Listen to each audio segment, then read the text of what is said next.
PMPL को नयाँ संस्करणमा छौं हामी रहेको छ सिजन 5 अनि आजको फेस अफ भिडियोमा हामी दुईटा गेस्ट बोलाउँदै छौं।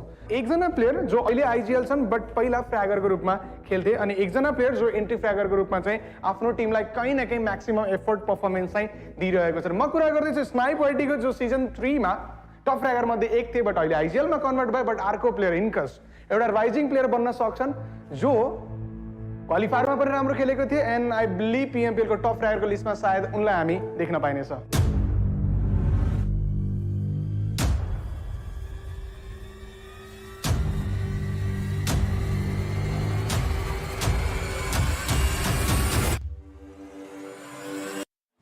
नमस्कार, मेरो नाम चाहिँ यमन श्रेष्ठ, इन गेम नेम स्नाइप वाइटी र म ज्यानमाराबाट खेल्छु। मेरो नाम चाहिँ प्रसन्न पुलाइ मगर, म एलिमेन्ट्रिक्सबाट हो र मेरो रोल एन्टी फ्र्यागर हो। स्नाइपको साइडबाट सिजन 3 मा टप फ्र्यागर मध्ये एक, सिजन 4 आफू खेलेन। त्यो पछाडि केही कहानी थियो भने म त्यो निकाल्न चाहे हैन। इफ नट फिलिङ के रह्यो लाइक ज्यानमाराबाट क्वालिफाई हुन सकेन PMPL। सिजन 3 पछि हामी रिजनल फाइनल्समा क्वालिफाई हुन सकेन र त्यो खेल्ने इच्छा थियो। त्यसको लागि स्काइलाइट्समा जान ट्राई गरेँ तर रोस्टर चेन्ज गर्न मिल्दैन रहेछ र हाम्रो ज्यानमारा ओनर गेङ्गिस खानले कन्ट्याक्ट गर्नुभयो ज्यानमारा हो भनेर र म त्यहाँ गएँ। अनि त्यहाँबाट अनि सिजन 5 को लागि मेहनतहरू गरियो, प्लेयरहरू खोजियो, सबै गरियो। तर सिजन 5 मा PMCबाट चढ्नु सकेन। धेरै मेहनत लाग्यो बट क्वालिफाई गरिएन। यो पालि छ मौका देखाउनको लागि। मौका छ देखाउनको लागि भन्दाखेरि मलाई इन्कसको एउटा पर्टिकुलर मोमेन्ट याद आउँछ गेमको, जहाँ आफूले टनेलबाट अरेन्जीलाई क्यारी गरेर लगेको थियो। आई बिलिभ कि त्यो म्याच नै थियो जसले एलिमेन्ट्रिक्सलाई PMPLसम्म धकेल्यो। सो PMPLमा अब के एक्सपेक्ट गर्न सकिन्छ? फर्स्ट टाइम भएर होला, हल्का कन्फिडेन्स बिल्डअप गर्न टाइम लाग्यो। क्वालिफायर्समा त ठिकै गयो, अब PMPLमा चाहिँ राम्रो गरेर देखाउनेछ। सो सिजन 5 मा टप फ्र्यागरतिर जाने या आइजिएलको लोड बढी लिने? अहिले लोड आइजिएल कै बढी छ, हान्ने केटाहरू छँदैछन् टप फ्र्यागरमा आउने, म त बस आइजिएल गर्ने हो। JyanMaara अलिकता एग्रेसिभ लाइनअप मात्रै देखिन्छ। अन पेपर हेर्ने भने 4 जनाले घुसेर हान्छ, इभन रोस्टरको 5 जना प्लेयरलाई पनि इन्क्लुड गर्ने भने। बट लेट मी नो कि JyanMaaraको प्लेइङ फोर के हुन सक्छ, किन कसैलाई पनि बेन्च राख्ने यस्तो प्लेयर छैन JyanMaaraमा? पहिला जस्तो छैन अहिले, पहिला त जो जहाँ जे गरिदिन्थ्यो, अहिले तर अब धेरै अपग्रेड भइसकेको छ गेम, त्यही भएर गेम प्ले नै अब त्यो रोल हिसाबले खेल्न नै पर्ने खालको छ।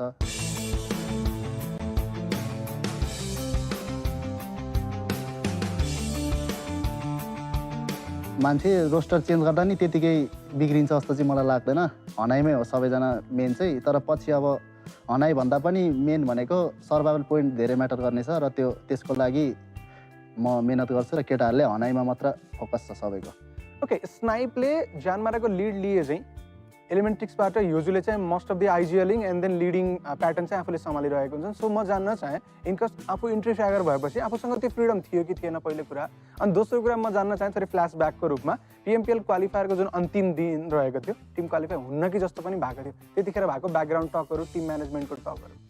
फ्रिडम त थियो भन्नु मिल्छ। अब घुस्ने बेला घुसेको थियो, नघुस्ने बेला होल्ड गर्ने बेला होल्ड गरेको थियो हामीले। अब त्यो लास्ट दिनमा चाहिँ के थियो भने अब डु अर डाई थियो, हाम्रो पोइन्टहरू कम थियो, माथि आउनु पर्थ्यो हामीलाई। त्यही भएर नि हामीले एउटा प्लेयर बेन्च राखेर ओरेन्दालाई लिएको थियो। ओरेन्दा आउनुभयो भने चाहिँ गेममा हल्का बेसी कम्पोज हुन्छ गेम इन कम्पेयर टु सुस्दा आउनुभयो भने त गेम एग्रेसिभ हुन्छ, जुन चाहिँ हामीलाई चाहिएको थिएन लास्ट गेममा। But tell me one thing, JyanMaara एलिमेन्ट्रिक्स भनेपछि रिलेसन एकदमै क्लोज एन्ड ओजी टिमबाट सिजन 1 को PMPLबाट भएको। यदि JyanMaaraको टिमसँग भोलिको दिनमा 4v4 भिडियो भने JyanMaaraलाई हान्न सकिन्छ? न त अब सकिन्छ। स्नाइप एलिमेन्ट्रिक्सलाई अगाडि 4on4 भेटायो भने के गर्ने? त्यो अहिले बोलेर काम नै छैन त्यसको बारे, अब त्यो परिसकेपछि हुन्छ। अब हाम्रो एउटै काफी हुन्छ कि त्यो हुन्छ, 4v4 नै चाहिँदैन जस्तो लाग्छ मलाई चाहिँ।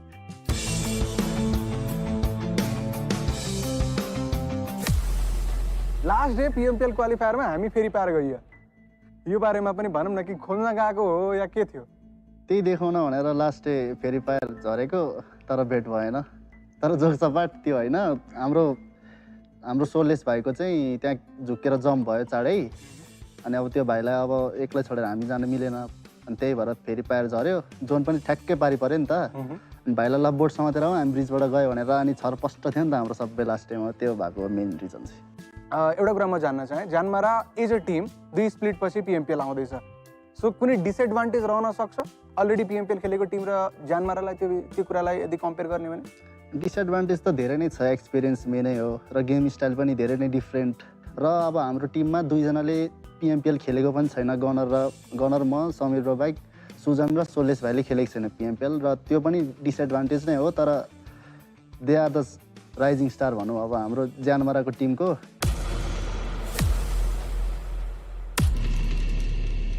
ओके, एलिमेन्ट्रिक्सको लागि यो कुरा सोध्ने हो भने के रहन सक्छ कि के एक्सपेक्ट गर्ने हो PMPLमा?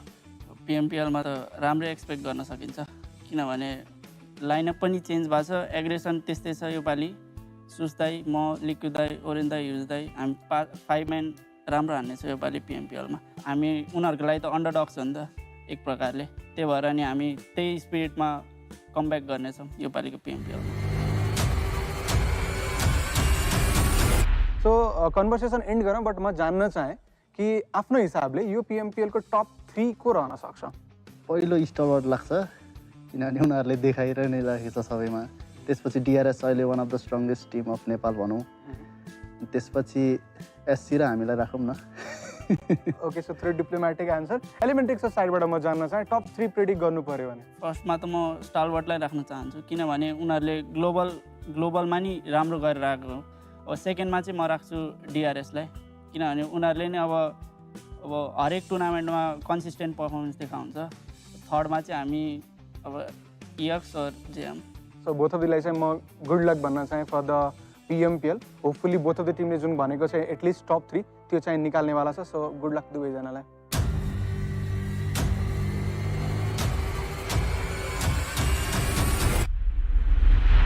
ओके, बोथ अफ द टिमहरू कन्फिडेन्ट देखिए भन्न पनि मिल्छ, बट त्योभन्दा पनि म यो कुरालाई खुसी छु कि बोथ अफ द ओजी टिमहरू जो सिजन 1 बाट PMPL मा चाहिँ आफ्नो जर्नी सुरु गरेको थियो उनीहरू फेरि ब्याक भएको छन् सिजन 5 मा फाइनली. केही डिसएडभान्टेज त पक्कै पनि रहनेवाला छन्, बट होपफुल्ली यत्रो वर्षको एक्सपिरियन्सलाई समावेश गरेर उनीहरू आफैलाई चाहिँ बेस्ट भर्जनको रूपमा चाहिँ निकाल्नेवाला छन्. तपाईँहरू PMPL को एक्सन इन्जोय गर्दै गर्नुहोस्. हामी फेरि अर्को कुनै भिडियोमा भेट्नेछौँ.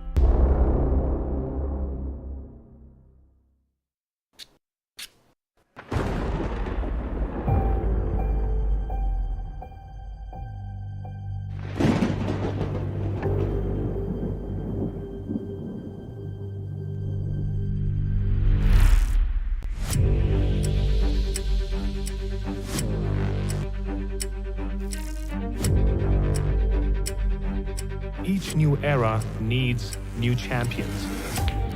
But to become one needs to rise to the challenges.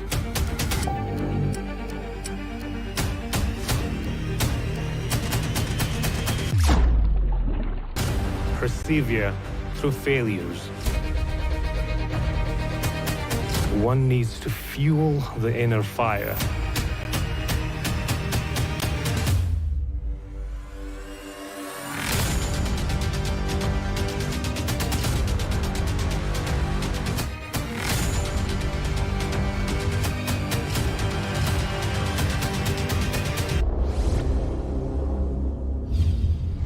PMPL South Asia Spring 2022. The dawn of new champions.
Once again, welcome back, ladies and gentlemen, to the PMPL South Asia Spring Season of 2022, brought to you by the Oppo F21 Pro, which, ladies and gentlemen, is finally out in the market. So you guys can grab yourselves the winner chicken dinner with the Oppo F21 Pro. This is Super Johnny. The man right next to me is a man named Ocean. And ladies and gentlemen, we're about to begin the final Super Weekend of the league stages. And it's going to be super exciting to watch because at the end of Sunday, which is in about, 2 days, 3 days now. Today is Friday. Yeah, so today is Friday, then the Saturday, then the Sunday. It's the third day from today. And that is when the top 16 for the finals will be solidified and will be confirmed in front of us. And the race is still on, at least for the moment. Well, I was watching other PMPLs, right? The other regions and all, the way the PMPL is going on out there. And yesterday I was watching PMPL Pakistan. Amazing matches actually just cemented and ended. So I'm hoping for the same, if not the betterment of the matches just moving forward, because all these regions, I'm pretty sure, are watching each other's as well. They like to study, they like to just understand, adapt, etc., etc. All those things do come in handy. But then again, talking about this PMPL, I am very much excited for these 3 days, because then again, just like you said, 16 teams are going to be the ones that will move forward for themselves to cement themselves. But for that, they have to go through these 2-3 days, because again, it's going to be a roller coaster of a ride. Yeah, definitely. And talking about roller coasters, I think not exactly a roller coaster, but a battering ram of sorts is going to be joining us in this particular Super Weekend. And that is A1 Esports. Now, a lot of people are going to be questioning, like, why am I hyping up A1 Esports now? because the first 2 weeks they failed to qualify for the Super Weeks. Well, then you need to go back and watch how they played in the third league play stages, and it was absolutely incredible. The team finishing in the top three, accumulating a lot of points for Yeah. themselves in the rankings, and they have a strong momentum going into this final Super Weekend. So hopefully we're going to see a lot of strong performances from A1 Esports, because again, ladies and gentlemen, as we look at the format, this is the final Super Weekend. We move towards after this we move towards the finals, where the top 16 teams will be competing.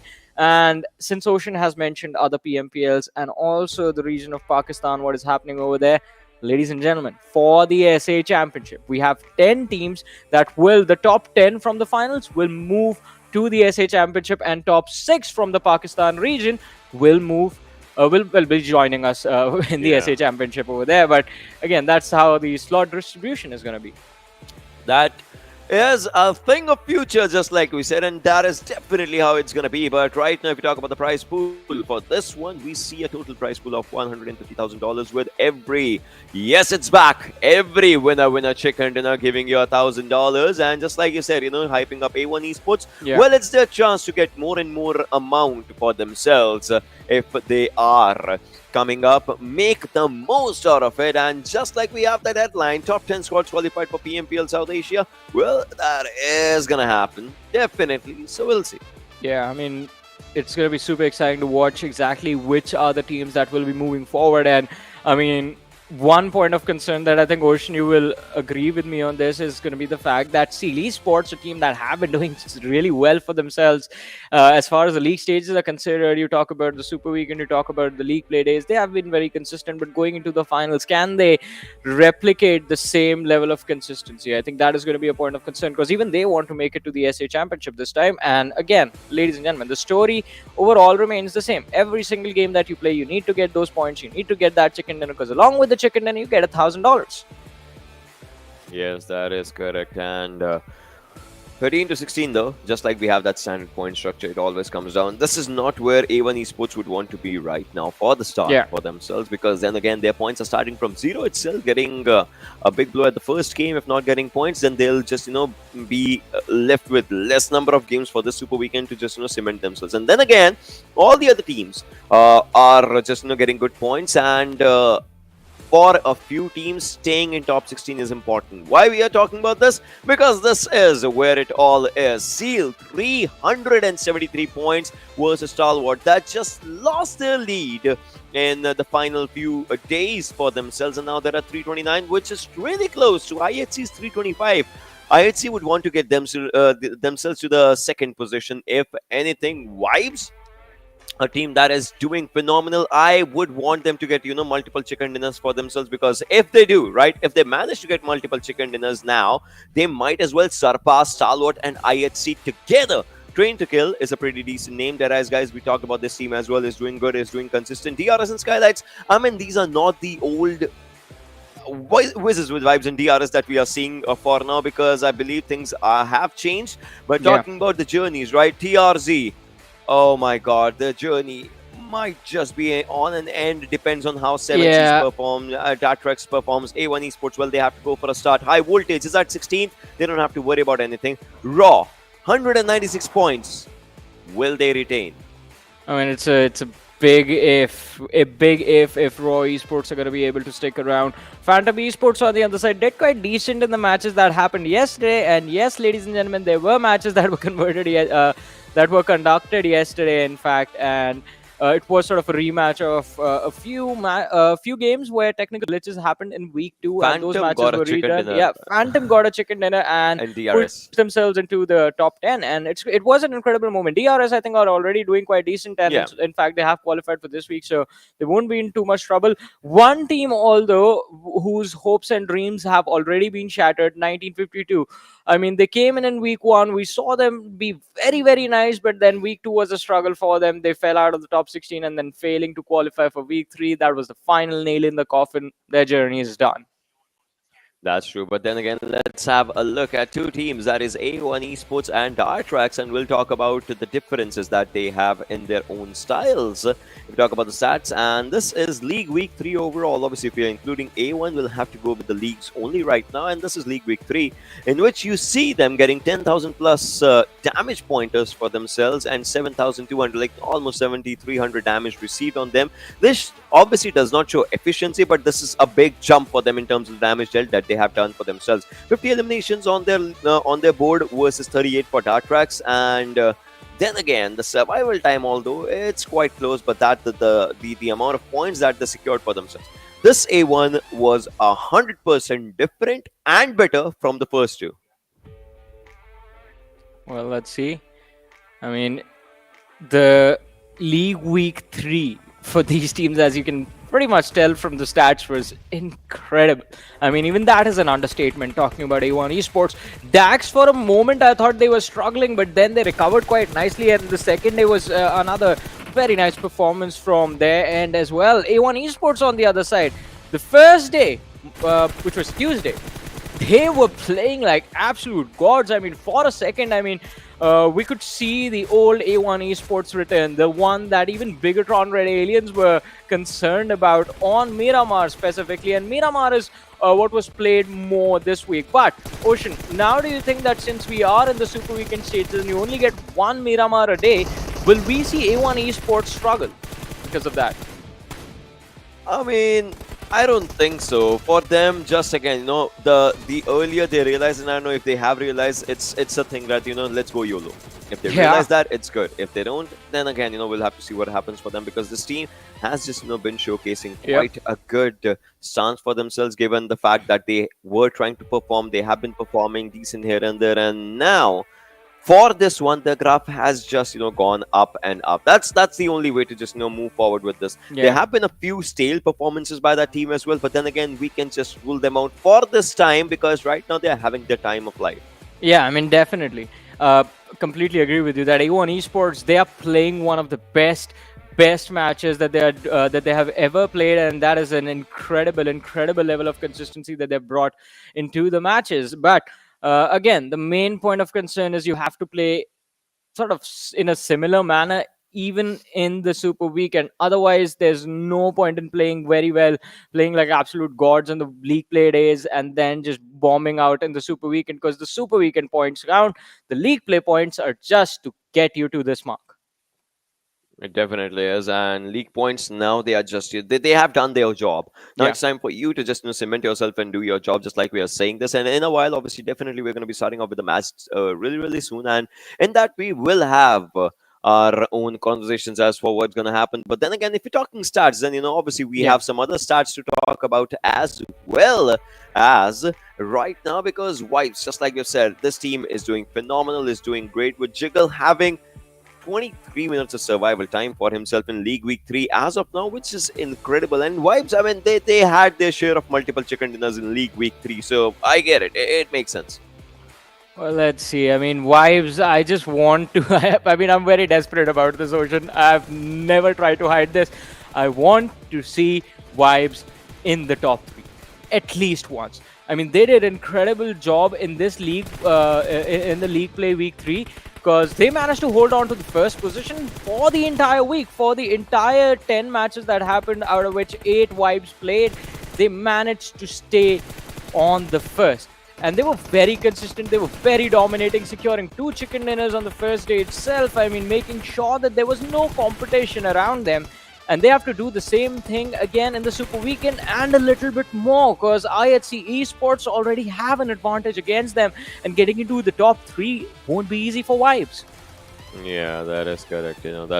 That's totally correct, the way you are explaining it, because now we'll see what happens with the team, to be honest, because the team definitely has been doing pretty decent, has been doing pretty good, but then again, they need to do more and more. And for them, the goal, if not the first position, should be to take the second position for themselves. Right now they're at 4th, but team at 2nd and 3rd are quite close to them in terms of points, and they are quite close to each other as well. So we will see, maybe. Yeah, I mean, we will see maybe, I think. is the perfect statement, because you never know what's going to happen in the Super Weekend. I mean, with the way IHC and Stalwart were playing during the league play days, I think Stalwart I'll take back, because in the second day, Stalwart Esports just like played them like themselves. But IHC Esports, talk about them, talk about what's happening with Skylightz Gaming as well. I think the way these teams are playing, and these are very strong teams, the sort of performances they like deliberately put during the league play days, it makes you question like what is happening. And then they show up in the weekends and they are like, yeah, you are like, you start to question like, all right, yeah, maybe I was wrong, maybe my sort of calculations about these teams not even breaking into the top 10 were wrong, and they just go on to dominate again and again, game after game. But moving towards the matches that are about to happen, ladies and gentlemen, I mean, it is going to be quite exciting to witness exactly what the results are going to be. But talking about excitement, we have a lot of stuff planned for you guys, because, ladies and gentlemen, how could we forget? This is the PUBG Mobile Pro League South Asia, and we always bring an opportunity for you lads to win stuff for yourself. This time you do see these beautiful skins on your screen, and the only way you can win them is by going on to the PUBG Mobile Esports South Asia official YouTube channel, and maybe on Facebook as well. And then there's going to be a Q&A. You answer correctly, I mean, you can take Ocean's help if he's willing enough. I need my share then. But, yeah. You know, What are you going to take? Don't you have every skin in the game at this point? Yeah, but still, the more the merrier. What are you going to do with 2 skins of the same weapon? I don't think that's possible. I mean, it kind of is. Actually, it kind of is. I'll tell you. But then again, if you talk about the schedule right now, right? Erangel, Miramar, Erangel, Sanhok, Erangel, those are going to be the maps that we're going to be playing today, tomorrow, and day after. Obviously, these 5 are for today. Tomorrow, they're going to be another 5. It's not like we are splitting these matches only for the 5 for the 3 days. But then again, Erangel is going to be the one where we started off with. And, we're going to be moving on really, really good. Because Miramar is where you had that conversation, right? Yeah. A1 Esports, the way they play on Miramar, etc., etc. I would want to see that. But before that happens, it's going to be the OG map.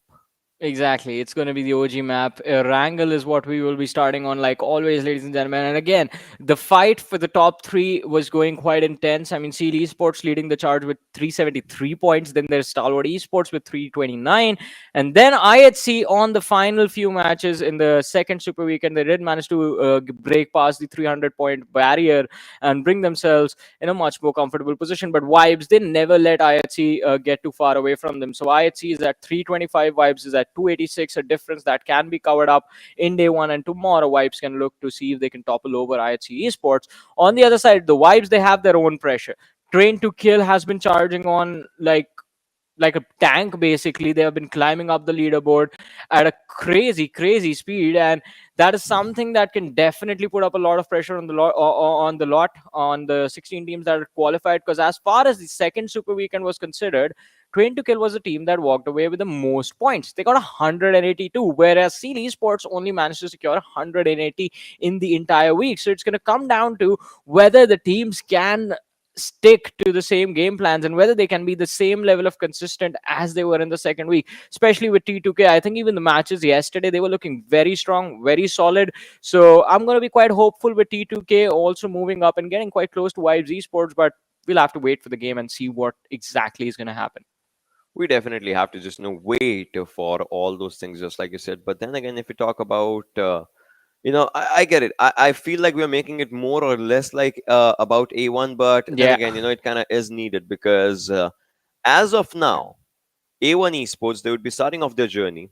In order to get into top 16, they might need to get around an average of 9 points per game as of now, if they want to qualify at 16th position. But then again, we'll see if that happens. But right now, we are on to a little game.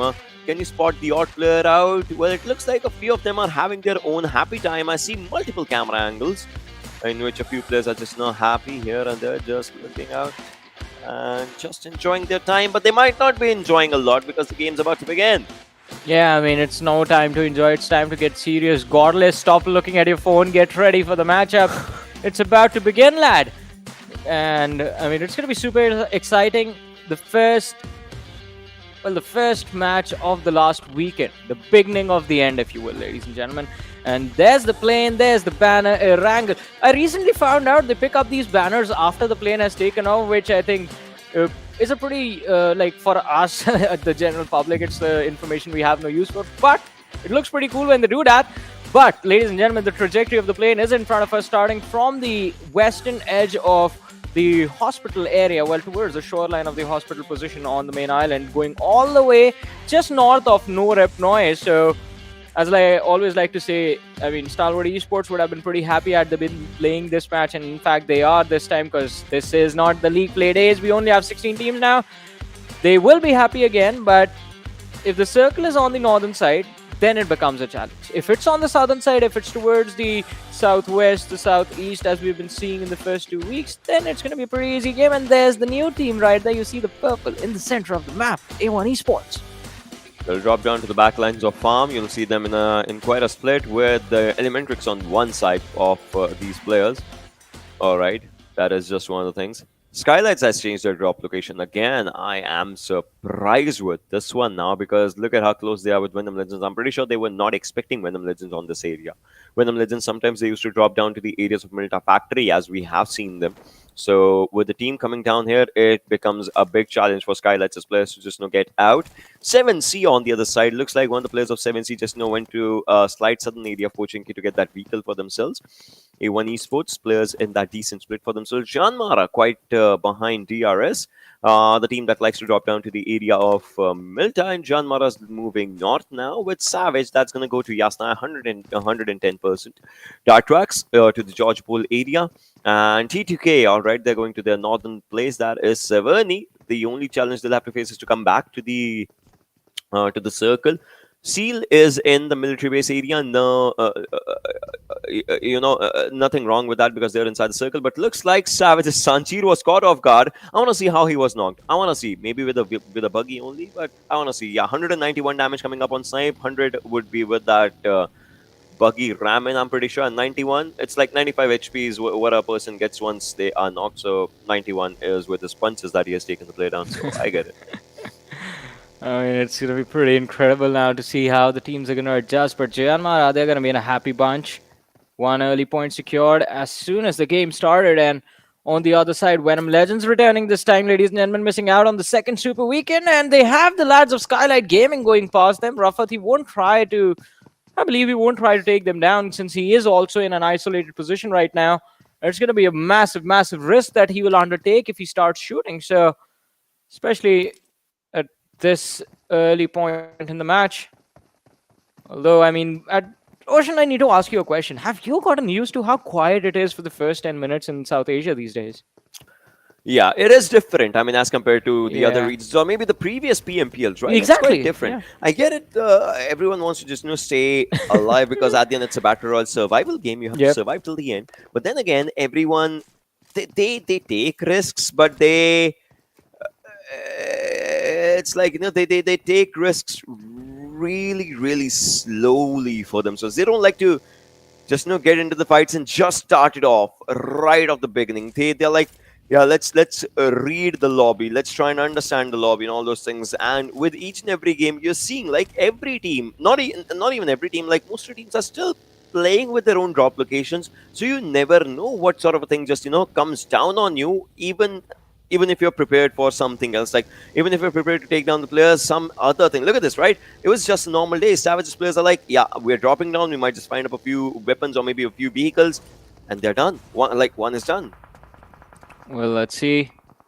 Another one being taken out. Steel Shot being the man going down. And Skylightz Gaming, they do find an advantage for themselves. Rafat, he's going to be next, as AJ with this nade is looking to dish out a little bit of damage. But his read is a little bit off.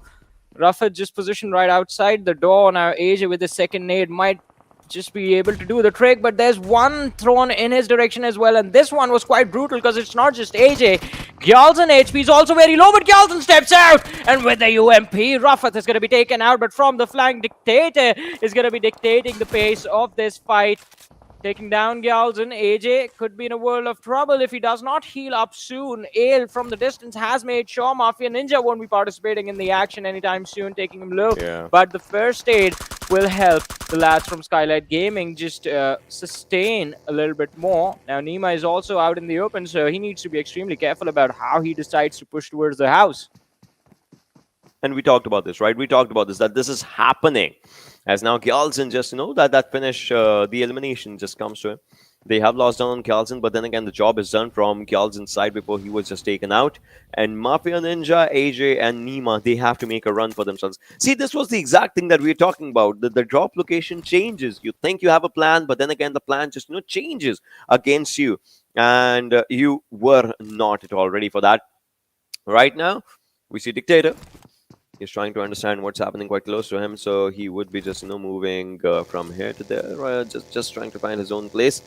Venom Legends' players, they are moving in one of the buggies whose condition is quite done for, although they can get that second vehicle for themselves, that Dacia. It's going to be better, it's going to be decent.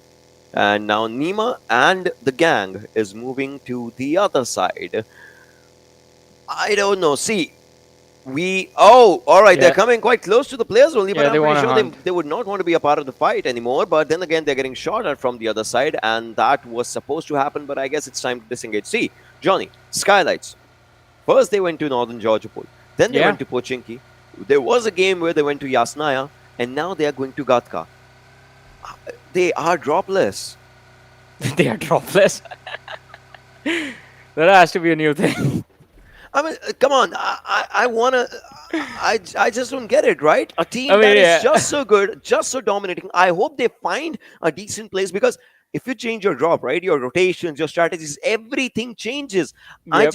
It feels sad seeing this team just struggling with the drop locations. Maybe they are changing drops on their own will, but if they are, the fights are coming to them. I mean, I just want to see them go back to Yasnaya Polyana, man. I loved that team when they were in Yasnaya. I've been dying to see that happen again, but that's the only reason I'm upset with Skylightz Gaming at this point, like, because they're not going to Yasnaya. Otherwise, I mean, the performance in the league stages, let's be honest, I mean, the objective of the league stages for the teams mainly is to secure as much money as possible and also to qualify for the finals. And if you can work on both these things simultaneously, that's the best case scenario for you. I mean, it's not necessarily to just sit on the first position without no chicken dinners or with less amount of chicken dinners. So Skylightz Gaming, since they have checked one of the boxes that they have put themselves in a position from the finals, from where the finals are an actual possibility for them, I think they need to focus a little bit more on just securing that extra money that they can in this last super weekend, because this is the final opportunity. If you move to the finals from here, then you're just playing for the prize pool that's there on the table, $10,000 for the first team, and so on and so on. So I think that is something that Skylightz Gaming need to focus on. But I think even you and I both know this is a team that has been known to purposefully just stay in the middle of the table in the league stage and then pop off in the finals. I think we call that hiding strats for them, but I mean, it's not even hiding strats, because their strats remain the same. It's just that the level of firepower the team is outputting, that goes up quite drastically in the finals. They just become more aggressive. Yeah, that just definitely happens. And it's a change of pace that a team just showcases for themselves when we talk about the difference in the finals and right now, and the play styles. And as of now, if you're in top 16, well, you're safe. If you're in top 5, you're very safe. You can make mistakes, you can maybe just prepare yourself, you can sometimes overcome it as well, if that's what it takes. But this time the circle goes down with Pochinki at its center. Pochinki as the heart, and 7C, I guess they are to the southern side. They might just go back to the city for themselves. But look at Stalwart, right? The standard Stalwart rotation drops in. Skylightz Gaming. Just Why go back. Did they go there? I mean, obviously their players were taken down. They did not want to be a part of the fight at that time, so that's why they just chose a different route, a road not taken by anyone. And so they go back to the back lines. But right now, Sinister is using up a good grenade. A1 Esports is something that we wanted to see, and the grenade did hit Hyozu, who now will sit in his own vehicle and would want to just move away. I guess Sinister understands that, but Sinister's grenade takes down Hyozu from that vehicle, just, marking up an exit. And A1 Esports has started. Sus has been spotted down as well. Oh, Sus will just, he will move away. But Hyozu Johnny, it looked like a Grosjean fireball crash. He just went out of the vehicle. Yeah. Used to be one of the most likable guys on the grid. And look at that. From this distance, it looks like the buggy just drove itself out, like it just was annoyed by the shots in his direction. But Sushant in a world of hurt. Leon able to connect the spray, and Sushant finally will be taken out. There's the knock, but all right, Demo. I thought Shus was the one who found that knock, but Demo just dropped out of the vehicle too quickly and was knocked out because of the fall damage right there. But CD Sports managing to make sure that ElementriX is not going to be in a fighting position in the later stages of the match. But look at that, another fight breaking out. It's IHC against T2K, and I believe trades have happened from both the teams. Yes, it has. It has happened. I mean, on the other side, definitely. This is where Sushant was taken on. Look at this. Yeah. Venom Legends is taking fights against the Goliaths, to be honest, right? They are bringing up their experience to take fights against the Goliaths. They took down IHC right now, a few players. They took down Skylightz previously, a few players, in fact. Their players were being taken down as well, but they're not stopping. If they find an opportunity, they're trying to make the most of that opportunity for themselves. They're trying to just, do really good for themselves. And that counts at the end. T2K, on the other side, you see them at a really good place, really good spot. Legends coming quite close to Sandesh as well, as they would just want to get a hold of this area. But then again, Shifu, all right, we spot him.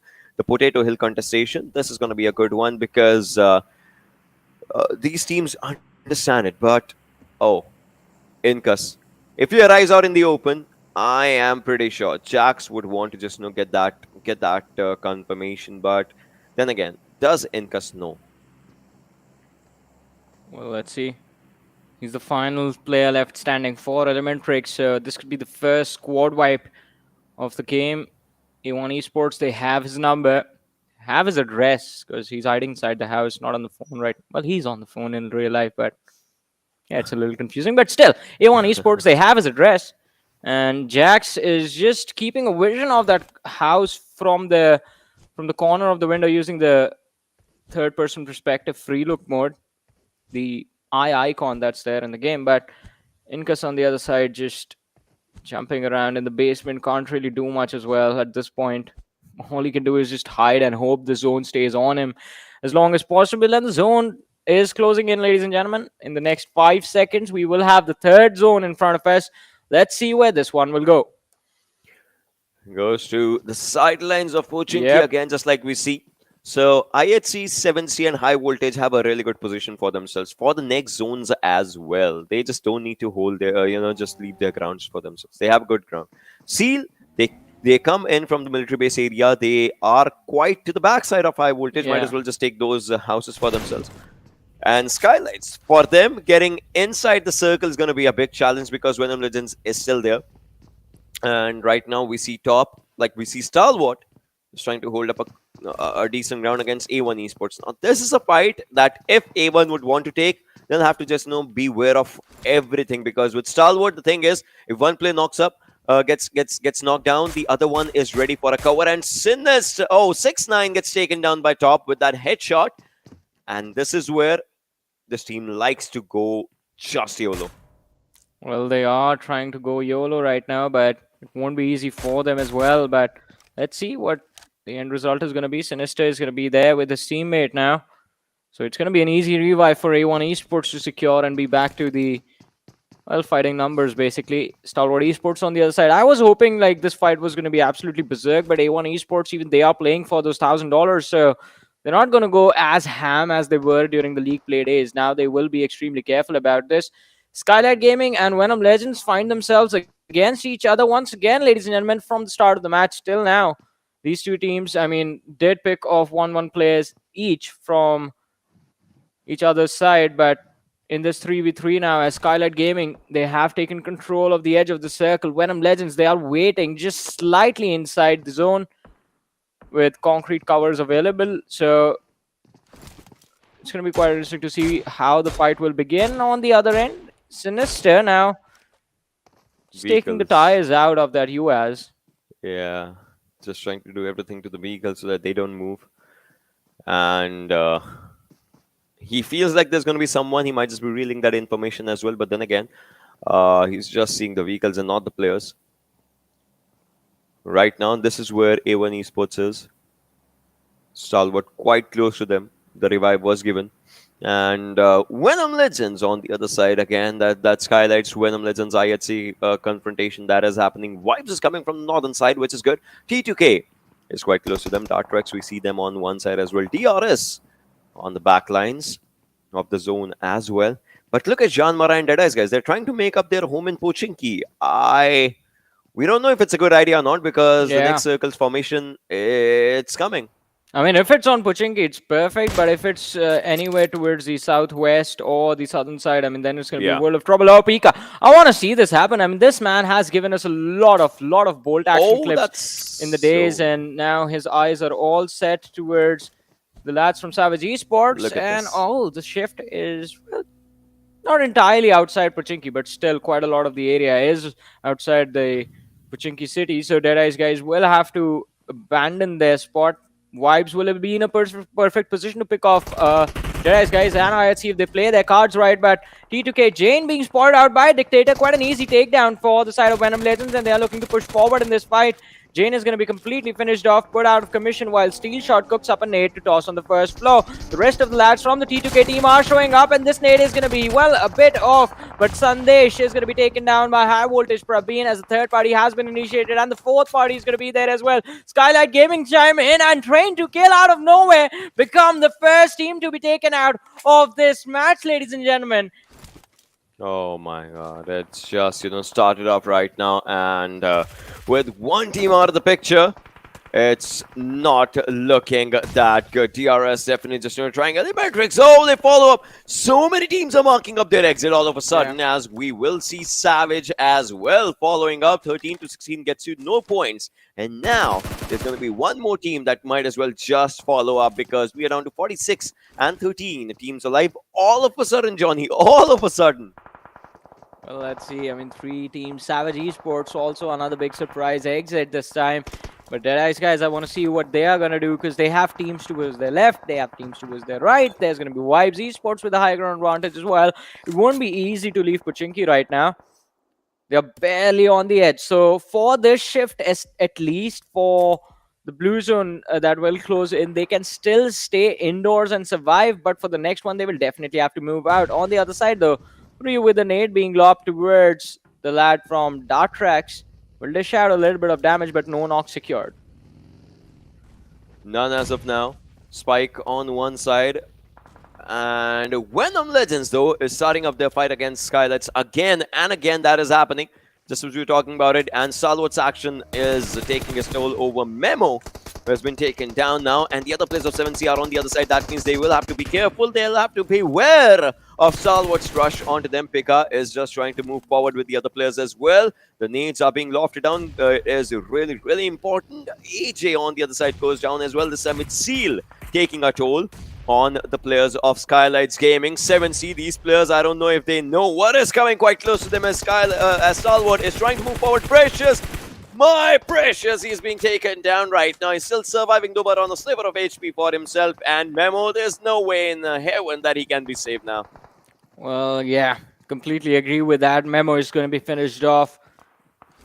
Well, Action is going to just let him bleed out. That's even worse. It's Zone doing its own job. Action's just looking in that direction. Nothing. Yeah, that's just a worse way to let a player go out. And now that he's finally done, I think 7C Esports are going to be thinking about how do they react to this. Do they try and find a trade, find a point somewhere else, or just hold their position and see if Stalwart Esports will go for a push? The blue zone closing in. We will have the next circle in front of us. High voltage close to the center, and they still miss out on it. It moves towards the Pochinki area. So, Deadeyes guys, I guess the stars aligned for them. They're still quite safe. As of now, yes, the circle's movement definitely shows it that they'll have to take up the fights. But then again, if the zone moves away, right, they'll have to come out in the open. That open area, those jumps that they'll mark from their buildings, they might just be not what they would be planning. But look at Atrax's rush. Is it a death rush? Well, it looks like it, because Alex takes down one and in a single spray finishes that player as well. And IHC is ready to defend their own home, to defend the squad house for themselves. It looks like a nade is getting lofted at, but then Spike is getting shotted from the other side as well. He understands that position. He's going to go for a nade of his own, which seems like a good nade. But then again, I guess it does not connect to anyone but Alex. Another nade just, gets lofted on him, but he's on the other floor as compared to where the nade is getting dropped at. Look at him just on this slight area. Kyante, he has a decent place for himself, but then again, that warehouse, IHC is not going to worry about that warehouse. All they worry about is this one squad house where Shante is on the first floor. But look at Alex jumping in, and he's punching. All right, the footsteps, they don't arrive with a jump and punch. So now the hunters have become the hunty as IHC is moving forward. They are pushing forward to take down one of the players, and this is not looking good because if you look at it, now Gyante, the player in the warehouse, is the last one surviving all of a sudden. Yeah, definitely, I agree Drop with you. I and mean, punch. Dax is not in a good spot in that fight, but DRS, they are taking their own toll against Stalwart Esports, who have in fact pushed in on their barn house and now looking to just shut them down. Oh, just think about that, cooking a nade in your opponent's face on top!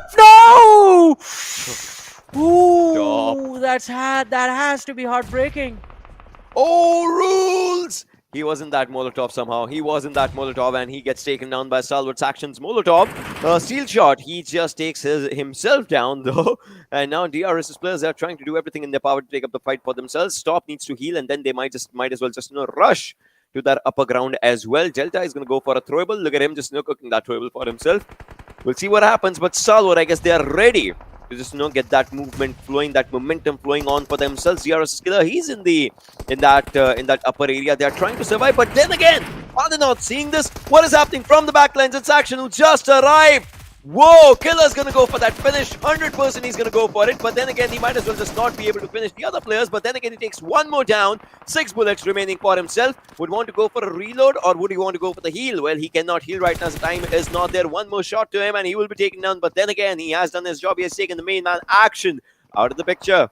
Yeah, now Stalwart Esports, they're going to be struggling for a bit. Let's see how they manage to recover. Deadeyes Guys on the other side, their struggles are also quite intense as they are trying to fight to move towards the zone, and it's not going to be easy against JyanMaara with a wonderful nade. Wow. They do manage to finish them off, and now for a second it looks like their route inside the circle, it's going to be clear, but they have to worry about wipes from the flank as well. Shifusa and the rest of the lads from the Deadeyes Guys squad totally focused in on the front. And ladies and gentlemen, in a matter of minutes, we are down to 7 teams, 20 players surviving in this matchup.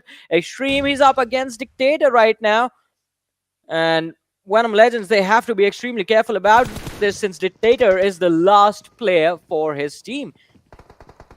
IHC, look at them just moving from around the blue. They don't want to take any risks, so they are going for it. But then again, if a few shots do connect on Alex, he would be taken down. Look at that!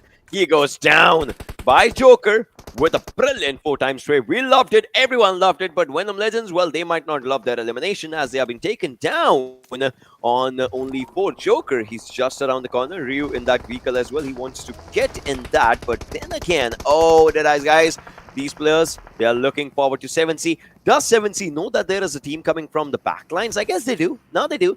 And on the other side, it's Stalwart. This backside of Pochinki, this Pochinki Hill, it's going to be a really, really crowded place right now. And just like you're taking your fight to be on top of this hill, you will want to take up a fight to be on top of this game as well. Well, but let's see who at the end, in fact, will be on top and will be walking away with $1,000 in the chicken dinner of this game. Shifusa against Top, who is constantly tossing a lot of utility in the direction of the Deadeyes Guys boys, but now finally focuses, shooting on the players of Vibes, and one of the lads has been taken down. It's going to be Joker on his knees out in the open. Who will get that pick? It's going to be Pika from Stalwart Esports securing the point for his team. And Vibes, they do manage to rotate quite close to the edge of the circle, but it's still not completely in. We do see Ryu stuck on the outside, and how much utility does this man have? Oh, a lot is a small answer. Just, go for it. Look at Chari's HP, though. He's barely surviving outside the blue. Maybe around the blue, if I'm not sure. But then again, 7C's Precious gets taken down by High Voltage Assassin, a brilliant player. Assassin, as for what he is, he's just, showcasing that. Now he's just moving from around the zone. Oh, if he spots IHC on the other side, I'm pretty sure he would take down the entire team. I don't know if he has that information or not. And Pika's going to go for a few nades of his own. Vibes, they do get eliminated out of the lobby. Now we're down to 5 teams and 13 players surviving. Deadeyes Guys is Chari. Oh, Stalwart's on one side. You know what? I have the similar shades in which of a different game, I guess. We'll talk about that in a while. But right now, Assassin spotting down the players of IHC. Zol's on one side. Pika with that bolt action still would want to rain hellfire. But look at that. They're spotted on a few players. But then again, Zol manages to take Assassin down. Well, Joel, he does find the pick on Assassin. The Molotov is going to be lobbed behind him as well to stop the fallback. But Chari, oh, this is going to be interesting. It's a 1v3 push that he's planning to do. And oh, takes down 2. Last play. Top is going to be finished off. Fragboy is the one who stepped in right there.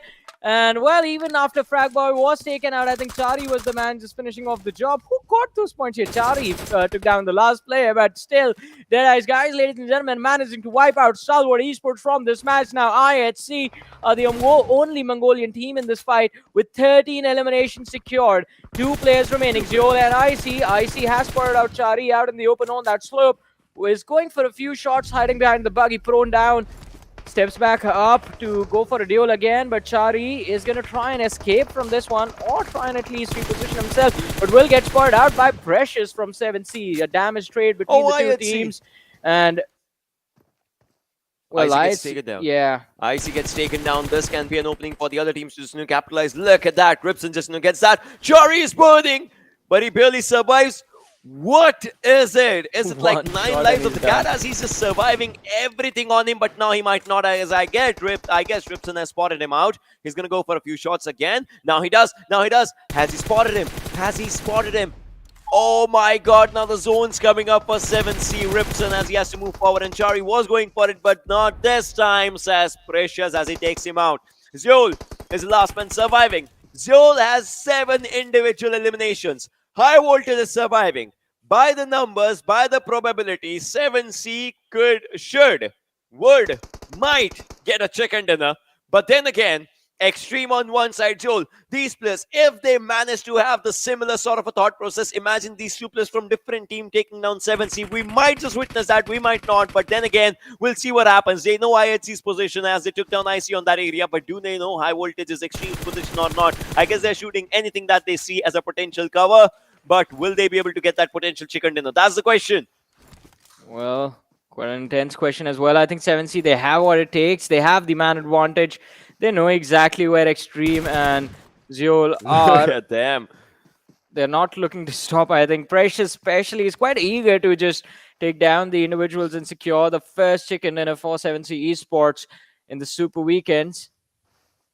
It's going to be quite interesting to see exactly where will this win take them, because they weren't there for week number 2. They were present in week number 1 with a decent performance, but no wins. And now Ripson, I guess they know. Yeah, they do know, but like it's just Extreme is not moving at all. He just wants to stay there. Here's the catch, Johnny. 7C is not in the circle anymore. They have to move for the circle. Oh my god, this is actually really difficult for them. But then again, they're trying to spot on the players. But Zol with one shot takes the team out, takes one player out, but he's shooting again and again and again. Now he's also not inside the circle. That's also one of the most important things. 23 bullets for him, but he's gonna go just for his own confirmation as he gets that, and he's spotting down the other players as well. What is happening? The Molotov, he's just going with everything that he can find out right now. He will take one more player down. He is trying to take the last player down, but no, it's a 1-on-1 for High Voltage. Will it be a chicken for High Voltage? Oh my god, it is! High Voltage! Well, they're gonna enjoy it! They got a chicken dinner, all thanks to Extreme and Seoul! What? Oh man, that was a throw. That wasn't supposed to happen. This chicken dinner wasn't supposed to go to High Voltage, but still, now that High Voltage have secured it, I'm gonna say, boys, well deserved. I mean, Extreme, that level of patience, that level of commitment to not taking a fight, I think was incredible. I think he was just being smart about it. 7C Esports, like, why would you do that? Just completely tunnel vision towards a lad who was just not intending, like there wasn't even a thought in his mind to get up and take that fight until the very end. And they were just looking in his direction, constantly pushing towards him. Zeol for the flank was completely left unbothered, and he was like, well, if you're gonna ignore me, I'm gonna make sure that you guys are getting punished for that, takes down 2 players and just changes the team Oh that my walks God. away with $1,000. In one of all the multiverses, 7C did get a chicken dinner, but it was not I this mean, one. it wasn't this one, and this one is all that What matters to me because a this is where I throw. am. Talk about having regrets, right? What a throw coming up. 7C, they Yeah. I don't know what was in their thought process. They would have seen 5 alive. They were like, yeah, we are surviving. We know we are 3. But then again, 3 is chaos. I mean, after Zul took down the first player, they should have realized, like, yeah, lads, towards the left is where we need to shoot. Ignore the guy in the front. But we'll talk about this later after this very short break.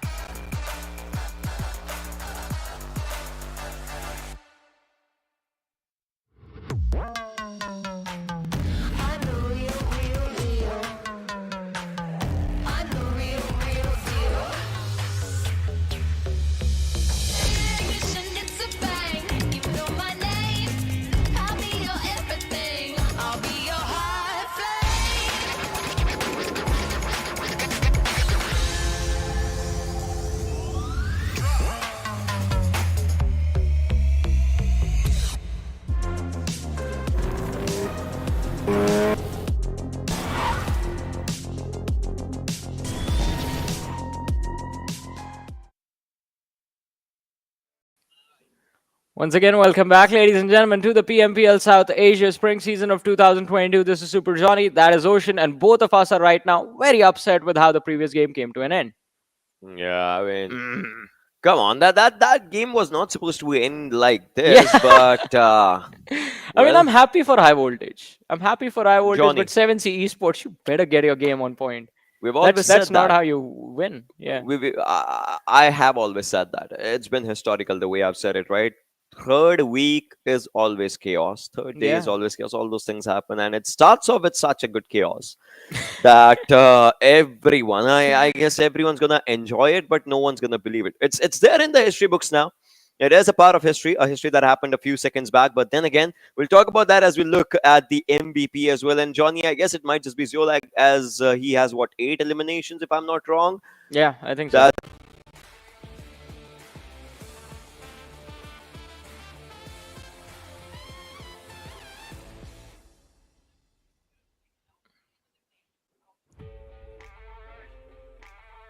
Oh yeah, Extreme shot the other guy and he went down and the pick went to Zeol. Hey, bonus, right? I mean, can't be too upset about getting a point after you're taken out.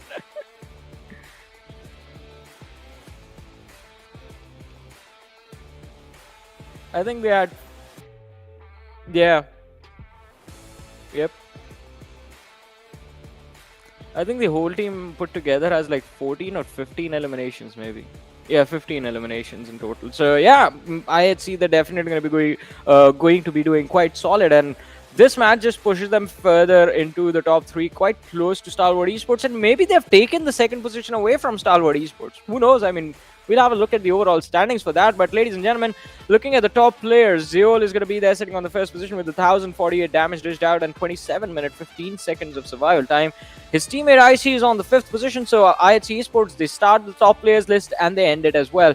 In the middle though, we have Pika sitting on the 2nd spot with just 2 eliminations but 800 damage dished out. No wonder the man, I mean, just carries a bolt action around with him just to make sure that his team's elimination securing point is at least a little bit easier because of him. On the 3rd and the 4th, we have the lads from 7C Esports, with Precious being on the 3rd and Aku Jord being on the 4th position, respectively. Even though, as far as the individual performance is considered, as far as the whole game is considered, 7C Esports did quite well. But I will still be upset with them because this chicken dinner win was supposed to be theirs. There was no way, especially, I mean, there was no way, especially high voltage should have been allowed to win this.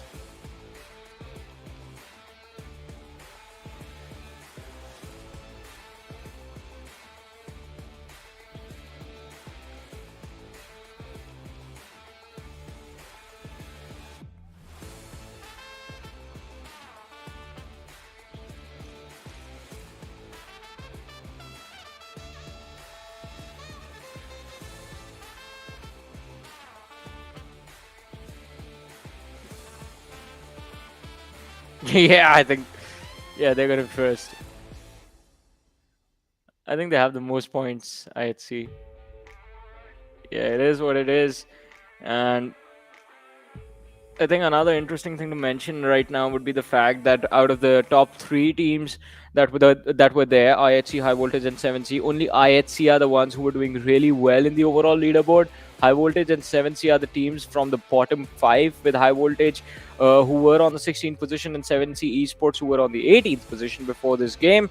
I think there's going to be definitely a few changes in the rankings, and both the teams are going to be moving up. But looking at the match summary, it's just Zeol everywhere, and just Pika taking the highest assist away from him from one extra assist. Wow. Yeah.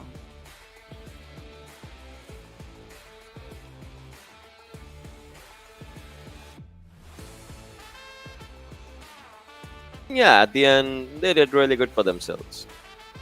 Well, let's see.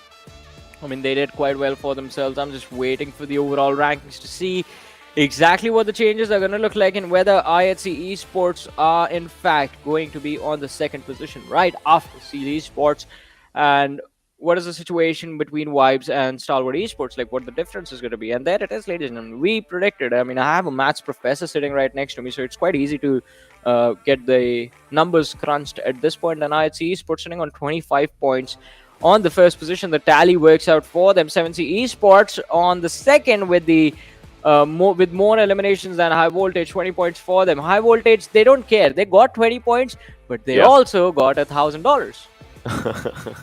Yes, they definitely do. Just get good points for themselves coming up, and it's good, right? They're at what 15th position in the overalls and all, and you have to stay in top 16, right? That's important. That's really important, just like you say. On the other side, if we look at teams at 13 to 16, they legit got no points for themselves, no eliminations, no placements. That's just how it is. And Stalwart, they get 14 points out of IHC's 25. Johnny, IHC is getting to the second position, if I'm not wrong. Yep. And because they have a second position, Stalwart, it's a wake-up call. It is a wake-up call. Come on, set your alarm tones now. It is a wake-up call. I mean, it is definitely a wake-up call for Stalwart Esports, but I think they still have a little bit of a safety cushion because Vibes also didn't do too well in this game, and IHC Esports are not going to be too further away from them to take them over in the next few matches. So Stalwart Esports, the opportunity is going to be there, but they have to tone down on the aggression, man. I mean, they were just going absolutely berserk in the early game scenarios, not thinking about how they were approaching the fights. Just like blind aggression was what we saw in this match. So if that can be adjusted a little bit, just take it a little slow, and I think Stalwart Esports is definitely a team that can secure a lot more points. Although maybe it's because of the fact they already have a lot of chicken dinners and already have a lot of cash for themselves, that at this point they just don't care. They know they're going to the finals. They know they have a lot more money than the other teams. They're like, yeah, you guys enjoy the games right now. Our job is done. We have had a lot of fun so far. Talking about the open moments, this is where we have the first elimination coming up right of the start of the game, when we saw teams just dropping down and taking each other down. This one was quite a bit faster, this Erangel, as compared to the other ones for the start. Yep. But after that, there were a few slow instances, and that was the mid time of the game, right? We saw a few teams just trying to struggle out here and there. Yeah, and talk about struggles, I think none were quite clear than ElementriX, who lost out the individuals quite earlier on in the game.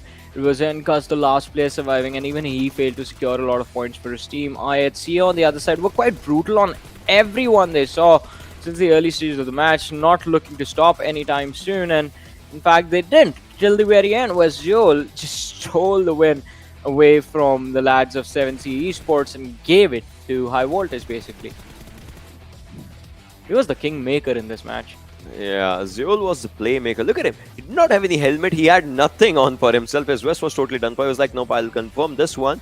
And then he was like, I'll take one more down. So he was like, let's throw a Molotov on that place, that airdrop's cover. Let's just go for a Molotov. And precious, you can just, see him just coming up. Imagine, imagine, had there been one extra player from the side of IHC, it would have been their game. If there this was time- one more player, I think they could have pretty much just split 2-2. They would have and destroyed finished off, it. Yeah. They would have destroyed this. Had there been 2 players, it would have been a 1v2v3. They would have destroyed the final lobby. But then again, if we talk about this one, look at this: Atrax, Savage, ElementriX, C2K, just trying, but they could not get the results for themselves. Just like we said, 2-2, 3-2 for IHC, 2-1, 4-0 for Stalwart. Oh, these Mongolians, they are just dominating again in terms of damage for themselves. But high voltage, well, 885 with 5 eliminations, and 7C 8 with 1408. Oh wow! There it is. Any team that got eliminated before Esports were taken out were basically sitting there with negligible amounts of damage compared to the rest of the lobby. So in this match, basically the teams that went out early went out without a fight, or they were like fighting till their deaths. Yeah. The swap has But happened. 7 points. Exactly. This is what I was saying, right? That the swap has happened. As we were talking about it, everyone is going to be just understanding it as for what happened. And right now, on the other side, high voltage with this one. Now they have cemented themselves. 7C, maybe with the next game, they might just cement themselves as well. That means 7C is going to be one of the teams that we'll see in the top 16 coming up. And well, once they are in, we might just be witnessing our top 16 teams as of now. Then we'll see if some changes happen or not. But then again, for that, we'll have to go to Miramar. Yeah, exactly. Map number 2, ladies and gentlemen, for the day is the map of Miramar, like always. And it's going to be super exciting to watch because, again, Stalwart Esports, it has been a tradition for them that the first Miramar, they do really well. And it is going to be very interesting to see exactly how they plan to topple over the lads of IHC Esports, because right now the difference is 7 points. Who knows what it will be after the game is done? Maybe IHC walk away with the chicken dinner win in this one, and Stalwart Esports get eliminated super early, so the difference is going to be very massive. Also, I think my dreams of seeing Vibes Esports in the top 3 are pretty much done, because there's like a 50-point difference between Vibes and Stalwart Esports. It's not easy to cover up. But 14 games, John. 14 games. Let's see. I mean, can change, cannot change. We'll see. 14. I mean, if in one day, let's say 1.5 day, if in 7 games, 8, including this one, Stalwart can go from first position to third position. It just took them 8 games to go from first to third, with Seal just capitalizing on all the games. Vibes, we might just be hopeful. They might just get to the second position. They might not. Again, we have 14 games for that. Exactly. I mean, Vibes at this point, they're going to dare to dream to finish the league stages at least on the podium, and then in the finals, maybe they will try definitely to replicate the same results, but it will not be easy. On the other side, though, 7C Esports, 7 points. Just to be safe, they need 7 points to get in the top 16, and let's see which path they choose. Do they go for placement points? Do they try and get elimination points early, so that even if they get 1 placement points at the end of their performance in this match, they still are inside the top 16 and don't have to worry about a lot going into the last few days? But let's see how the results are going to look like, or in fact what the results are going to look like at the end of Miramar, ladies and gentlemen, which is set to begin in, again, a few short moments. Yes, as of now, we are going up with this match for ourselves, ladies and boys and girls, as the plane has taken off for us, and now we are seeing the plane just coming up from the southern side. All right, that definitely looks good, and it's going to be moving down to Campo Militar, 110%. Yes, it is. Prison, Los Egos, Minas del Valle, Chumacera are the areas for the start. Los Leones, Montenegro, San Martin, El Azar is what we see, Hacienda del Patron as well. And on the other side, we do see Campo Militar coming up. Yeah, I mean, the trajectory of the plane is, I have to say, quite nice, because, I mean, even for the teams of El Pozo, it won't be too difficult for them to drop and move towards El Pozo. It's not going to be a very big challenge for them, but let's see what... if in fact we are going to see any early game collisions. Dax have taken an exit towards Ladriel, and they are slowly and steadily moving up north along with the lads from Skylightz Gaming. High voltage is going to be landing towards Valle del Mar. Chumacera being taken over by Savage Esports, IHC moving towards Montenuevo, and A1 Esports and Seal Esports going to Los Leones as of this moment. Yes, these teams just gonna go to those areas. Los Angeles, just like I said, it's a pretty big a big city, right? So teams can just drop onto those areas and can just move forward. Carlson on the other side has spotted down Atrax's Spike, who's moving, and it's just he is gonna go. Oh, I Yeah. see a mutant MK47 on the back of Carlson now. Rarely players use that. I don't Yeah. see anyone using that in the competitive, and I'm pretty sure he's going to just drop that weapon as well in a while. The only thing that I would say this week, this weapon needs is a slight buff so that people could just consider it as a 7.62 alternative. And also, there's one thing, right? 7.62, the ammo itself gets a lot of space on your backpack. Yeah. So that's also one of the things. You might just be using one weapon that is AKM or maybe better than the second weapon as this one. I believe people would use an SKS or any other weapon of that choice on the other side. So yeah, 556.45. I mean, people are using UMP for one of the prime reasons as well, that its ammo costs less space in the bag. But Yeah. 7.62, I mean, I would want to see some changes happening to MK47, to be honest. I mean, I agree with that, but it's going to be quite interesting to see exactly what the buffs are going to be. Because, I mean, the changes that were made to the UMP just made it like absolutely insane in close quarter combats. And the weapon was from the beginning, since the UMP used to be 9mm, already quite decent in mid range combat situations. So, it's like the perfect second weapon to have. Close quarters, mid range, Yeah. you don't have to worry about anything. Just carry a rifle along with this, and you're good to go.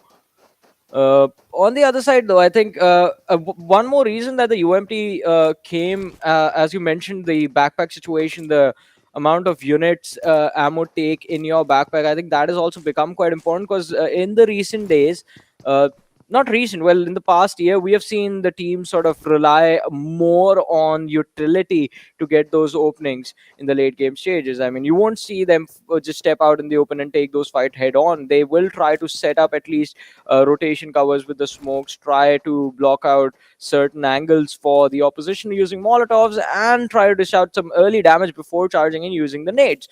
That has become the primary thought process or a checklist of things to do before you charge and push forwards towards an all-in team fight.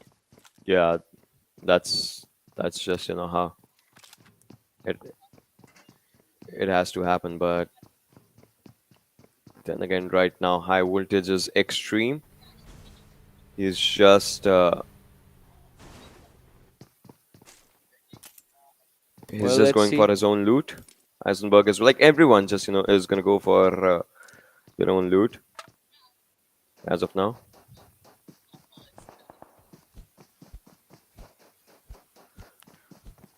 Sanshir is moving forward as well. Anif with that FPP angle. Now this is what players just like to go for, that TPP FPP swap for themselves for those initial looting phases and all. Like people like it, right? People just love it when it comes down to themselves. If you're moving, so here's a guide as well to the people. I'm pretty sure the audience, they are pros themselves, they do know it. But if you're just look at this, just like what Legend did. If you're moving somewhere in a small place or something, people would like to switch to FPP so that they get that initial vision for themselves, and that is really good if you're rushing or something. And it kind of just you can adjust the angles as well in the settings, like how much degree do you want that vision for yourself and all.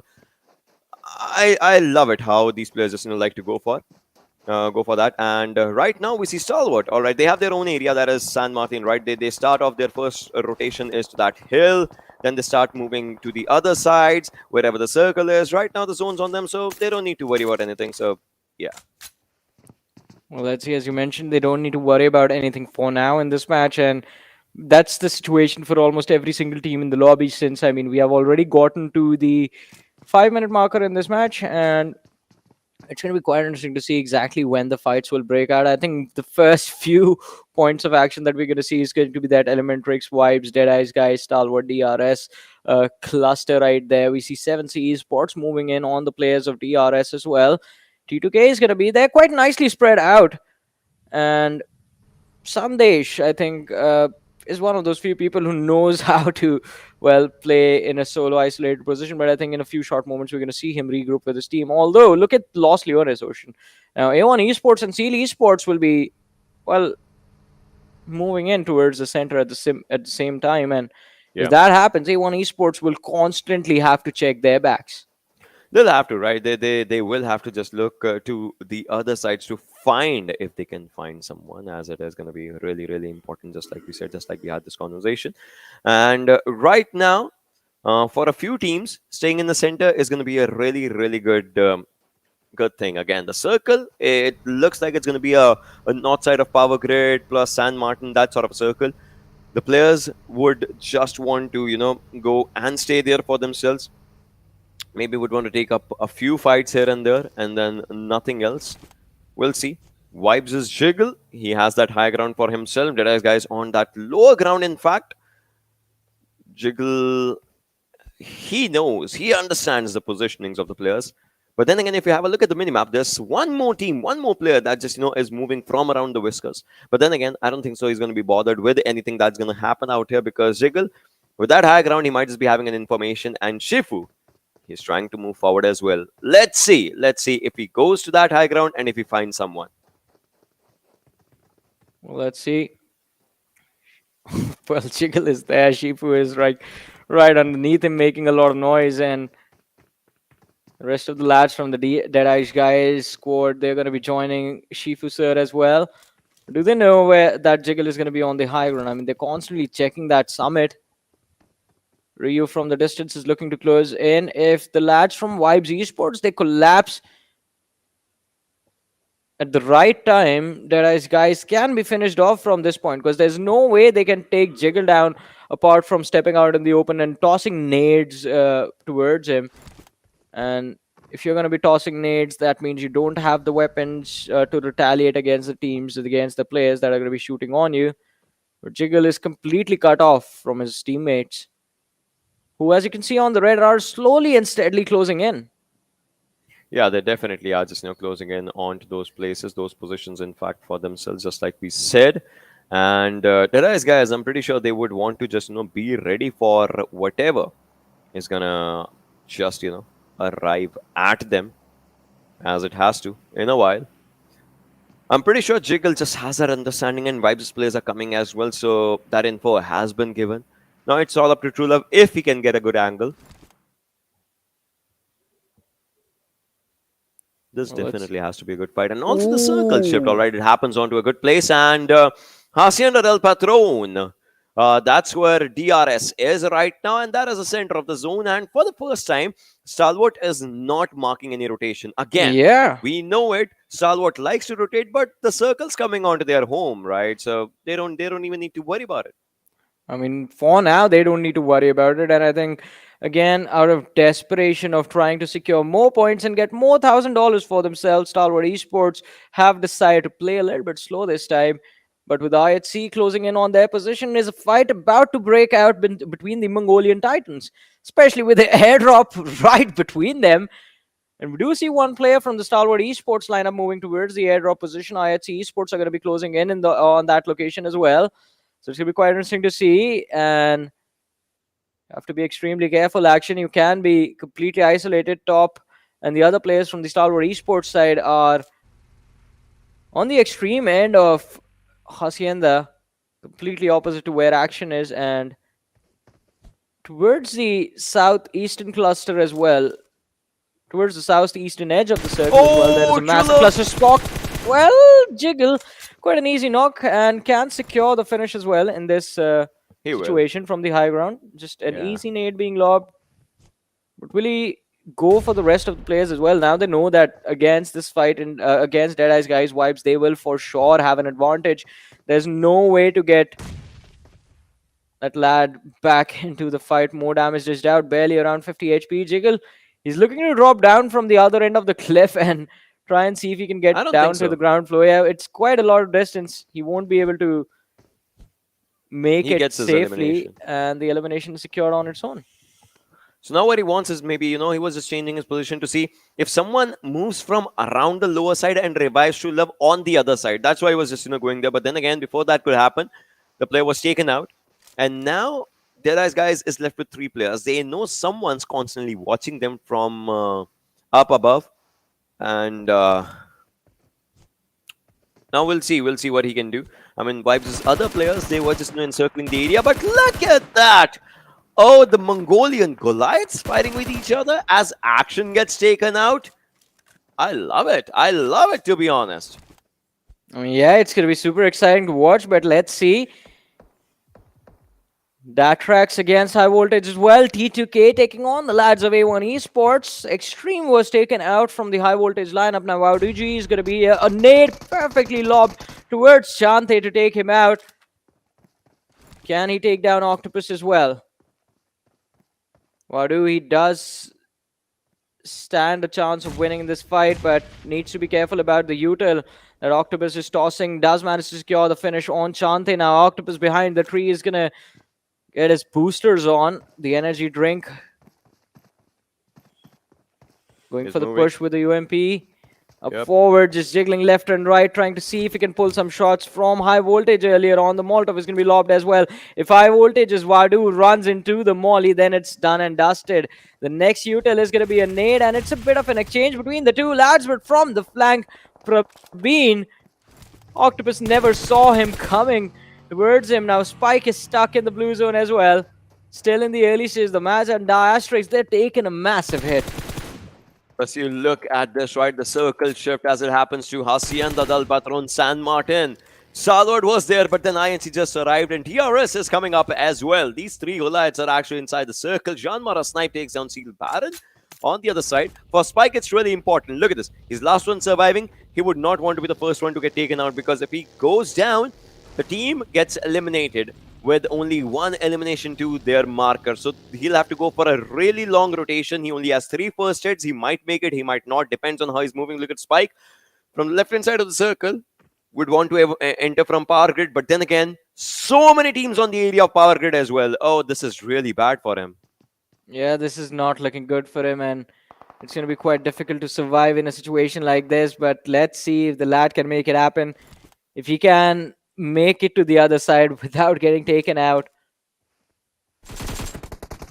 Oh, Gunner against Esports takes down one, but instant trade coming in.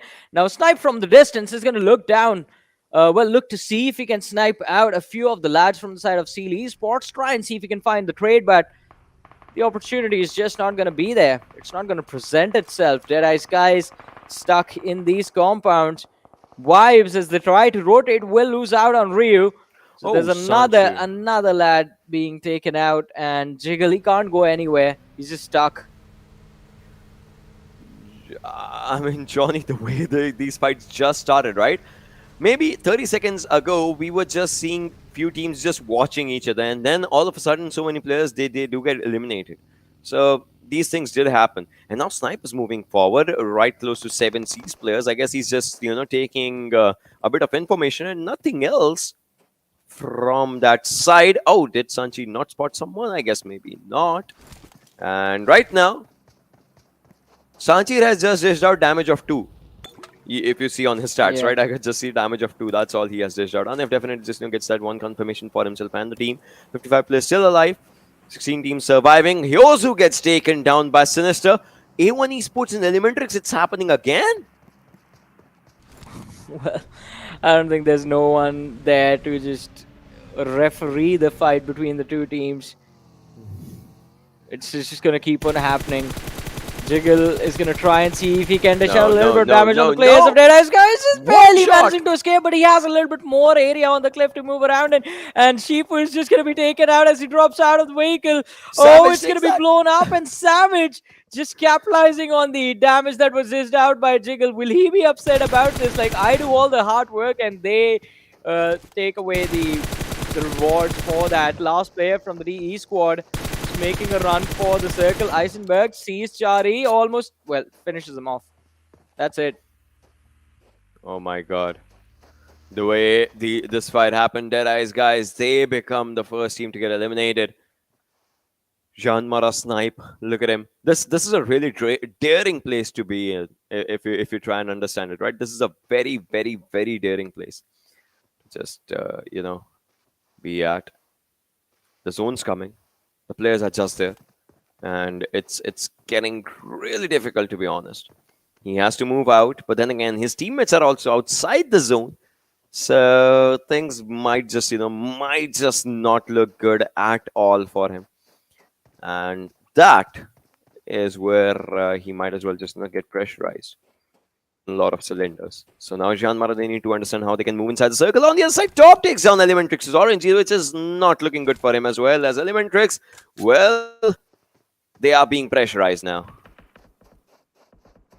Well, let's see, they are going to be under a lot of pressure at this point, and with Orange down on his knees as well, Stalwart Esports in a perfect position to contest the fight that is about to head in their direction, with Savage Esports closing in on their rear. ElementriX, I believe, quite close to getting eliminated from this point. Top, instantly turns around, takes a few shots towards Sancher, but Sancher stepping behind, well, not in fact stepping out of the cover, was the right decision taken by him. Now finally goes for the peak. Top dishing out more damage on the competition. Not looking to stop anytime soon, but Nima, he's stuck. Vector in his hands, will have to fight for survival with just his SMG. Switches over to the Scarrel, but the UMP is going to out-damage him in that close quarter combat situation. And Skylightz Gaming, Nima is going to be finished off. AJ is knocked out. Galzen doing all the heavy lifting by himself. Look at him, taking down the players of high voltage left and right. But will he be able to lift them up more and more? That's one of the questions. And right now on the other side, Sushant just doing his own job, his own sweet job, taking down a few players. They have they're going to be missing out on Orangey, though, in all of these situations. And ElementriX, they need to understand that Savage is coming from the other side, who are indeed taking up another fight from another team. But Hyozu is surviving. He just sits in that vehicle, would want to move away from this place. ElementriX's Incus was spotted down. But Hershey, I guess he understands to take down the last player. That's going to be the most important. And Hyozu, he's stuck. He gets taken out. There's no stopping. There's no coming back from this one. But look at that, Hershey. Oh my God, Hershey. He just saw one of the players on the back lines, although. But now he chooses to go for the zone, which I guess is the right call. But he's still not inside the circle. Well, let's see, he's still not inside the circle, as you said. Hershey, this is not a good spot to be in. Jumps down the cliff. Does hear Spike rotating. Will he go for the pick? We'll talk about that later. Praveen finishing off Galzen from the Skylightz Gaming squad. And the blue zone closing in. Even he will have to think how to find his way in and find some safety. Takes a massive hit while moving in. This is not looking good. Praveen, which is barely 5 HP. Finished off by AJ in the very end. High voltage forced to take an exit after the win in the previous match. Wow. This time they go out early. They go out really early. And it just, doesn't look good for them. Although they are in top 15, if not anything. So, they have secured it for themselves. And obviously, they have a lot of matches for themselves to just showcase their incredible gameplay. Top gets shot at. If he had fallen down from this place, he would have taken the fall damage as well, and he would have been taken down. But then Hershey's coming, but he's getting shot at from the other side as well. He understands now he's in the wrong position, the wrong place. He'll have to just lie down on this place, and will have to heal. Yes, that's exactly what he's doing. He's going to go for a first aid, and has 6 energy drinks, so he's going to just make the most out of it. If not, as well as he's fully energized with that boost bar coming up. AJ gets taken down by IHC. Godless, what sort of a sorcery is this? Hershey will be taken down from the other side by Stalwart's try. They lost on action in the start of the game, but they're not looking weak. But Demo? What? Demo takes down. Memo takes down. 7. What? I mean, quite an interesting situation, but I think 7C Esports, they are retaliating as well. They have taken down Wally, Demo, and one more player from the side of Seal Esports. It's just one final player left standing, so I don't think Seal Esports, they stand a good chance of making it to the late game stage. 7C Esports trying their level best. They're desperate to win this fight, finish off the last standing player from the side of Seal, and walk away alive. But Demo is crawling towards his teammate, trying to go for a revive. But on the other side, ladies and gentlemen, Dax have also been shown the exit from this match. Savage Esports have gone out. We're down to 9 teams, 29 players surviving in this game. Venom Legends, steal shot. Oh, this is going to be intense. He's isolated. Vibes, they are quite close to him. Joker and Malik, just the final two players. Still, Vibes, they are struggling. If Malik is taken out, then it's going to be down to the last player. And with how Steel Shot is lining up his utility, I think Vibes, Malik is not going to be alive for long. Barely any HP. Oh, so close. So close in the situation now, as these players are trying to find up a good place for themselves. As Steel Shot's grenade, oh, that was one. Icy with the 9 bullets that he has for himself is going to take down one. Will switch up the weapon. What an impressive reflex coming up from this lad. And as soon as we could just talk about it, Alex needs to understand that he just needs to connect one bullet. He does that as well. Needs to go for the revive on Icy, but I don't know if that's going to happen. As DRS, they're going to go with their own throwables, but then nothing connects. What is happening is Alex is on one side. That smoke just, is going to help him out. Reaper with that M16. Can he make the most out of it? Yes, he does. 9 bullets used, but IHC is out. Well, IHC being shown the exit, something that I think a few of us expected, but everyone just wanted to see them survive to the late game stages of the match. Now, Venom Legends left for the 4-man roster along with the players of T2K. Rest all the teams have lost players earlier on in the game. And, well, Ocean, as we are headed towards basically the top 5 teams remaining marker, look at who has made it this far with 3 players left. E1 Esports are also a part of this action, and they are still here. But let's see if they can make it to the top 3 at least. For now, I think Venom Legends and T2K are the teams that stand in this game with advantages. Both teams with 4-man rosters complete. E1 Esports, yes, they have players. Yes, they have the areas. Yes, they are in top 6. But can they go? Can they push themselves more and more? That's the question. Oh, Legend, he wanted to push that pedal, but then it did not happen. The vehicle will be taken down, and so will be him. As A1 Esports' Dante takes him out, but Rafa just steals that. Well, let's see. Rafat is going to be able to secure an extra point for his team. 7C, Precious. No, getting inside the bus is not a good idea at this point, but we'll talk about that later. A1 Esports 6-9 finding the opening against Venom Legends. Down to 3-man roster. The nade is being cooked. It's going to be, well, it looks like it was aimed quite perfectly to take down one more player, but Dante is going to finish off Pika from the Stalwart Esports squad and, well, bring the numbers of the lobby down to the top 5 teams. And 6-9, he found the second and the third as well. Just last player from the Venom Legends lineup remaining. 6-9 is finally going to be shut down by Precious. Oh, it was Akujor who took him down with the final few shots connected by him. Oh, what A1 is that Esports, push? they shouldn't push like this. Exactly. A little bit overconfident, a little too cocky in this push, in this fight against Venom Legends. Totally forgetting about 7C Esports that are not too far away. Ailey's going for revive at point blank range. Dante is going to go for the nade being lobbed towards Rafat, securing the finish. And now he can just go for the fight. The Molotov is going to be lobbed as well, but Ale managing to dodge out on the damage. Dante is going to, well, go for a reload on the M4, and that's the finish. The complete wipeout of Venom Legends by the hands of A1 Esports, ladies and gentlemen. Now, this is the team that we wanted to see. But 7C is still surviving in the top 3. We know what happened in the last game. Yeah. They would not want this to happen in this game. 7C, this is your redemption game. If you can just make the most out of it, they're going to take down Sinister. Dante might just be the next one to follow. We'll see what happens as 7C's players are moving forward. They need to get this dip for themselves, but T2K is trying to do everything in their power. They're trying to do everything in their favor. A1 Esports as Dante is kind of stuck in that situation, but he takes down one, and he'll go for the finish. Dante, whatever it takes, he will do it. And now, T2K, a tsunami is coming. Trained to kill these players. They know how important it is for them as well. But Dante, there's no stopping Dante. He is just laughing over those crates, taking everyone down. But now I guess he's overcommitted. He's overcommitted quite a bit. He has overcommitted, and he will be taken down. One player from 7C surviving, that is Precious. He was so precious, he gets the team to another 12-point marker for themselves. But will it be 15? I mean, it's a 1-on-3 situation. 7C's Precious would be praying that now T2K should throw the game the way they threw the first Erangel. But I'm doubtful about that. Yeah, that one was a different scenario where there was another player from the opposite team present. This time it's a complete 3v1 situation, and I don't think T2K they are gonna make the same mistake. Look at Sandesh, he gets the position and the other lads go for the finish. There it is, ladies and gentlemen, T2K getting another chicken dinner for himself. So the form continues, the incredible performance from T2K from the second Super Weekend. They've brought it that back along with them to the third, ladies and gentlemen. Moving up, well, staying in fact in the top 5 of the overall rankings, 22 points secured from this game. And $1,000.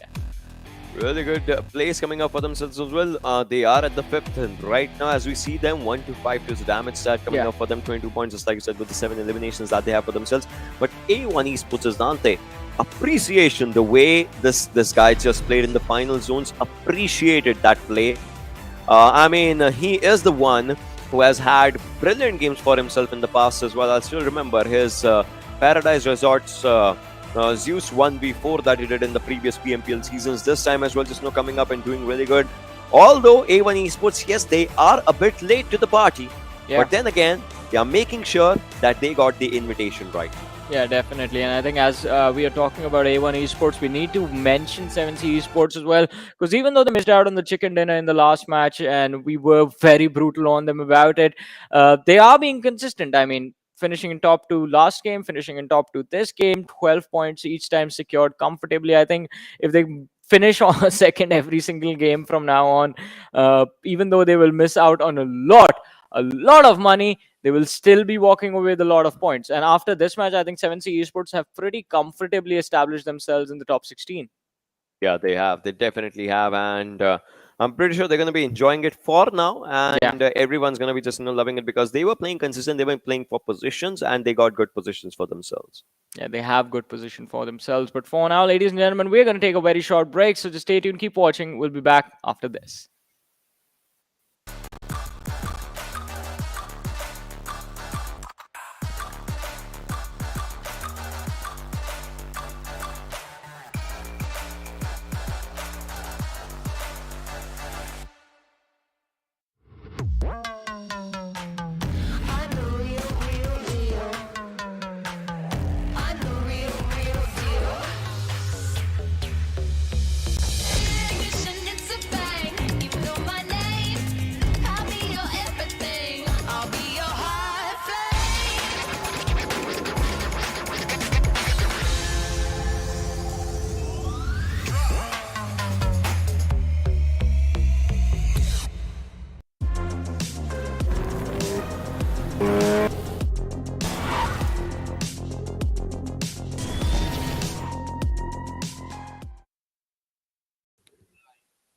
Once again, welcome back, ladies and gentlemen, to the PUBG Mobile Pro League South Asia Spring Season of 2022, brought to you by the Oppo F21 Pro, which is out in the markets right now. So go grab yourselves the winner chicken dinner with the Oppo F21 Pro, ladies and gentlemen. And this is Super Johnny, that is Ocean Sharma. 2 games of today are done. 7C Esports consistently finishing in the top 2 in both those matches. Now it's time for us once again to move to Erangel, match number 3 of the day. But before we do that, we're going to talk about the stats from the previous match. Exactly. We will be looking at the MVPs and the other stats as well, because this game, I'm pretty sure so many players just, improvised and they adapted onto some new strategies. In fact, this was a standard Miramar zone, but not so standard Miramar play coming up from all these players. I mean, Dante, just like we said, we talked about him before the break. So let's have a look at the MVP as well, and let's see who that player is going to be, and the way these players just played. What does it take in this one to be the MVP? All right, it takes 4 eliminations, 530 damage, and 24 plus wins survival time, and that was done by Train to Kill Suyuk.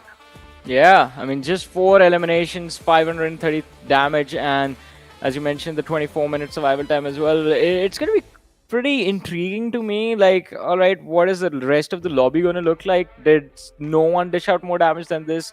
I mean, Train to Kill will definitely have the advantage in terms of the survival times, because they did in fact survive till the very end, literally. But again, now also another interesting thing, what's the total tally of the lads from Train to Kill? Because after Seo, we don't see any of the other players in the top players list, but A1 Esports, Dante, he managed to find his way in with 617 damage dished out in total, more than that of the MVP of the game. Prabeen is going to be there on the 3rd position with 3 eliminations, 542 damage. Sandesh is going to be there with 2 eliminations, but 507 damage. And Alex, with his 2 eliminations and 500 plus damage. Yep. Coming up with only 2 eliminations, these 2 players, with 500 plus damage, these 2 players.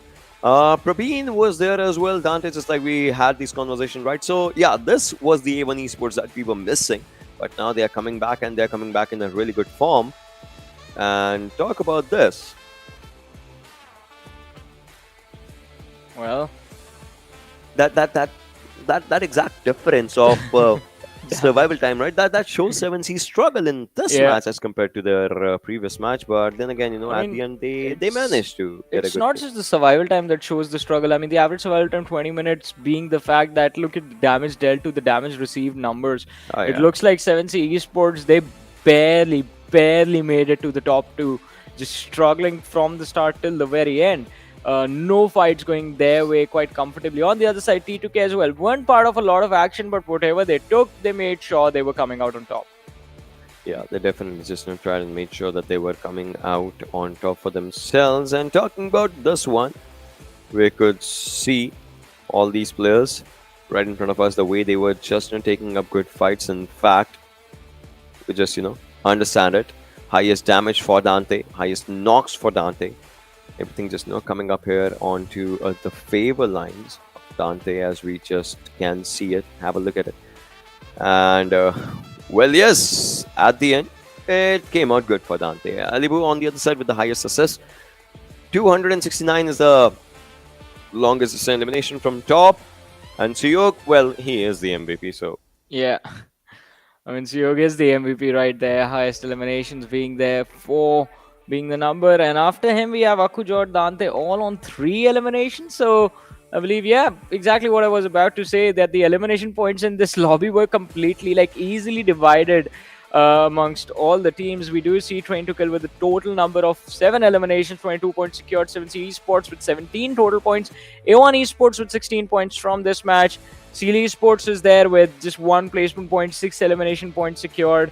And I think, yeah, even Dax, who were eliminated very early in the game, did get 2 exit frags as well, just 3 points secured as in total. So it was an interesting matchup on Miramar, but this was the only one for the day. Now we have Erangel, Sanhok, Erangel, the next 3 maps, ladies and gentlemen. And I mean, even Sanhok in the league play days was quite interesting. I mean, you expect a lot of action, but that wasn't there. Now we have Erangel, TDM, Sanhok, Erangel. We can just talk about it in that sense as well. Forgot the TDM. Yeah, but then again, just like you said, right? So every Erangel, even if we have the same circle, so here's the deal, Johnny. Even if we have the same circle, we'll not have the same survivors, will not have the same storyline, right? Yep. That's just the randomness of the game that I always love. And we'll move on to that definitely. But before that, we'll have a look at the Oppo F21 Pro movements from this one particular game, because then again, the circle was forming down to the areas of Hacienda, Sanmar, like those open areas, as we saw so many fights happening. But this is where it all started, with Jiggle getting that high ground for himself and just showcasing like, hey, how's the weather down there?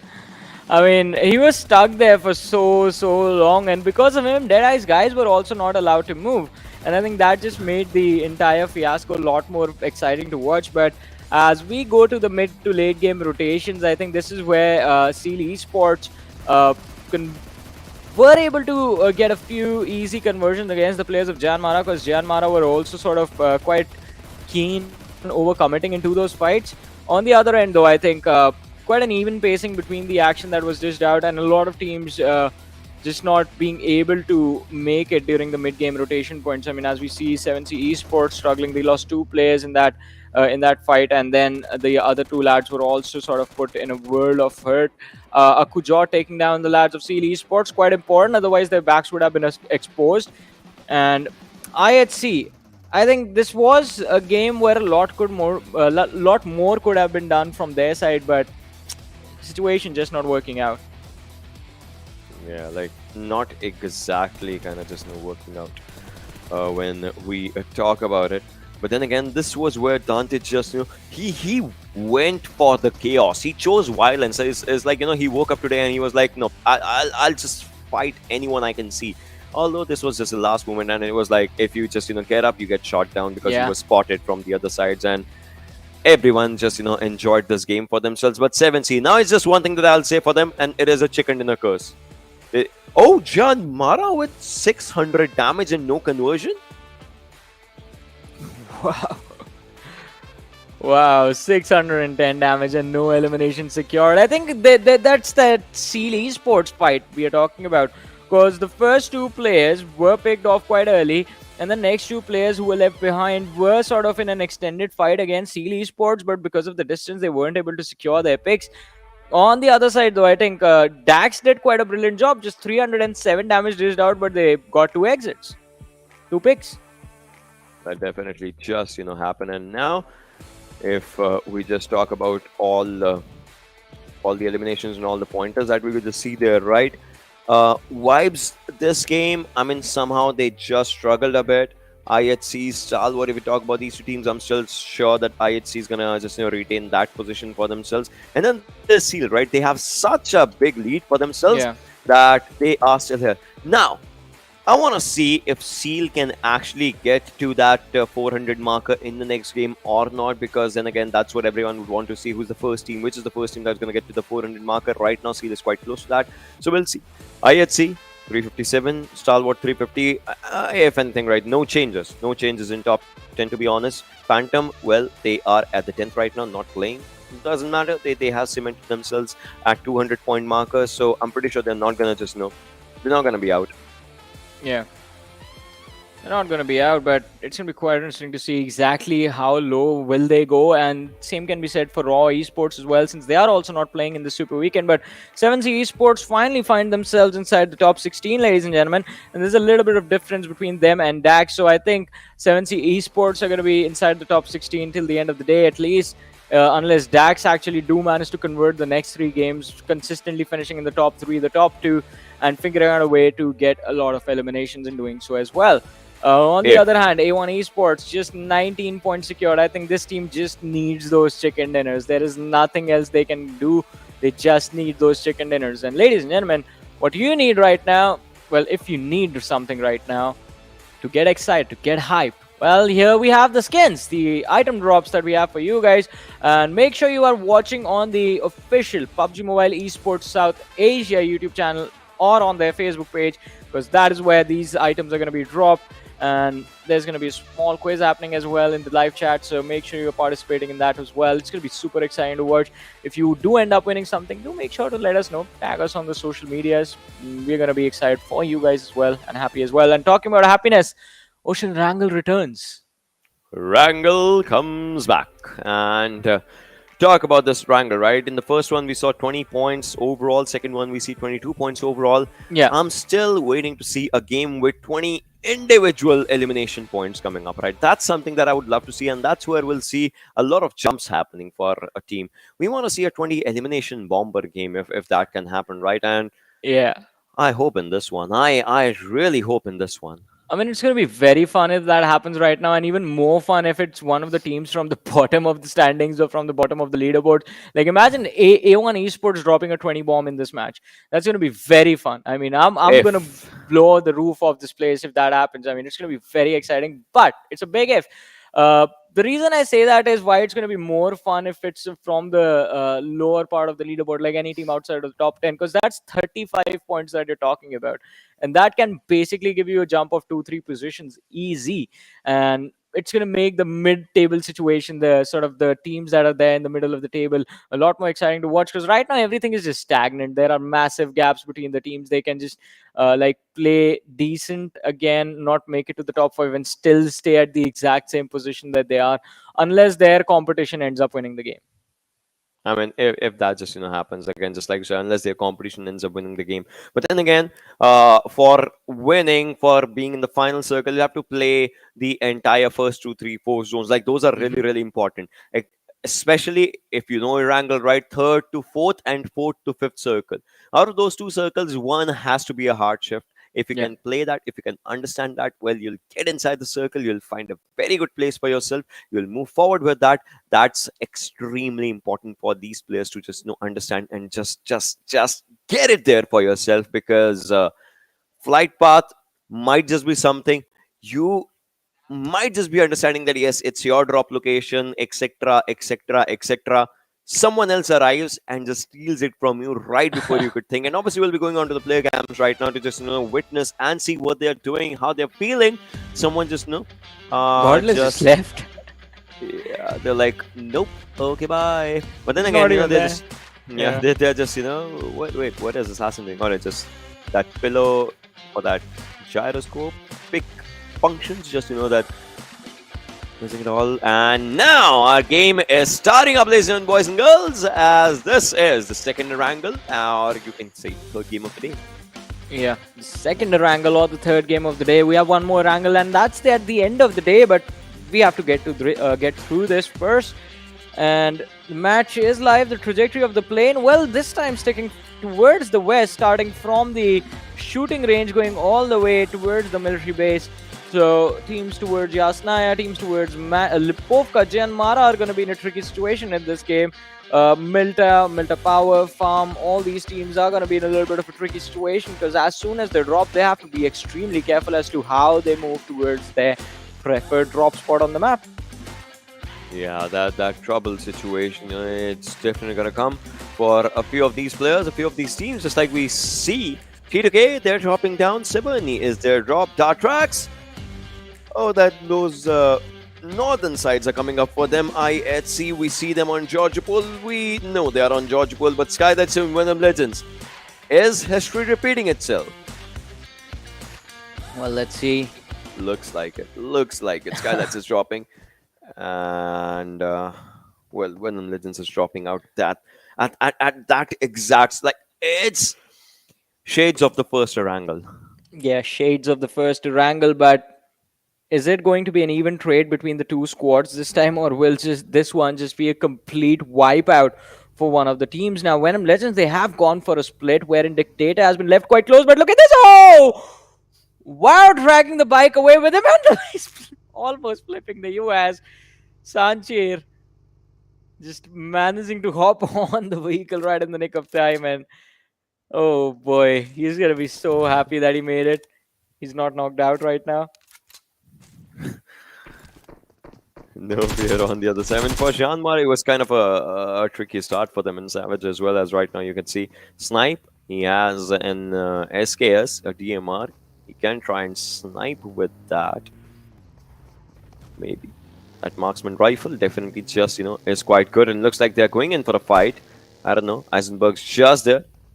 What was happening? But then again, Eisenberg's just around and oh my god, they read him wrong. They read him wrong. Gunther? Wait, what is...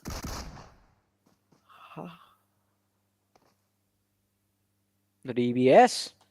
I mean, we've seen the impact of the DBS. I do get it.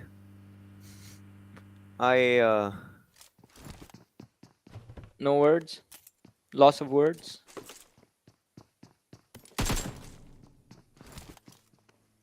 I mean, let's see. It's still the early game. Maybe Savage recover from this. As Anif and Hershey, we do see them in the US. And finally made it to Yasnaya Poliana. Oh, the jump lands perfectly. And they have control of the city's edge now.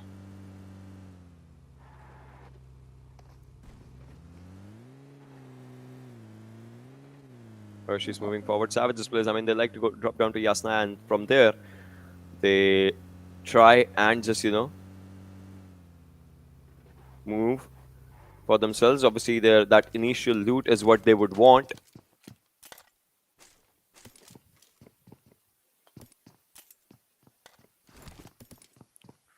And if Sanchir, everyone's just, everyone's just going to go for that initial loot for themselves. Hershey, just being that Bojack horseman for himself, is just going to just, go for that initial loot for himself, as well as they are quite close to the circle, in fact. And from there, they would just, try and get a hold of a good area. Shield shot just, is moving around that place. So, yeah. Well, let's see. Venom Legends again, they have good control of Gatka this time and no contact with the players from Skylightz Gaming, so they're going to be feeling quite comfortable about this. Dictator already hopping on the buggy, just giving a call out to his teammate right there, Steel Shot, like it's time to leave it, to rotate, and I believe they've finally spotted out the players of Skylightz Gaming, so it's going to be quite interesting to see what the intention is going to look like, and they want to go for a push. Oh, wow. AJ and Steel Shot, the utility is going to be exchanged, and AJ steps out in the open, runs back in right in the nick of time, managing to dodge the damage of that frag grenade. And Venom Legends, I think, are finally going to back off, realizing that they are outnumbered in this fight. They definitely are, but look at that Steel Shot. In fact, Venom Legends' players have been spotted down. This fight, Skylightz versus Venom Legends, it will keep on happening here and there. They understand each other. They know each other's positions. They know where the players are. They know where the opponents are. They know from where they can go to take up the fights. But we'll see. We'll still see, right? Because right now they have to find up a good, decent place inside the circle. To be honest, Atrax. Now they are moving away. They have their own vehicles, a few buggies, a few, bigger vehicles coming up for themselves from which they can just move out of the place. Might as well just go for a slight rotation. Looks like Atrax is going for it, but the circle. Oh, this is such a good circle. Might just go down, might just go up. It'll play with the minds of the players, but at the end it should come up. Well, let's see. As you said, it should come up in a few short moments, but T2K, look at them. Moving in towards Yasnaya with 3-1 split. And Dax is, well, their intentions are quite similar to move towards the main island from the eastern points as well. So it's going to be quite interesting to see if Savage Esports, in fact, do catch them off guard. Deadeyes Guys, although, have gone for a very early rotation, moving towards the farm area already early on in the game. DRS still holding on to the Milta City, and Skylightz Gaming now. I think this is going to be quite interesting, Ocean. Look at that. ElementriX, they are playing split. Skylightz Gaming is also playing split. So if those individuals, Yozu and Nima, if the contact happens, I think it's going to be fun to watch who wins and gains an advantage for their team. Yeah. High voltage, that school area that they have. They always like to drop down here, right? No matter what, if a team is coming on them, they'll still drop here. If something happens, they'll still drop here. They like to just start off on their own momentum, and they like to just drop off to these kind of places for themselves. So high voltage just loves it. That gas can was just out there. Would want to just refuel one of the vehicles, maybe to its full potential or something like that. You could just see that. And all right, the gas can gets picked up. On the other side, it's Seal Wally. This new bridge, it's extremely good, and looks like he's giving up a few classes to us. So that how can you just? Oh no, he was just supposed to go to a pixel left. From there, he could have just climbed it up. He wants to climb this bridge, if I'm not wrong, and he's just trying. And on the other side of the bridge, it's ElementriX. They have Venom Legends quite close to them. Well, let's see, though, if the fight is finally going to break out. Rafat is going to be there. Dictator thinking about a push as well. Yuzo, just an 8 being lobbed to stop them, but it's going to overshoot. And oh, don't run towards it, buddy. It's not what you do with an 8, but Orange, look at him going for a flank. ElementriX, they've thought about this. The positioning seems to be on point, unless Orange gets caught off guard. Sus in the back lines as well, and well, Dictator is going to pop off a few smokes to just deny them the vision to sort of deter any further aggression.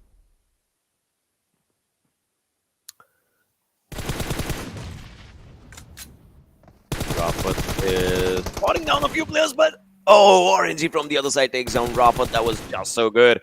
Coming up, here's who's on low HP, and everyone just understands that as Sushant just gets Rafat's confirmation, and Dictator through the smoke on low HP takes down 2 players.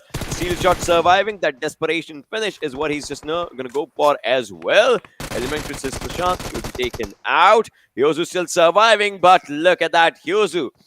Even if he has the slightest of the sliver of the HP, he would want to go for the fight. He would want to fight. That's his fighting stance. That's how he loved to play. And he is going for it. But then again, Steel Shot's arriving. Hyozu, he's barely surviving. Will he be able to give new life to his teammates? That's the question. As Steel Shot just, spots him out, takes one man down again. Oh my God, this time it was Yosu and Incas. How long can he survive? That's the question. The grenade, it will take some time to just, cook it up.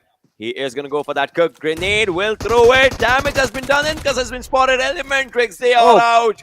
They have been taken out of the lobby. Perfect approach from Steel Shot as well. Just the way he closed out that fight. Grenade being dished out for the early damage. Repositions towards the right. He knew his opponent would expect him to go left. And then just easy shots from the UMP being connected. But look at this. High voltage in a world of hurt. As Wadu is going to be taken down by Rules and finished off. Just getting punished for overextending towards these barn houses. And DRS, they have the spot under control.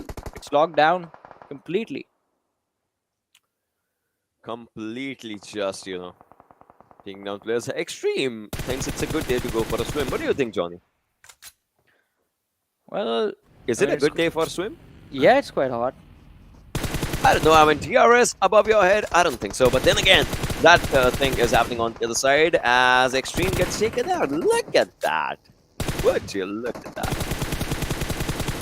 Let's see, Venom Legends, they know how to drive quite perfectly, just avoid the bullets. And Atrax Esports, we know they have blood in their eyes. They want to hunt them down. And Venom Legends, they're looking godless. I mean, the man can shoot quite nicely and like be very aggressive in the game, but the driving, what we just saw. Oh! Yeah, he's up. He's he up. missed them He's completely. Up. He understands. But Leo, he spots down the other players from Venom Legends, and look at that. Dictator is on barely any HP bar right now. Lambo gets is moving around, and I guess this is where Wally can capitalize. He's giving up a few shots from one side, and Wally understands his position. He understands his worth in this fight. As from the other side, it's gonna be Steel Shot. It's gonna be Dictator, who hasn't healed yet, by the way. But I guess a few more vehicles are coming. A few more vehicles are coming. Wally's position has been taken apart right now. As why is no one shooting him down? Oh, Alex is on low HP. The circle shift. That circle shift has played with the minds. Yeah, I mean, this circle was very interesting and very fun, but now, I mean, since there is a massive cluster of teams on the corner of the bridge, Wally just drops down to his demise. Oh, that has to be brutal, but Seal Esports, they've just lost one lad. Baron, Demo, and Leo still surviving in this match. And Venom Legends, they have managed to cross over. IHC have managed to cross over. Skylightz Gaming is going to be the next team thinking of crossing the military bridge, but it's not going to be as easy for them because now they have 3 teams waiting on the other side. And you can't really start fighting instantly after you cross over. You have to position yourself behind some cover, be it either towards the city, towards the left, or the hills towards the right. All of a sudden now, Venom Legends, they have to go 600, 700 meters more inside the circle. Meanwhile, high voltage, only the first game was a charming game for them. Other than that, it's been a complete nightmare so far. So they need to understand what they're doing wrong. Seals players, a few marking a U-turn, a few just moving forward. I don't know what's going on in their minds, but then again, this is how it is. JyanMaara still struggling with the blue right now, but then again, I'm pretty sure it's the third circle. They just need to pay the respective circle for the next one, and then they would be fine. They would be safe. Skylightz again, just, the players are being taken down as 7C Ripson just takes down Nima and would want to go for that finish as he does. He does it. Precious on the other side. Ripson on 1. Akujar on the back lines as well. As we see them, these players, they are thinking for going on a fishing hunt, and A1 Esports is on the other side. Last game was pretty good for them because they were on the land of the desert and they were taking fights. This time, the water might just change everything. Let's see. I mean, every time Sinister just comes up to fill his lungs with air, he is getting shot. That's a different way to drive a buggy, man. Like next level engineering. I get it. I think I wish Necro was here to see this. I mean, he's the one just talking about how in the future everything is going to be wireless driving. Uh, Contactless driving. Like, yeah. oh, sinister. Still surviving. But DRS from the other side takes down 6-9. I guess Steel has that understanding, maybe. Maybe they don't. But Mafia Ninja with a really good spray right now, just connecting a few shots on this auto weapon, just using it like a burst with a few shots and then just getting back to his own position. That looked quite good, quite surreal, quite amazing. IHC on the other side as we see them just struggling around. Think about it, right, Johnny? IHC went to the southern side, then they come back to the northern side. Just like we said, the Circle's going to play a few games. The Circle is playing games, and IHC has been played. Well, IHC, as you mentioned, they have been played the crossover to the military island and now trying to fall back to the main island. They have lost Alex and they will be stuck in the blue zone as well. They can be stuck in the blue zone as well because they have Venom Legends right behind them. Joel and Godless, they are moving forward in their vehicles, but will they be able to find some cover once they are inside the zone? They have IC who did overextend, but he has been spotted out by the players of 7C Esports. Memo, not really in a position to try and go very aggressive, go ham in the action, but still can in fact dish out some damage and make sure that IC is not going to be participating in the late game fights. Now, IHC, they're trying still. You can see them, right? They're still trying to just find up the places, the positions for themselves if they can. Playzone takes down one from Venom Legends again, and this time IHC Godless is moving forward, and obviously that is important, but still gets blown down, and I am pretty sure nothing hit Godless, but the vehicle still there. Godless, he would not want to stop any place. Well, let's see, it just keeps going and going towards the other end. But one more thing I want to know is what is going to happen to Stalwart Esports, because if you look at the map, I mean, Stalwart Esports, they have control of the Nova Repnoy Bridge, but Seal Esports is closing in on their array. And while the players of 7C Esports tried to shoot the vehicle that IC was in, he has exited it and now is just swimming just underneath the water. Oh, Seal Esports getting destroyed. Top finding the first pick. Baron quite close to the blue, has been spotted out as well. Top needs to be extremely careful about this. Is going to drop down to the lower platform and now back to the bridge from where his teammates will be able to provide some suppressing fire if he gets knocked out. Now Baron is taking a lot of damage from the blue. One of the lads from the Seal Esports side, Leo, has already taken a swan dive into the water and is going to try and swim for survival. They're trying just, to move down from the area, just like you said, they're trying to swim for the survival. But look at that, Seals players, they're taking damage of the blue, and Stalwart is just enjoying this as of now. Seal, they were trying to hunt down the players from this angle, but then again, it just could not happen. And now, Playzone takes down Demo. That confirmation definitely comes to Stalwart. Oh, they spot down DRS's players as well as Action's going to go on that Mini. Action on Mini, I am loving it. I mean, look at this. I mostly see Top using that Mini, right? Action and Top both are using Mini. It's just so incredible. Dictator on the other side still just doing really good for his team, for himself, as he's the last one surviving, has 4 eliminations. Like the team has 4 eliminations. Skylightz, they lost down on one player, but then again, still trying. Venom Legends, they do get the 5th elimination right now, all thanks to Dictator. DRS has 5 as well, but the difference is a team has only 1 and the team has all the players surviving for themselves. Yeah. I mean, numbers can be very important at certain time. Look at that action also getting taken out. And there's the nade lobbed. Oh, no. Top, Pika, both are going to be down. Cry, the final player left standing for Stalwart Esports, quite far away from his comrades. There's no saving Stalwart Esports in this action. And well, the 2 Mongolian Titans, the top 2 teams of the overall leaderboard, have just been completely wiped out. DRS already sitting on 9 eliminations in this match. Ocean, this team has just gone absolute berserk. Ladies and gentlemen, here comes the champions of the previous season. A1 Esports Sinister is going to be spotted out in the water the moment he comes up. And well, those are the picks they need to shoot at. Reaper bot trying to be the Grim Reaper this time. He's going to try and see if he can secure the final few spotted him again. Yeah, last few bullets, and there's the exit. Make it 10 eliminations on DRS. And Reaper opens his own account now with the first elimination for himself. A1 Esports, they do get eliminated with just only 1 placement point for themselves. This DRS is deadly, and look at Reaper just trying to shoot any place that he can, and he gets that. He gets that for himself. When now they manage to eliminate IHC as well. 10 teams surviving. And Deadeyes Guys is in that area, as well as Savage is trying to pressurize them. Well, let's see how much pressure will they be able to put. As Skylightz Gaming will also come under some pressure. Delta finding another knock. Killer taking down Gals in a few moments earlier. But DRS, they need to be careful about this. As you mentioned, Savage Esports closing in now on their position. Rules is going to be taken down by Anif. Since he's a little bit further away from his team, it's going to be quite difficult for them to move on his position for a revive. They will have to lob some smokes, create a pathway, and then try and see if they can get the revive completed in time before the other teams just push towards them. Oh, look at this. T2K, they just made it inside safety. And now they have to think about fighting 7C, but 7C are getting destroyed from Dax. Savage Esports also chiming in. Everyone wants a piece of the action while 7C are getting eliminated on the 10th position. And it's not just them. Skylightz Gaming also forced to bow down. Oh, JyanMaara's coming.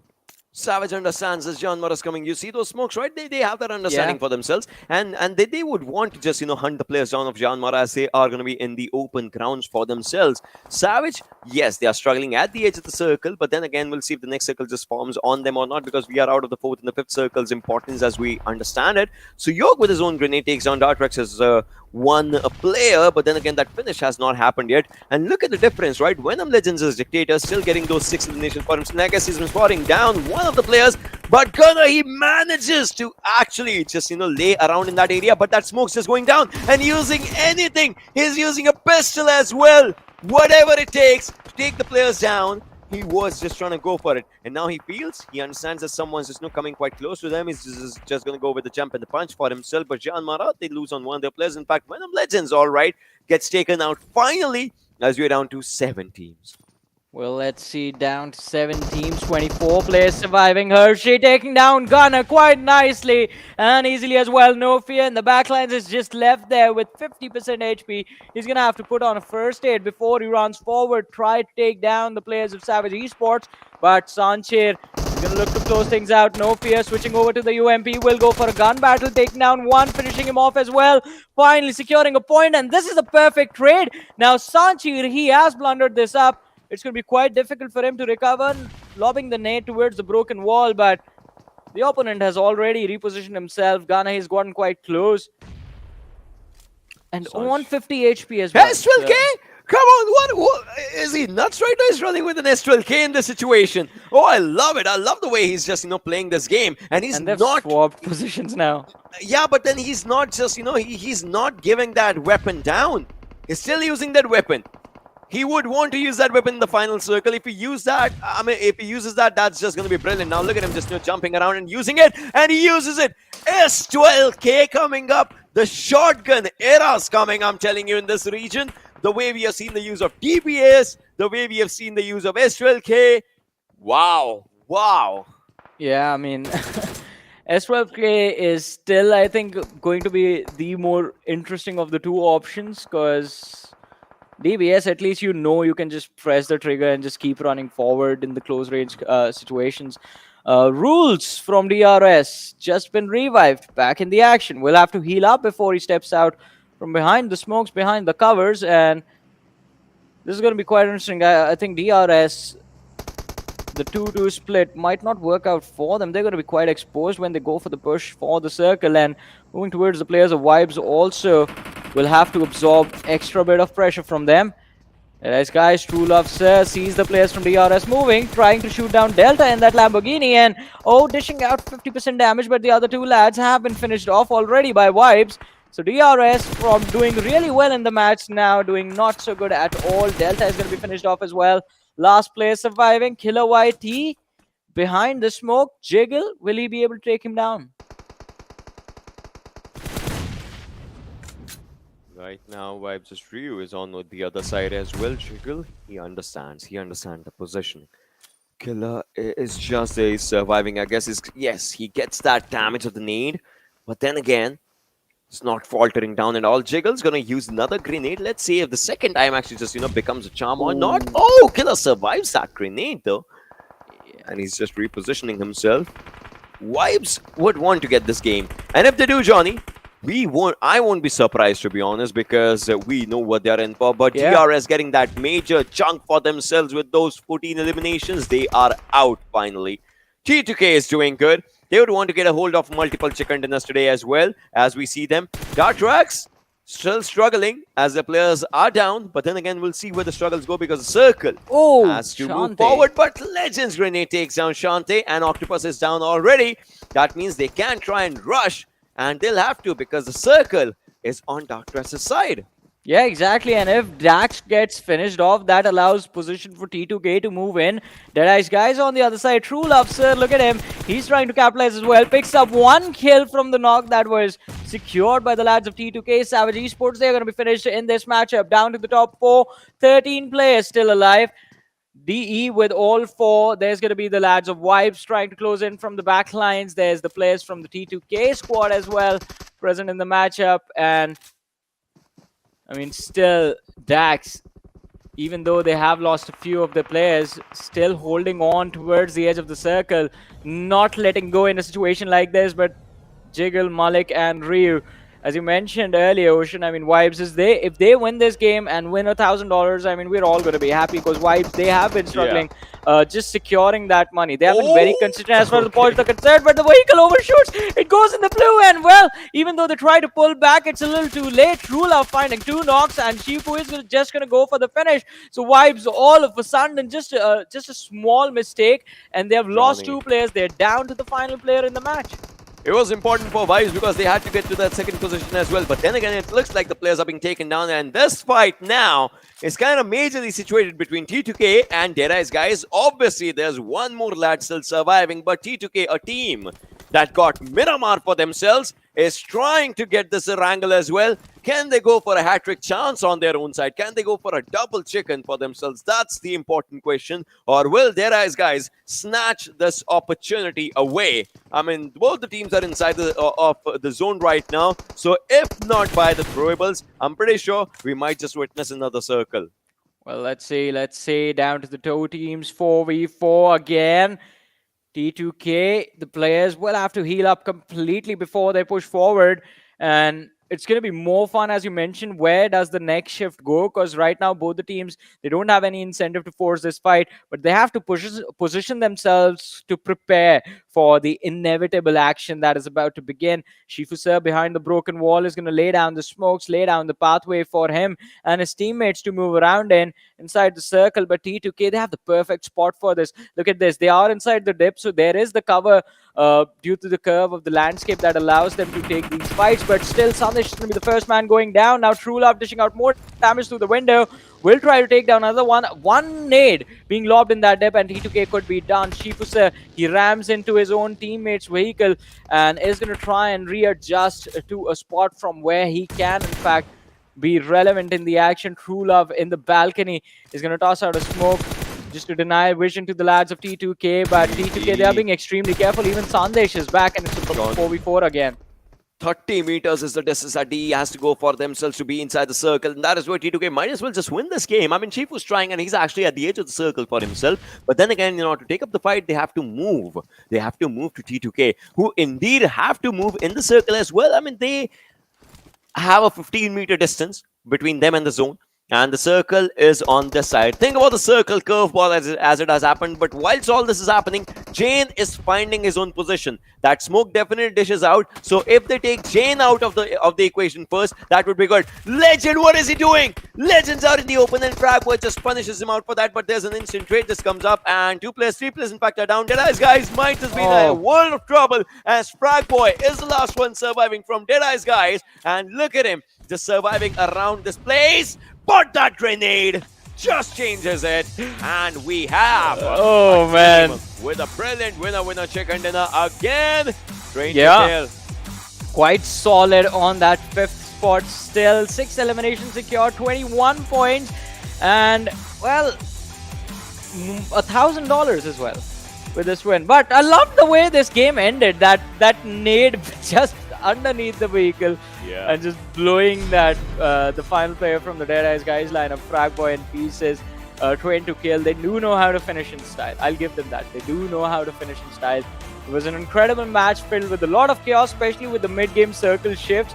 and then in the end, the sort of revives that were being given to the players of T2K, well, the players were giving to each other, but the opportunity that was being given to them to go for those revives, which should not have happened, because when the fight started, Deadeyes Guys, they had a clear advantage. After Sandesh was knocked out, they could have just pushed in with two nades being lobbed in the dip, and they could have easily just wiped out T2K in just a matter of seconds.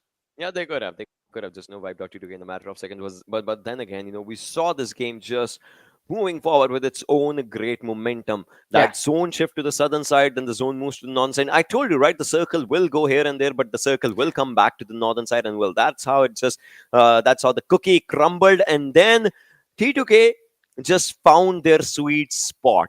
Yeah.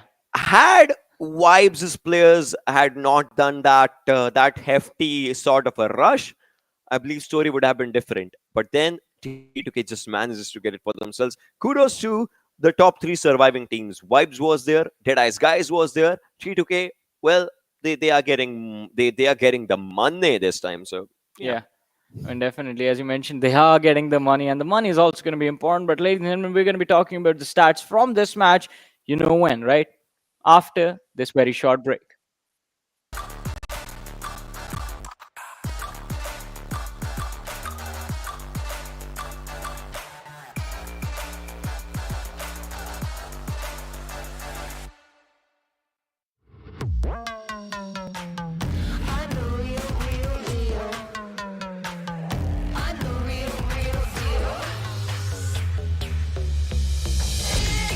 It's a bang, you know my name.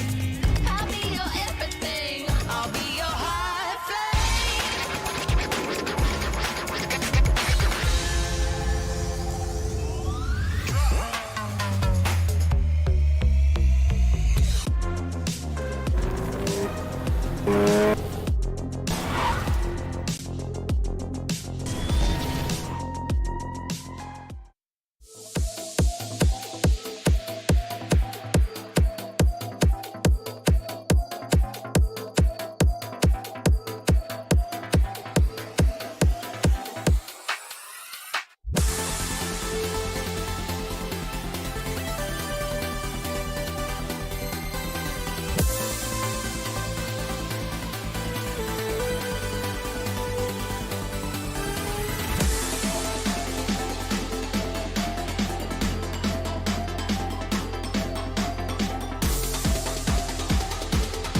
Welcome back, ladies and gentlemen, to PUBG Mobile Pro League South Asia. Of course, currently we are in the Super Weekend 3, day 1, and 3 games have already progressed on. And TDK, back-to-back chicken dinners for them. I mean, that's the sort of performance Avon needed, but in the couple of games in the past, things have been slipping by from their hands. I mean, the second game was still decent for them, but then again, Erangels have not been a good feat for them. As of now, obviously, we have just seen we have a sample size of only 3 games for them, out of which Erangel was played more. So we'll see what happens for them in the upcoming games or maybe in the upcoming days, and if it's enough. But then let's not make it about A1 Esports right now, because T2K, well, they have a hat-trick chance for themselves coming up, which is indeed a good thing. We have seen so many hat-tricks in different PMPLs here and there, so we'll see if that happens or not. But let's have a look at the MVP coming up from this game, because again, those are the conversations that we always like to have with the player performances. DRS had such a good performance for themselves, and that's the reason that Rules comes up with 5 eliminations, 1133 damage, and just 21.5 minutes of survival time. Exactly. I mean, DRS had an instrumental position inside those houses. They were able to just inflict so much pain and hurt on the teams in the front. We did see Rules too. He's one of those players who likes to position himself on a bit of high ground and then just likes to mow down squads in the front. And that's why he's got 5 elimination points. On the other hand, he's also got 5 knockouts to back it up. That conversion is pretty well. 2 assists as well from his side, with the survival time of 21.32 and damage of 11.33. Rules, I mean, this man has been there since the past, just doing such great things. I mean, before, of course, he was not playing for DRS, was just representing other banner. But man, even inside DRS, the conversion from this man has been absolutely insane. Rules so far doing a great job. But again, there are TDK, back-to-back chicken dinner. That's going to be boosting them up to #5 in the overall rankings. That means now TDK as well is going to be a bit of threat for the Mongolian teams. Yeah, I mean, T2K is definitely going to be a threat, but then there's a stagnant there, right? 5th position. I mean, the point difference is so much between all these teams that even after the chicken dinners previously and all, they're still at that same position for themselves. I know, like, how it's just going to be, they need more and more games with the same feat for themselves. But we're talking about the top players. True Love is there with 6 eliminations, 745 damage. Then there's Dictator coming up, who single-handedly tried to take down so many players and got Venom Legends so many good eliminations for themselves. DRS's own Killer YT comes up with 4 eliminations, 384 damage for himself. And then there is Spike with only 2, but 463 damage for him.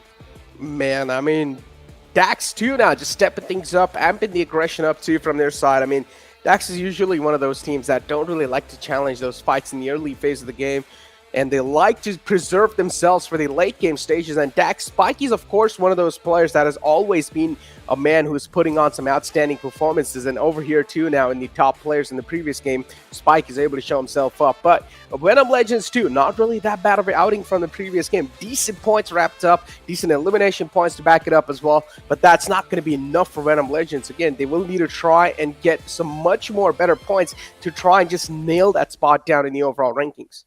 That is correct. But right now, if you just talk about it, right, you can see how the differences were there with Train to Kill and Deadeyes Guys. If we just have a look at it, I mean, damage dealt coming up as almost 1947 coming up with the Deadeyes Guys, and 959 only for Train to Kill, with 6 eliminations for them and 10 for Deadeyes Guys. Plus, they had almost all their players surviving here and there till the last moment. So Deadeyes Guys, they have an average of 27 plus minutes, and Train to Kill as well, because till the end, Train to Kill, they got it for themselves with more number of players, obviously.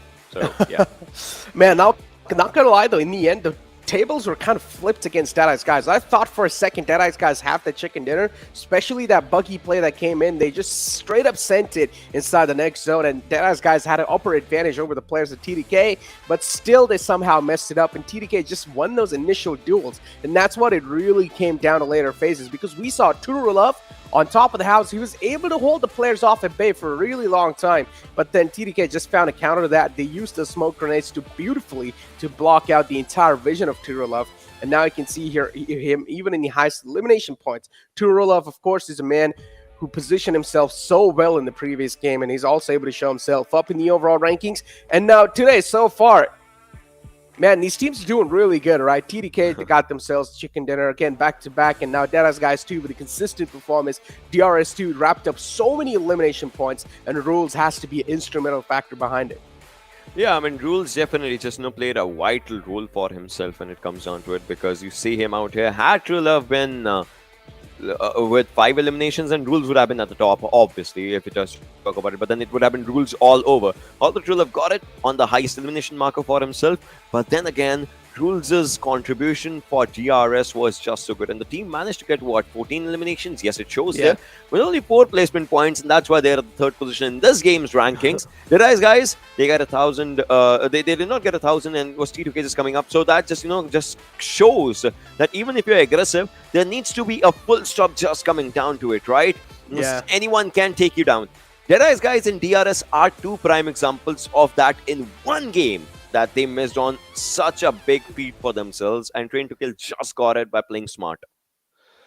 Yeah, that's beautifully mentioned. Train to Kill got it by playing smart. Now, you can see they don't really have a lot of elimination points to back themselves up, but still that chicken dinner is what really mattered for TDK. $1,000 too in the bank, and now TDK, they're going to be having some happy faces for themselves. Deadeyes Guys, though, even though they got themselves 2nd spot in the previous game, they're still going to be on the top because they got 10 elimination points to back it up. Skylightz Gaming, again, not really that great of a performance from their side. 7C2 had quite an okay-ish day today, but still they will need to try and deliver more, because we know in the overall rankings they are also struggling. Yeah, they definitely are struggling. It would keep on.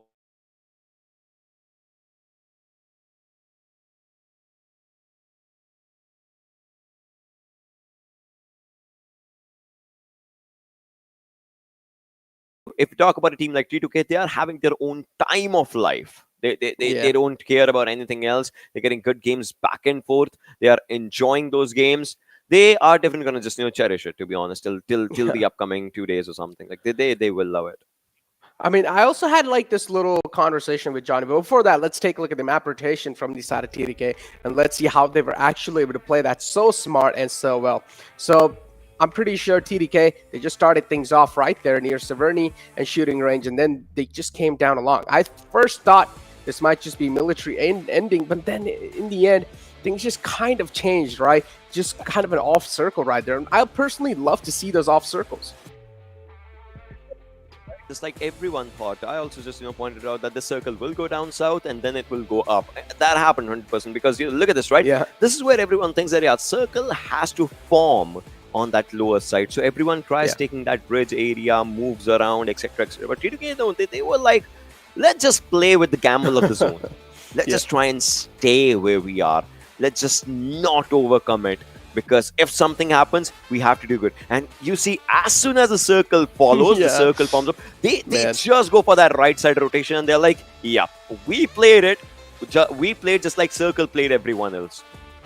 And whilst everyone was just thinking of the rotations from the bridges, or maybe they were swimming, this team was like, yeah, we can hunt the players down. And this is the exact smart play that we were talking about. Yeah, exactly. I mean, TDK, in the end, do you want to call it a little bit of luck too, just mixed up with it, or do you think it was calculated just and luck?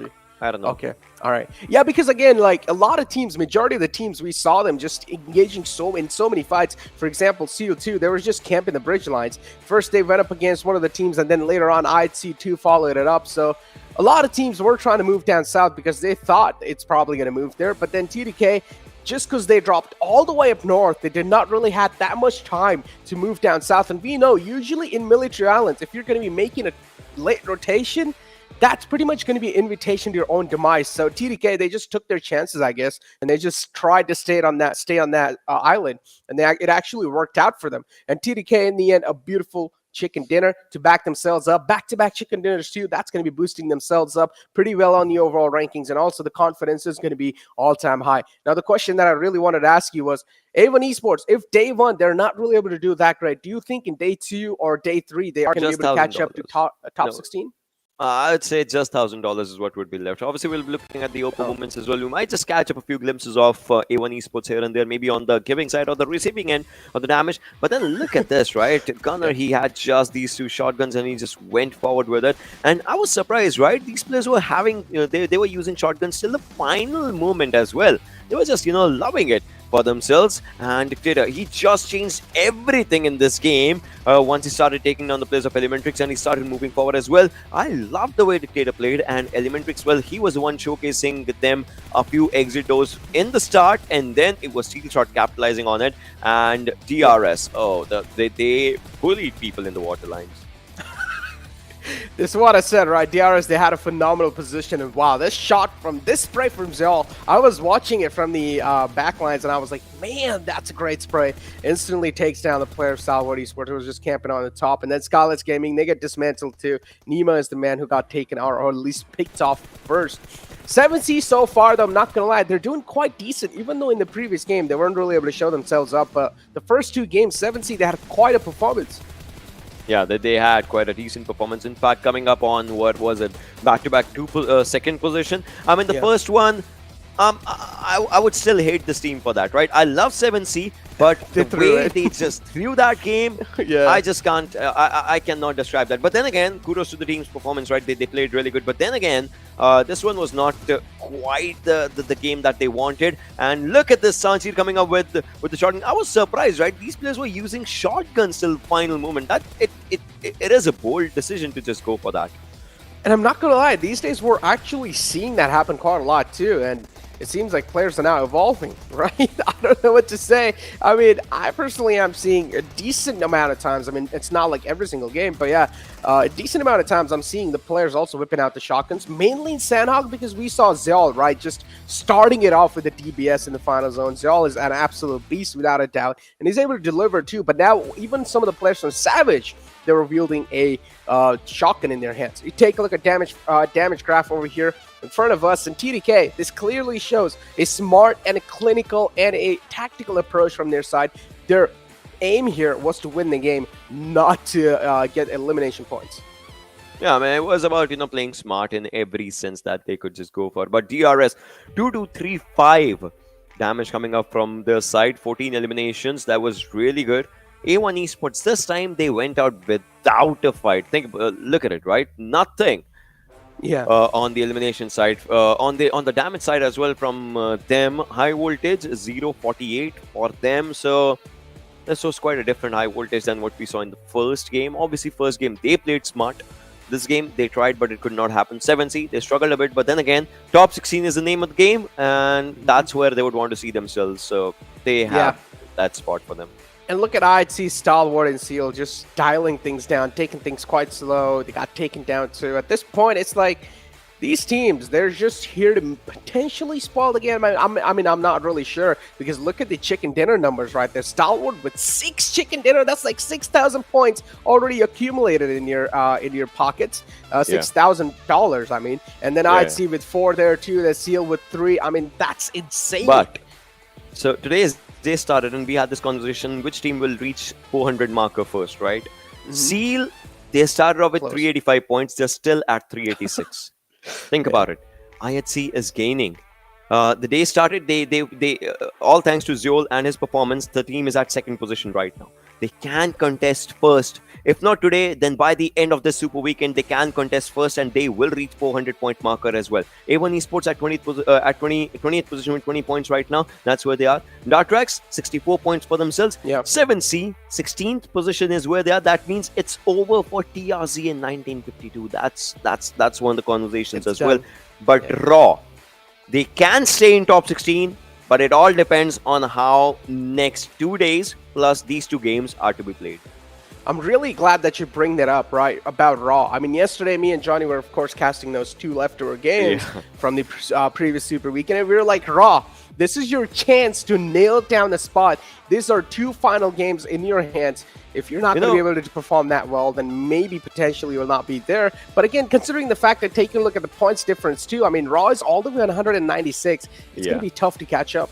And I was watching those games, right? I was actually sitting right next to Ansh, and I was watching those games right from his own eyes, and I understood a few things, right? Phantom's position inside the circle, that was so brilliant in the first game that they just sat in those L building for themselves. We call those L buildings and the area behind us a volcano mountain. So they just sat in those L buildings for themselves, and they just got the zone right in front of them, and they in the final game, in the final moment, right? You saw the players giving revives while the fight was happening. That Erangel was just so boldly played by that team. And then the second one, I mean, DRS, they just got those thousands just coming up for themselves. But Phantom, that chicken dinner, gives them such a good deal that right now they're at the 10th position. Nothing's going wrong with them.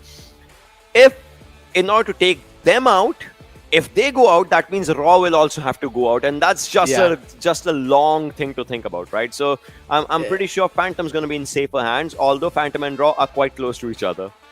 I mean, again, I honestly feel like it's going to be really tough to kick these teams out. Pretty much next to impossible, if you ask me, because they've already got so many points. I mean, Phantom, you said they're on 10th spot. Raw as well on 11th spot. Raw having 196 points, and then the team right underneath them, they have 150 points. So there's like a bit of points cushion right there that Raw can rely on. And I personally think Raw, they have probably made it to top 16. So something that really does not need to be worried about. But something that needs to be worried about is why did you guys not make it to top 16 in this week 3? And that's something Raw will need to try and figure out. So even if you're sitting back and relaxing, make sure you have those notebooks out and you're noting some stuff down. Yeah, I mean, and after this, obviously, the top 16 teams, just like we had this conversation, right? They're going to be moving on to the finals. And in finals, it's going to be a different story. Trust me, you might just see different strategies coming up with the top teams, from the top teams' mindset as well. And from there, we saw that little banner saying that top 10 teams will obviously move forward. Just, coming down to the championship marker. And there are going to be other regions as well. Other region, to be specific, from their 6 teams are going to be coming up as well. So we'll see how Pakistan region just constitutes. Because yesterday, I was looking at the matches of that region. We had this conversation with Johnny as well. I was looking at the matches, and 550 plus points coming up from one team. That is, I8 just coming up with 550 plus points. That was just so brilliant. In fact, in the last game, it was a 2v4 situation with Crypto and Uzum still surviving in the last game of Erangel. And I almost thought that these players might just take it, but nope. NES just got that game away from them, and it was just a brilliant feat of strength coming up from all those players as they had to push out in the open. They pushed it with that one grenade that took down Crypto, and after that, Uzum was the last one. So well, that was a different story. But then again, let's talk about this one as we are going to be moving forward for a special match, and I guess this is on the audience demand. We're going to be seeing Stalwart coming up against Seal, and the top 3, it's in the top 3, right? So we're gonna be loving that. I was literally having a conversation with the Nepali desk underneath, and I was literally talking to them. I was like, yo, you know what? A TDM would be cool between Stalwart and Seal, and that's what is literally happening right now. What? Okay, well, a coincidence, if you ask me, but still, it's quite insane, right? But moving on, it's Stalwart and Seal. Which team you think has the better firepower? I personally think Stalwart would be edging a little bit over here. But you never know, man. I mean, if it comes down to Stalwart and Seal, I mean, it's difficult to say, but then we know the way these players perform, right? Action. Last time he was a part of TDM, I went back to his Instagram, right? He actually showcased a story of that 180 when he took down 2 players in the same TDM, right? He took down 2 players in that 180, and that was just so brilliant. And look at this, they are starting off again. Oh man, there we go. Already just starting things off on a great note. And Leo too, just over here trying to catch some players off guard. Action is the man in the front. He's still challenging the fight. Man, the ego on this guy is on another level, and Leo will also pump out a nade now, going to try and toss on in. This has to be a good one. Potentially going to catch Pika off guard, but no, Pika's still barely alive in a sliver of health. The HP bar is not even visible. There we go. 1-2 is the scoreline right now.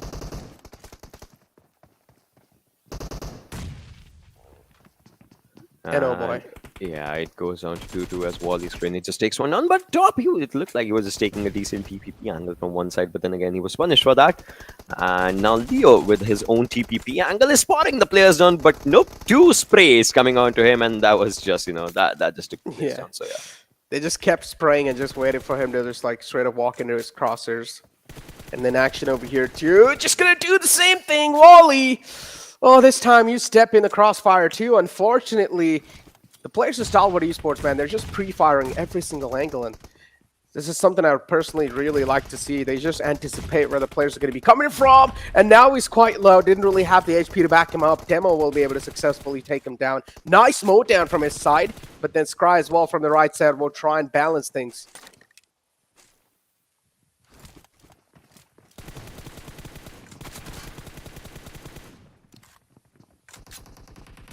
Leo just, is spotting down a few players as well. Stalwart's players pick oh, I guess he was spotted, but maybe he was not.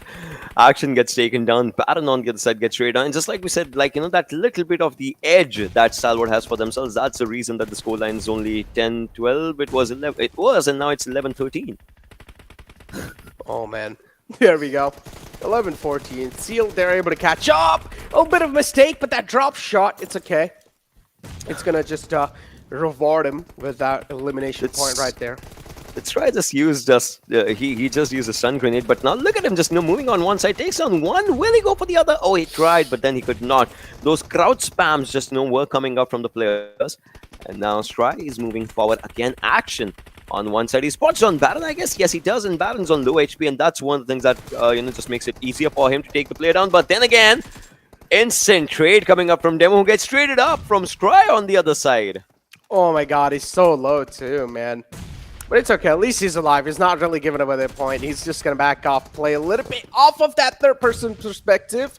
Taking things quite slow behind over here, but the nade from Demo will catch him off guard. 22-16, Stalwart Esports. They're off to a rocket boost start.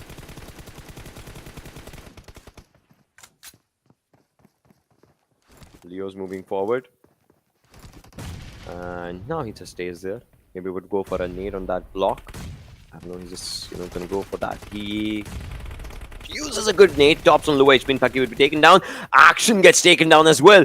Leo, you saw there was no stopping on Leo. Oh, man. And he's still trying to move on in, right? Not really backing out, too. Yeah. Leo finally is able to regen his HP, so that's going to be something Leo can try and rely on. But two players approaching, two challengers in the front.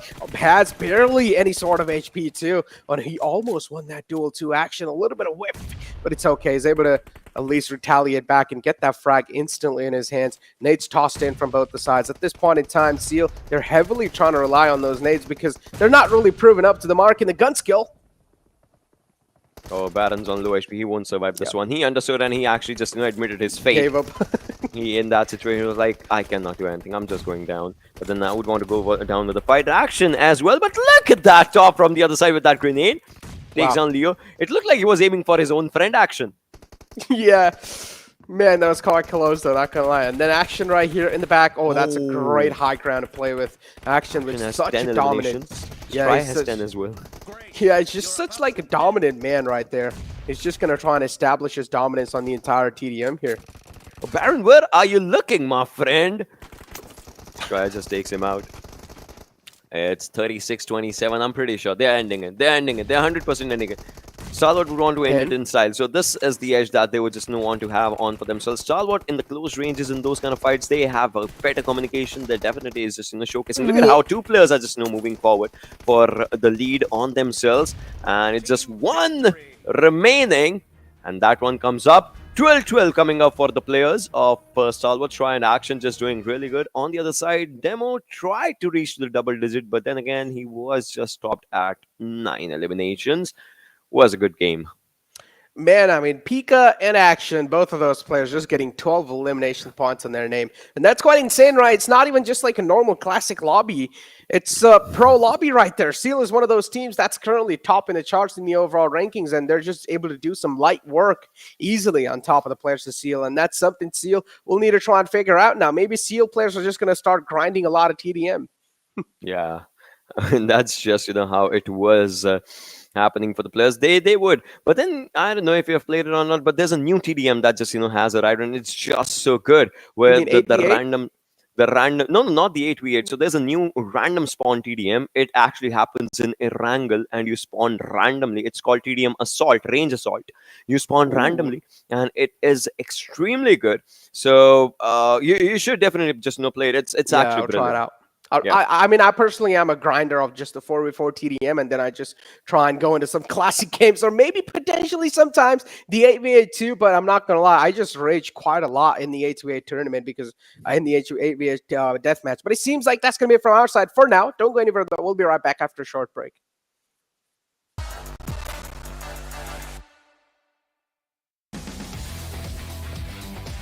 नमस्ते सबैजनालाई म चाहिँ विजय गुरुङ र मेरो in game name छ D फ्र्याग Vesara र म Tim डेडाइजबाट खेल्छु म र मेरो टिम धेरै नै एक्साइटेड छौँ यो अब आउने पिएमपिएलमा भिड्नको लागि you guys can catch it live on YouTube PUBG mobile official channel believe in डेडाइज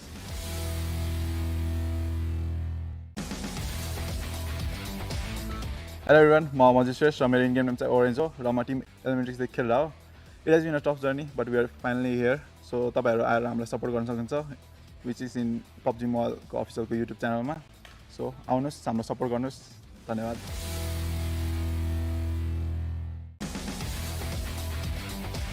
hello मेरो नाम नितिन मल्ल अल्सो नोन एज वाडोजी पिएमपिएलको नयाँ सिजन आएको छ सिजन 5 पहिला जस्तै टप 20 टिम अहिले पनि छन् र हामीले एसबीले पनि हाम्रो बेस्ट रोस्टर अहिलेसम्मको बेस्ट रोस्टर ल्याएको छौँ पिएमपिएलमा होपफुली हामीले राम्रो खेल्नेछौँ हामीलाई युट्युब च्यानलमा चेयर गर्न नबिर्सनु होला साथै साथ नेपाली टिमहरू सबैलाई सपोर्ट गरिदिनु होला धन्यवाद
Welcome back, ladies and gentlemen, to PUBG Mobile Pro League Spring 2022. Of course, we are off to a great start today. Venom Esports is one of those teams we are currently looking out for, but in Game 3, they got eliminated quite early off, so I don't know how the momentum is going to be looking like, especially moving inside in the 4th game. Hopefully, Venom Esports, they're going to be able to catch the pace back up.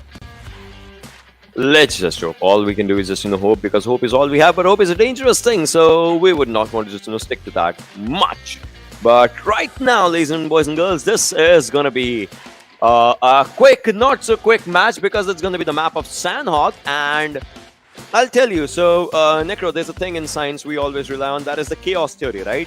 A lot of chaos happens with, so there's a little thing as well, and that is butterfly effect. What it says is that if a butterfly can just, flap its wing in Japan, a tsunami can happen in Brazil. So just think about it, right? Now, with the arrival of A1 Esports, so many things are going to change in the map of Sanhok, because they have their own drop location. They would like to have their own rotations, and they might just contest on such amazing places. You'll see what I mean. You'll see what I mean.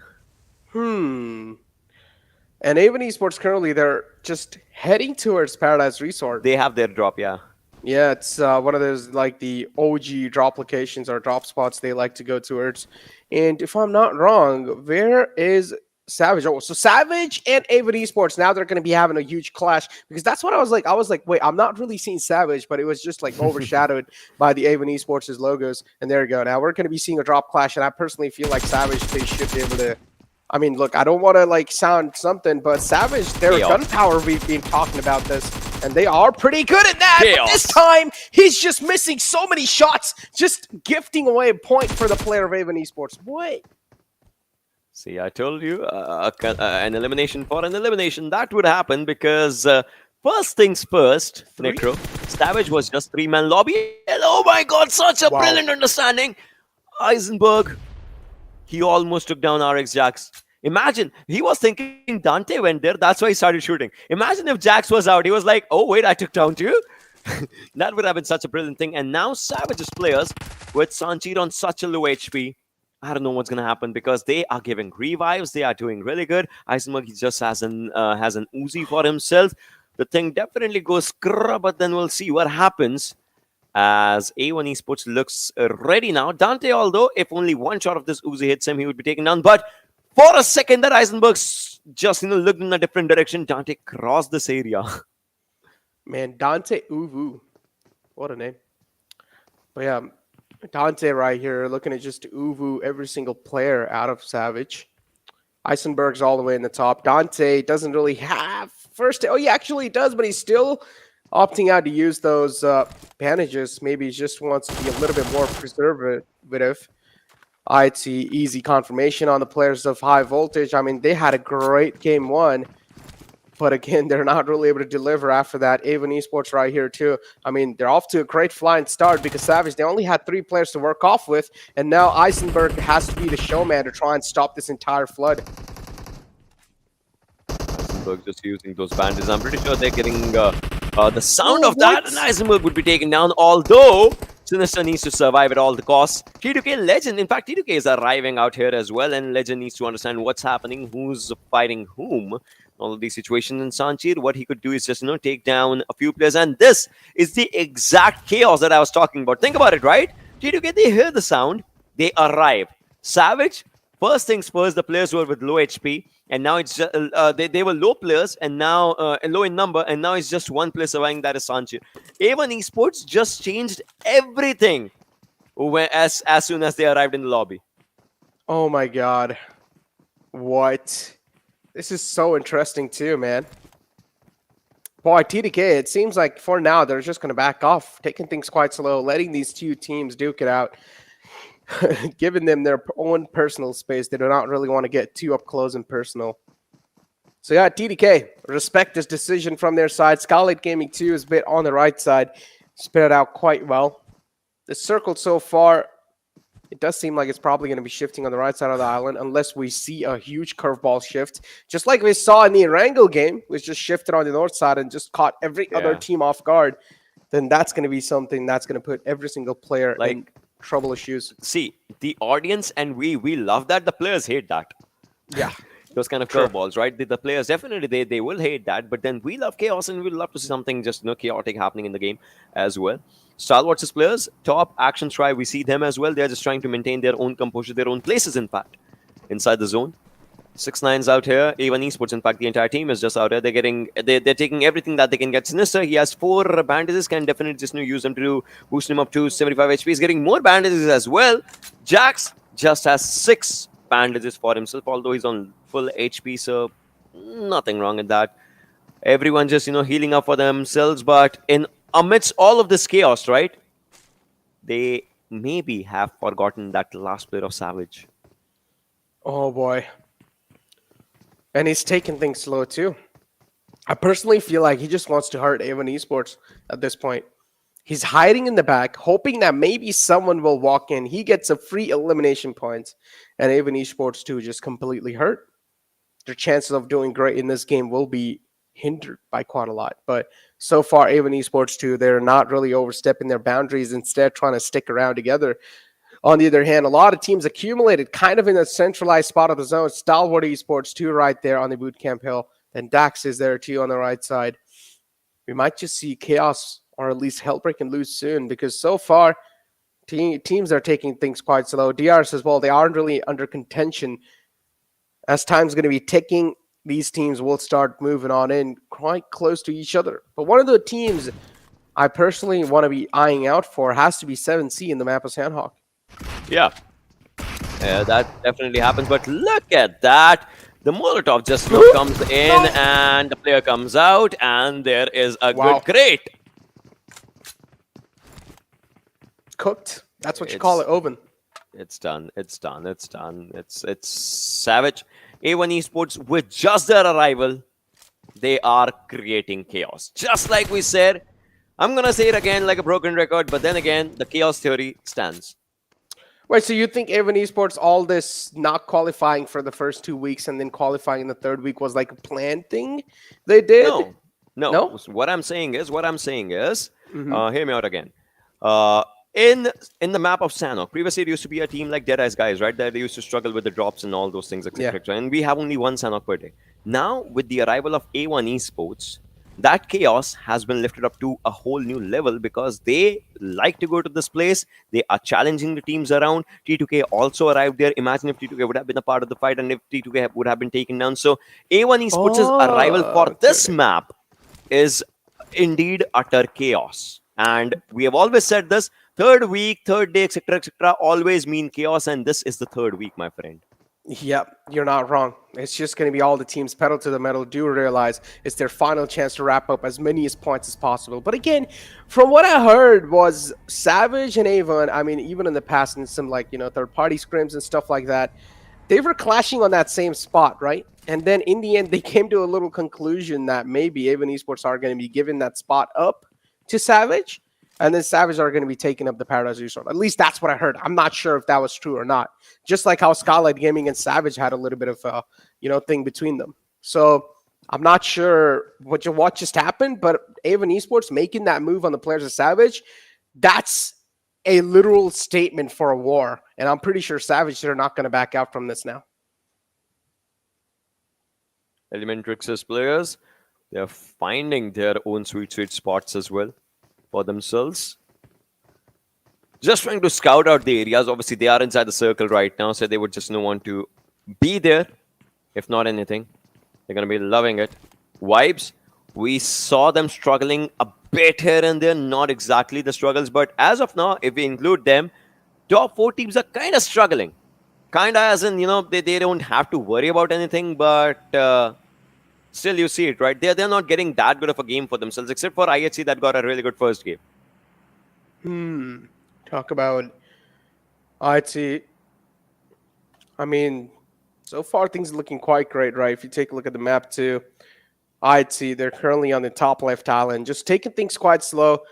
They're just going to wait for the next circle shift and see where the circle is going to be shifting. And IHC is one of those teams, right? We already had a conversation about this, a brief conversation too, that IHC is one of those teams that's not really going to care about, even being on the top or at least on the first spot anymore. I mean, they've already gotten the top 3. the pressure off of them has been lifted now. And they're one of those teams that can try and stick to their comfort level, but at the same time, if they want to break it, they can break it too and just try and step out of it. The circle's forming up. We'll see where this one just goes. This is going to be an eye-opener for a few teams, although the central area is quite contested and congested for the teams, and the circle chooses to go to the central lines as well. As of now, ElementriX and DRS needs to understand if they can just reach to the areas of Painan really soon. That would be really great. Great. If they cannot, well, they might have to find out some plan Bs or something for themselves. If it can happen. We are down to 10 minutes into the game. We are left with 15 minutes of the game play here and there. So we'll see what happens. But then again, the teams have to be ready. Plus, we have just seen one elimination happening. One team getting eliminated overall. And that team was just with the 3 players. So it's just out of 63 that we have just started off. Yeah. So 4 players already eliminated out the lobby. High Voltage was one of those teams that lost a player. Assassin is not really in the lobby anymore. And we've been having this conversation about Assassin too. I mean, this year he isn't really that poppy. But if you take a look at the past couple of years where Assassin has been playing under the same banner, or even he switched over the banner to some other team, I think it was Vibes, if I'm not wrong. He was doing quite a great job, right, with them. But again, we're seeing a bit of problems being created for Assassin. The communication is not really on the point. And I personally feel like Assassin is playing with a leash on. He should be unleashed. I would say it's just the way, it's not exactly the leash, but it's like the overcommitment issues that a player just, gets in the game. If you're fighting a lot, you think you want to rush, you don't want to rush. No. So sometimes overcommitment does happen. And I guess that's one of the things that the players have to just look out for, I guess. I don't know, though. Yeah. So that's just one of the things. But, well, as of now, the circle, it will showcase its own colors in a while. Stalwart has a pretty decent place for themselves. JyanMaara, one of the players, is down. Needs that revive. That will happen. IHC is coming up. Quite close to Deadeyes Guys. I would love to see a fight between these two teams if it happens. IC is he's just moving forward. Can spot Deadeyes Guys' players probably. Would want to take up a fight. DRS on that lower ground for themselves. But Stalwart's split is really good. Imagine if the circle, it just goes slightly north or to a different direction. Stalwart, the players have so much to play on the information that they're looking at different areas. So it's good. Indeed, it's quite good. Right in the smack center of the next zone, too. Oh, boy. I don't know what to anticipate right now in this circle. Because this game of Sanhok, things are taken quite slow and tactical. We've been seeing this happen in the past Sanhoks, too, but so far we aren't really seeing that in either fight, rather other than that drop clash that happened in the first place, and then High Voltage just losing out on a player, Assassin. But now 7C, I talked about this team, and I was like, my eyes are going to be on this team the whole time. Because we know it's one of those teams that are trying to get in the top 16. Things are still being quite tough for them. But how are they going to crack the code? That's something 7C are trying to find out in this week 3. And I feel like week 3 isn't really the best week to find it out, but still, they don't have any other choice. And now, if you look at this, right, this Sanhok is going to a very slow pace. Sanhok's definitely not meant for it, but it is going on an extremely slot zones. Yeah, the slot zones are kicking in, and these players, they know where their opponents are, they know where the opportunities lie as well, but they don't want to grab it because they're like, if we maybe take someone down in the open area, maybe there's a snake, maybe there's someone that will take the place. And look at this, right? This is what we're talking about. Now, Stalwart, they have such a good ground to play in. Top will get inside the circle action. He will try to move a bit forward and all those things will happen. So yeah, these players are looking really good. On the other side, A1 Esports, they have managed to just pave their way inside the circle as well. That's really good as well. On the other side, 7C, they have a really good place for them inside the circle. Seal on slightly southern side, but looks like a player of Seal is moving forward with a vehicle. Seal versus 7C can potentially happen. If not that, if they just move their vehicles around, Atrax is going to be just ready to welcome them. But Seal's players are quite close to 7C's players, and IHC, now their struggles with the zone will start. I really want to see, does Zal again have a DBS in the hand? If he does, man, I don't know what to say. It's just, well, at that point, I'll just wait for him to just start mowing players down, or at least start nailing those shots down with the gun. Stalwart Esports, we talked about this team having a really great positioning inside the zone and one of the most dominating teams too. Venom Legends straight up ramming their vehicles in the Avon Esports compound. Sinister now taken out too. Out the equation, this man, it's a big man too, taken out from the side of Avon Esports. That's something Avon Esports cannot really afford. It's the IGL down and dusted. Venom Legends on one side, just like you said, well, other fights, they are kind of starting to happen. A1 Esports as Dante, he needs that revive. I mean, I remember how important Dante was for the team when the map of Miramar was just going on, right? He was the sole reason that the team was in top 3, to be honest, as he was the one taking head-on collisions and fights with the opponents here and there. Right now, we see DRS with all the players surviving with a decent ground. In fact, DRS has a really good place for themselves. I just need to know where the other players are. As a few, yes, they are struggling with the zone right now, and the blue is coming, so that can be one of the issues. Painan is a place inside the circle, and that's where ElementriX and Deadeyes Guys is now. These teams have faced against each other multiple times, and throwing this grenade, I don't know how good of a call was this, because they gave their location by throwing a grenade, and now they gave their exact location by using a few shots, by actually just going for a few shots. So yeah. Yeah, position is compromised, but I still feel like somewhere down the line, being in the same city, probably they should have a little glimmer that maybe there is going to be someone available. But now, high voltage too, that's going to be another challenger approaching in the same area of Painan. Going to be making things quite tough. On the other hand, we do see DRS2 just cracking some skulls open like an egg with the bolt action sniper. Hyozu over here. He has heard the shots, knows exactly. There is another team in the front, so they're surrounded by 2 different teams. And ElementriX, they're not really spread out that well. I mean, if you take a look at that, right, it's 2-2 split. I personally feel like Hyozu and Orange, they're going to have a lot of struggles. Yeah, they're definitely going to have those struggles, just, aligned for themselves. If we just talk about it, high voltage is extreme. We still see him trying to look towards the area of IHC. It's incredible how IHC just gets onto this area, but then the zone. Oh, there are 4 teams in Painan, and the zone chooses to go to the other side. Oh, these teams. Now we're going to see multiple teams going down. This is where Sanhok just will show its true colors. And there's 3 teams accumulated now. Actually, scratch that. Make it 4. All the teams in Painan, they will try and need to make it inside the zone. And to make sure of that, they will just need to breach through at least one of the team's defense. It's Deadeyes Guys potentially just trying to hold every single team off at bay. I'd see 2 now are going to be another challenger in the same compound. JyanMaara, so far, they've got the nice securation with Snipe YT inside the zone. The only compound that was left over, that's going to be taken over by the players of JyanMaara. Great positioning to play with.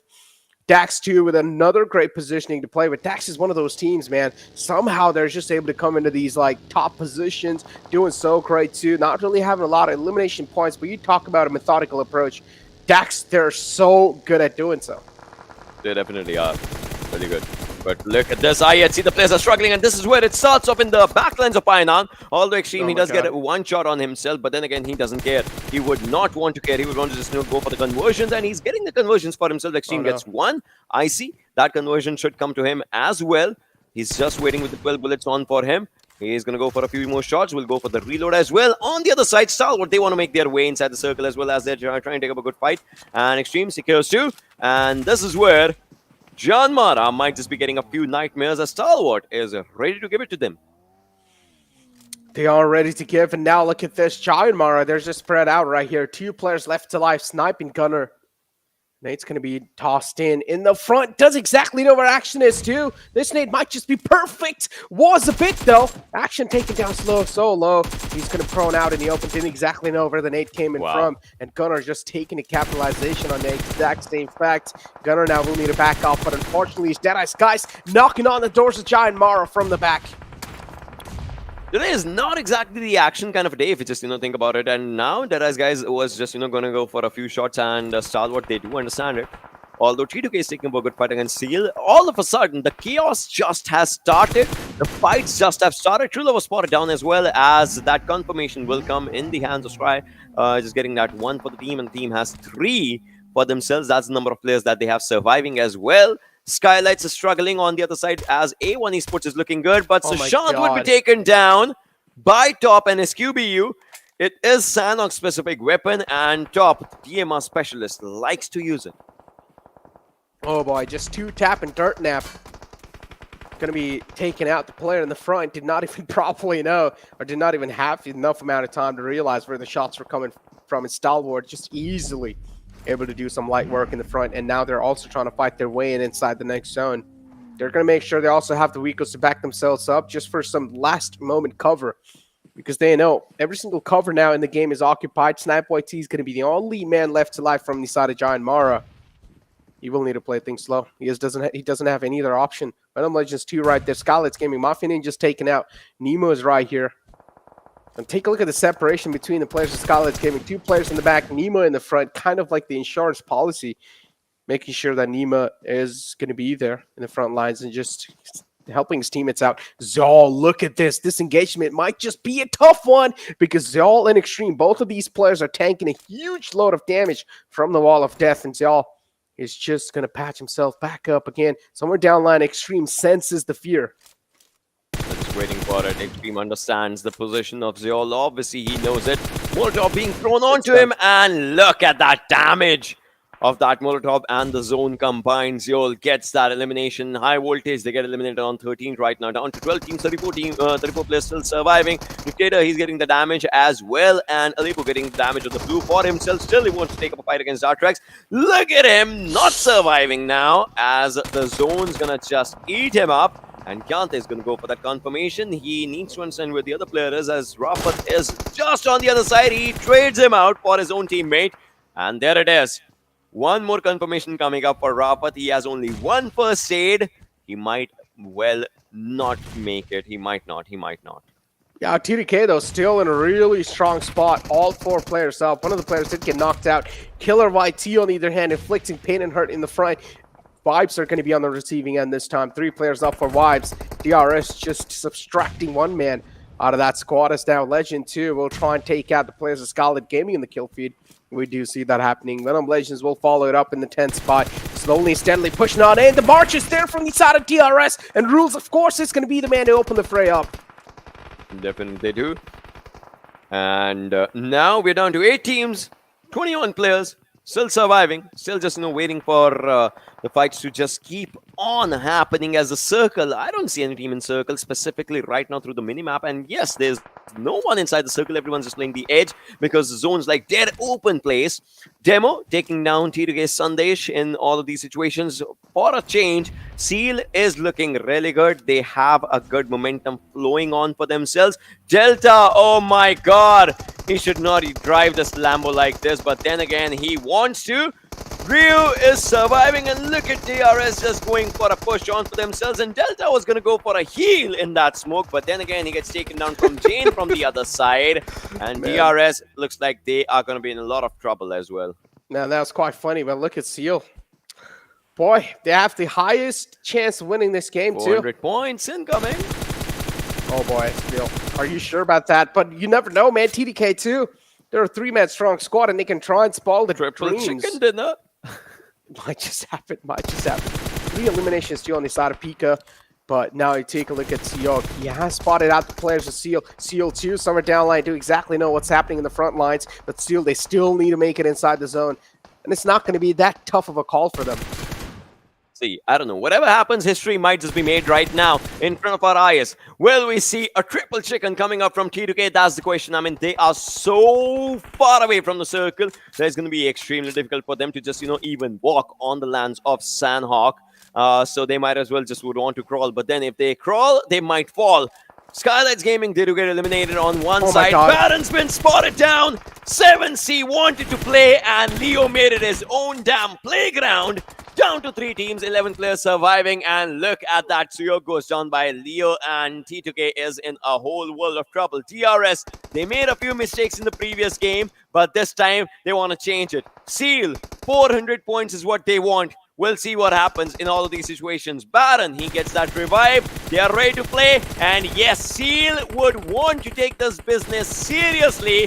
They are looking forward to it. DRS's killer has been spotted on as well. Wally just wants to use every single one of the bullet for himself. But T2K, they are gonna say bye-bye to the lobby probably. As Legend has nowhere to go, might as well go down in the blue.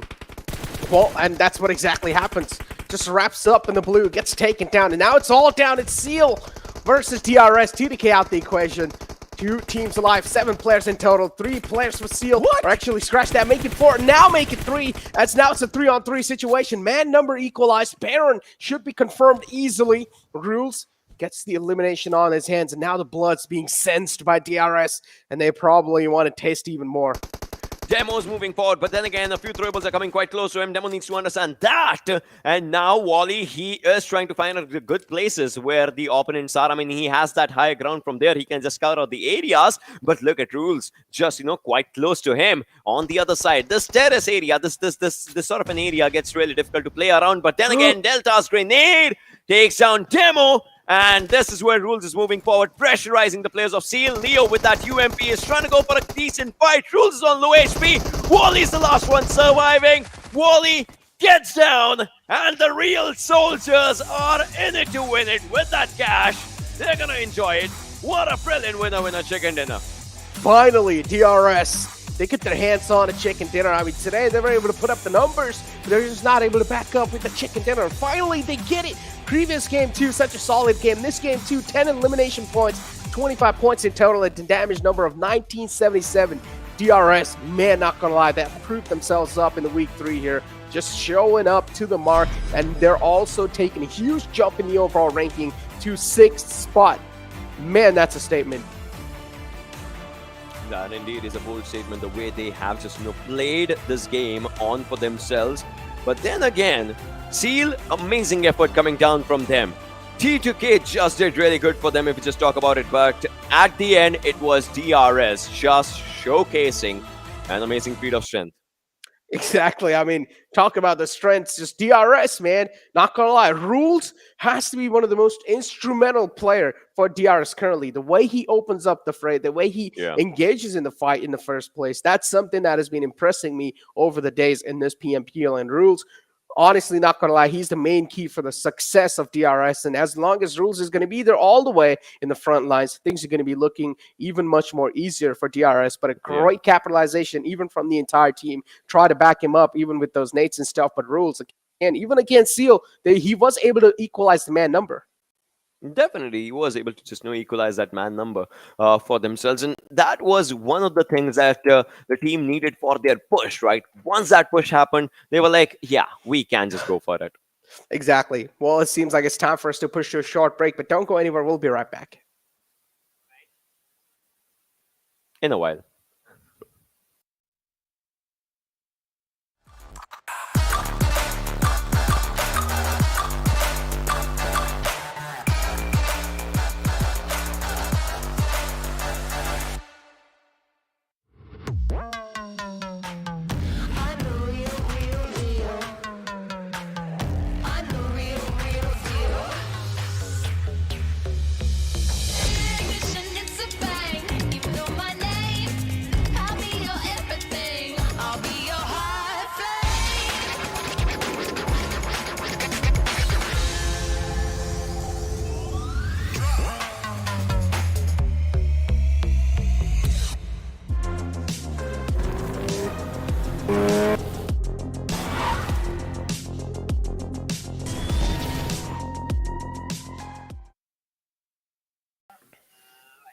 Welcome back, ladies and gentlemen. Hopefully you guys are doing great, because now we're going to be proceeding on to the final game in the PMPL South Asia 2022. Off to a great start. DRS2 showing themselves up, and this time it's the South Asians dominating the entire stage. I mean, it was just really good, coming down from T2K's chicken dinners. We saw high voltage getting that one for themselves from the start. And now we move forward, coming up on DRS. So today, in fact, the entire day has been a good South Asian domination, which everyone's loving. Although, in these games, multiple times, it's been kind of a hint of that Mongolian domination as well. With I had seen the first game. This time it was Seal just coming in. So we can say that the teams are trying, but then again, at the end, South Asia is getting the cash. Hey, as you said, the cash, that's all that matters, yeah? I mean, it doesn't really matter even if you're trying to dial things down. As long as you're getting the money in the bag, that's all that matters. And DRS right there, the most valuable player this time, has to be Delta. Now, correct me if I'm wrong, Delta in this entire PMPL, in this entire PMPL, he has to be one of the best CQC players from the side of DRS. And, well, he's been able to live up to his name too, right? Because 4 elimination knocks are knocks for himself, 4 eliminations to back it up, 2 assists, 25-0-7 survival times, and the damage number of 830. Delta is proven up to the mark, and DRS, this is what we expect, right? From a squad like DRS. Now, moving on in, we're also going to be taking a look at the top players. Delta, of course, is going to be on the top right there, but DRS Rules too, following it up. And I had a conversation with Ocean about Rules. And Rules too, opening the fray up in every single fight, proven to be a crucial player in the entire roster of DRS. Then Pika is right there too in a 3rd spot with 4 elimination points and damage number of 435 to back it up. Killer YT there as well with 2 eliminations, 585. This game was DRS domination, and then, as Ocean said, there's also a little bit of hint of that Mongolian domination coming through. But then again, that cannot really be ignored. I personally feel like the Mongolians are just dialing things down in the final week. But hey, seems like guess who's back? It's going to be my lovely Johnny. How you doing, man? Wow, lovely Johnny. I think that's the first time I've been introduced like that. It's okay, man. I got you. But still, I mean, the last game was pretty bonkers. I mean, considering it was Sanhok and we did not see a lot of action in the early stages of the match, so quite interesting. But again, the start comparison of DRS and Seal Esports. DRS definitely are going to be a bunch of happy lads. Another $1,000 being secured by them. And I mean, I have to say this: the monsters that were sleeping all this time, they're finally awoken, man. Because now DRS, the way they're playing like champions that they are. I don't know about the monsters awaken, but I mean, again, I'm going to say this again. I personally feel like the Mongolians are just dialing things down on this final week. I don't think so. I think IHC and Seal Esports have been trying the level best. Stalwart Esports, maybe. They have a lot of bank already. I mean, it's kind of like, it's hard to see, right? Because I personally feel like we aren't really seeing the same level of domination that we saw in the first 2 weeks. I mean, correct me if I'm wrong, but that's what I personally feel like. I mean, yeah, Seal was there showing themselves up, and Seal so far, they're able to do consistently well. But you take a look at their elimination points, and they don't have that many of them. Because you usually see Seal, they also have those placement points, but they also have those elimination points to back themselves up. But this time, Seal, they're dialing things down a bit on that aggression. Well, I mean, they are dialing the things down a little bit on the aggression. So it's going to be quite interesting that going into the last game, maybe we see them step it up. But looking at the match summary right now, it is just DRS and T2K everywhere. Jane getting the longest distance elimination and highest knocks in the match. I mean, imagine, Necro, had this been the game where T2K secured the 3rd chicken dinner win. I mean, it would have been very impressive. It would have been very amazing to notice the impact of that win of the winner chicken dinner on the overall rankings. But let's see. For now, it's just DRS in front of us with a 25 points secure in this match. Seal Esports 17, T2K 14. Stalwart Esports just getting 11 points from this game, and IHC just 4 points. A1 Esports on the other side. The struggle has started again. Just 4 points for them. Talk about just 4 points, though. Then you take a look at Deadeyes Guys too, with only 1 placement point and then 4 elimination points and 5 points in total. A1 Esports again off to not that great of a start. I mean, they were able to start things off on a pretty good note at the start of the day. First 2 games were quite great, and then later on, it's just things slipping off A1 Esports' hand, and I don't personally know what they can try and do, because that's been the case since the entire PMPL.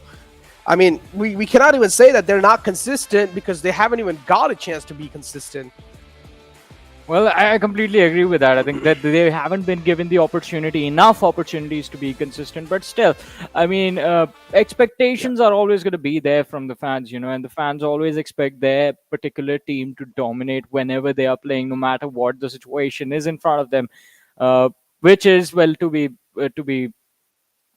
be honest, not possible every single time. So I mean, you can make the best out of worst situation. I mean, we have seen teams who were on the verge of getting eliminated earlier on in the game and then just playing for survival, making it into the top 3, the top 4s again and again, just managing to secure those placement points quite consistently. But that wasn't the case this time. This game was all about total annihilation, and for that, ladies and gentlemen, we have the Oppo F21 Pro moments.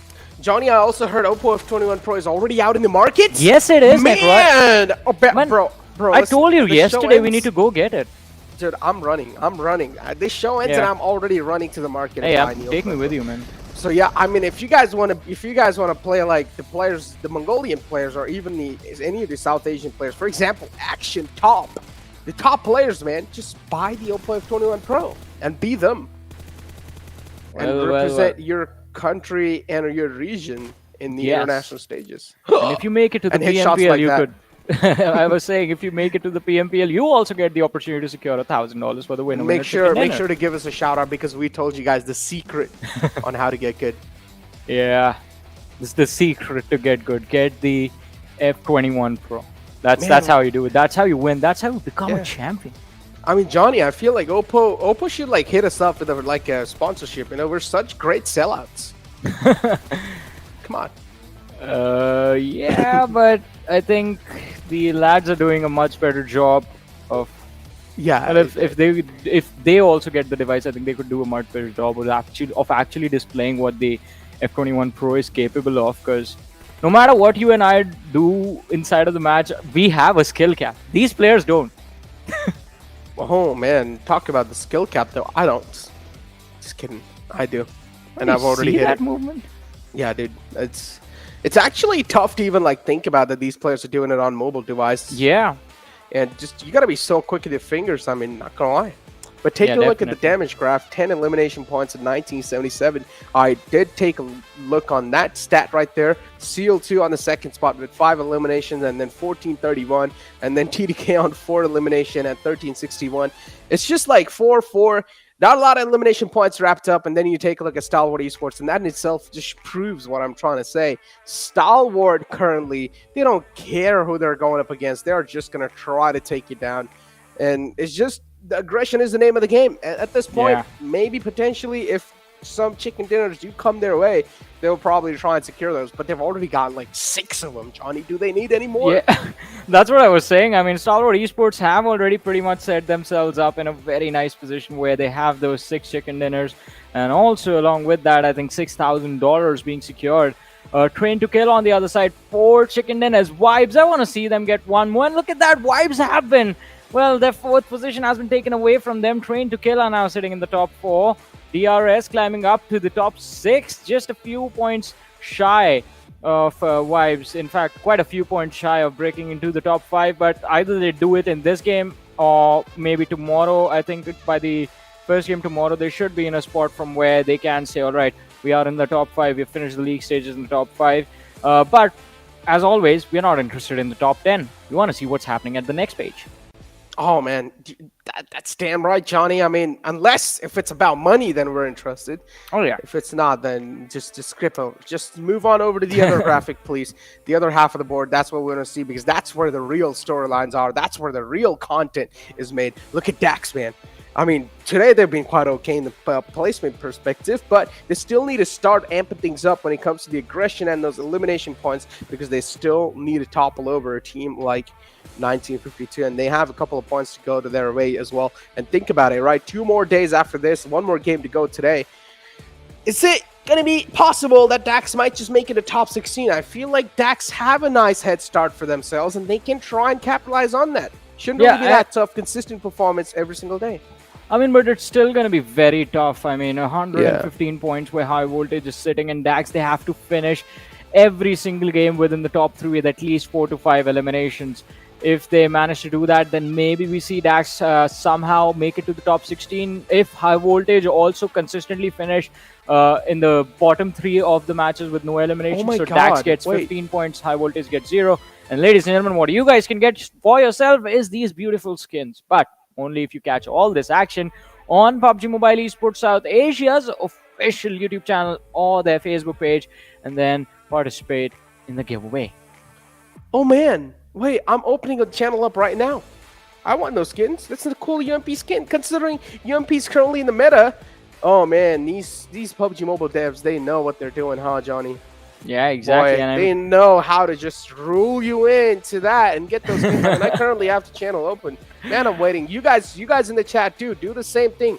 Open the channel up and watch the stream over there. so Necro, this has been the case in every single PMPL. Every single time PMPL rolls around, we have a lot of beautiful stuff for our audience. And even this time, I mean, you wait for the South Asia Championship to come, and there's going to be a lot more. Indeed, there's probably going to be a lot more, and talk about a lot more. I mean, that's something we just want to give back to the community, or not Yeah. we. I mean, the PUBG Mobile devs want to give back to the community, and that's why we have these nice, cool skills. As Johnny said, make sure to tune in on the PUBG Mobile South Asia YouTube channel, and you guys will be able to get yourself those nice, cool skins inside in-game. Of course, as I said, UMP currently is in the meta, so you want to make sure you're getting those hands on those guns. I'm not going to lie, that pink skin of the UMP, quite like it. Yeah, I mean, it looks quite pretty. I like the black one. Looks cute. There was there down in the bottom. Looks very, very sleek and deadly at the same time. Although, I mean, which team is going to be more deadly in this last match? I think that is the question we need to be asking right now, because the final Erangel is about to begin in a few short moments. Exactly. It's about to begin in a few short moments. As you said, we're just waiting for the plane to hit the sky, and then every single player to just strap the belts on. But talk about the final game, man. Avon Esports is going to have a lot of pressure. Final chance to capitalize. If they don't win this game with a dominating points, that's not going to give them a sigh of relief tonight.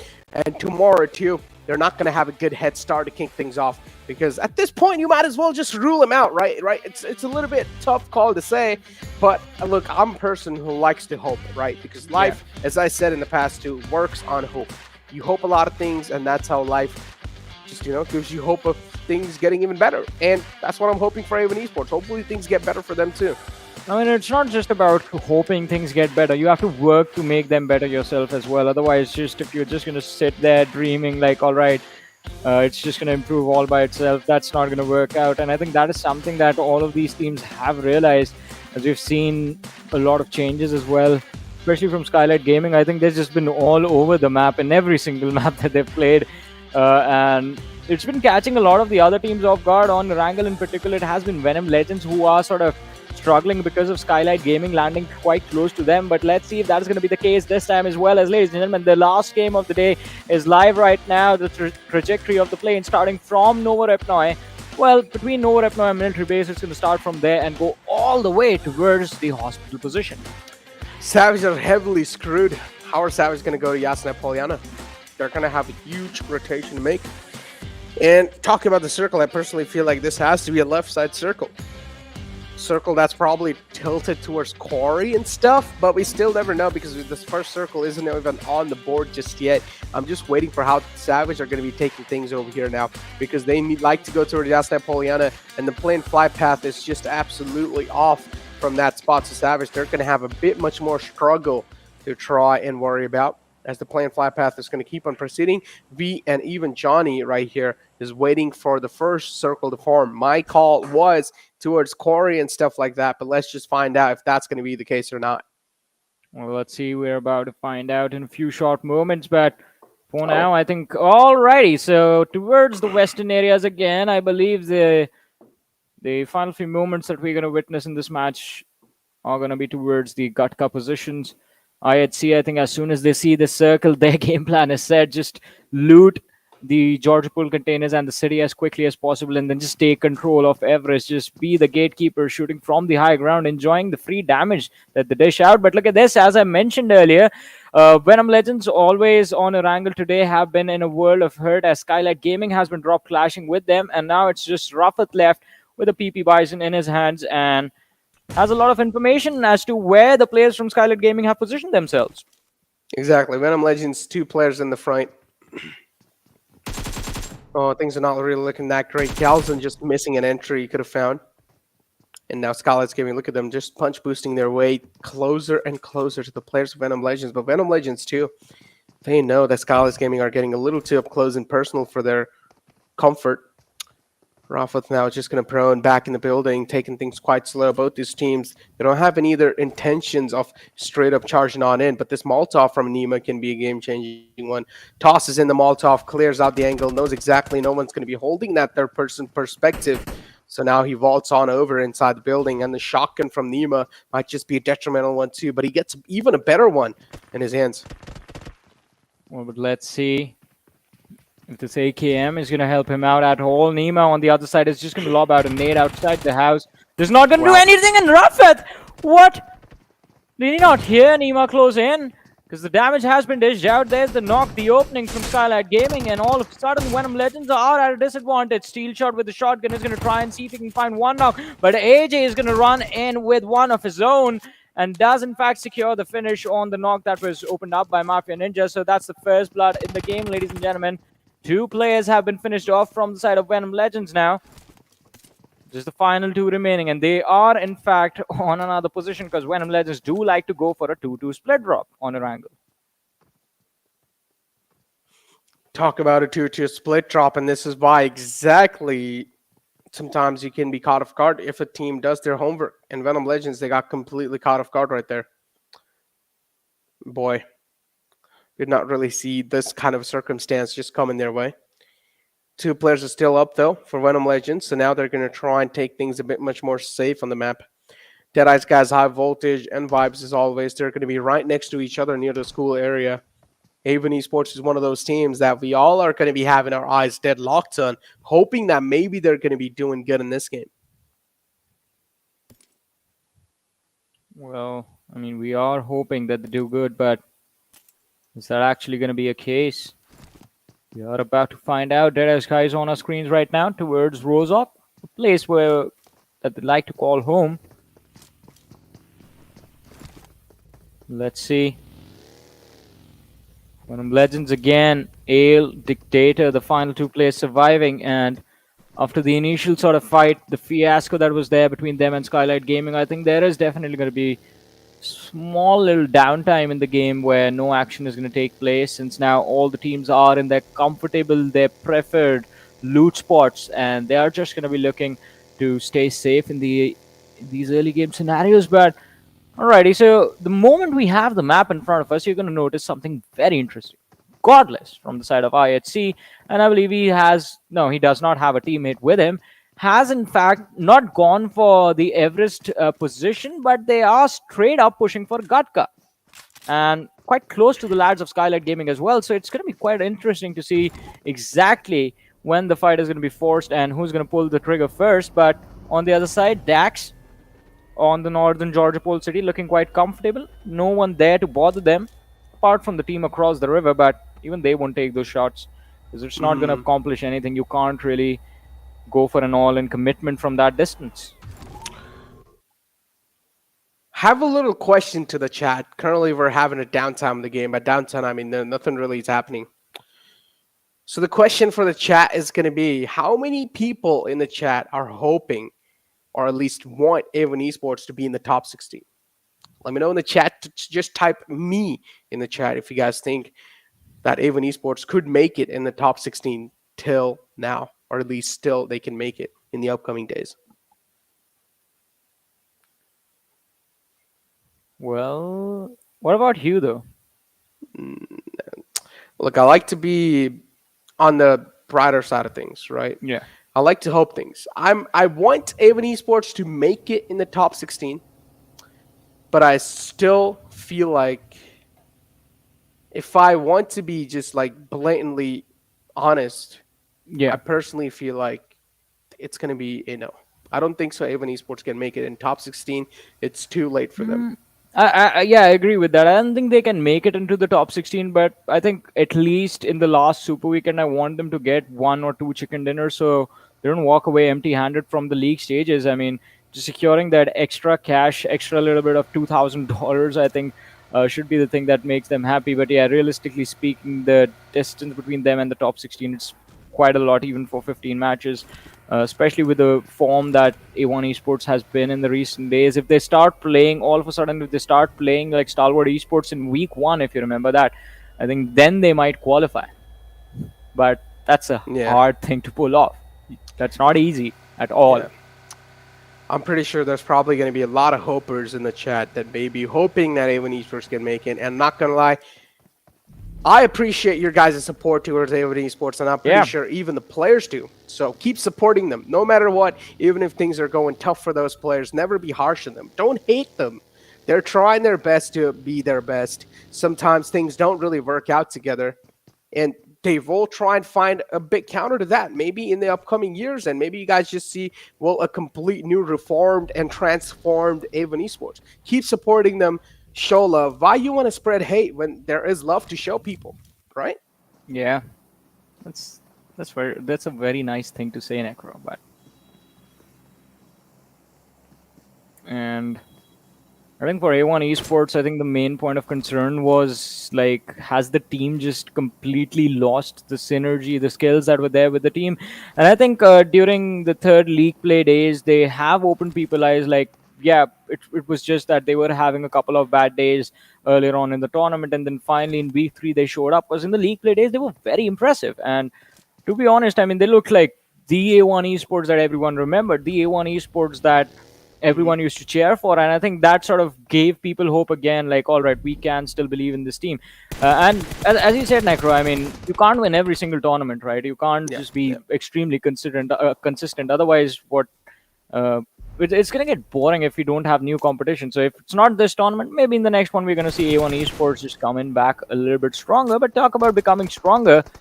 Zol from the other side of the river has completely forgotten that P2K are still a 4-man roster, because he's going to be taken down from the flank.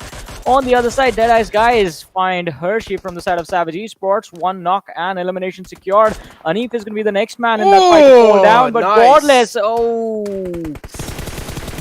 Great shots from his side too. What a nice prone shots coming in. Straight up laser beam out of his gun. Takes him down easily.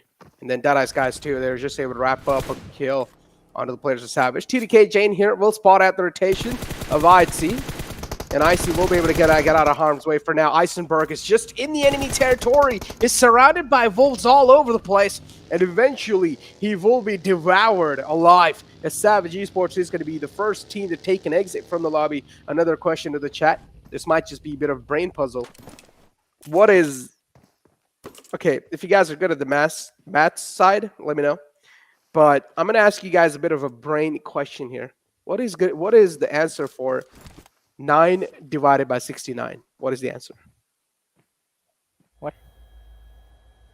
It's just a little math question, you know, just testing the people in chats. I'm just testing their brains.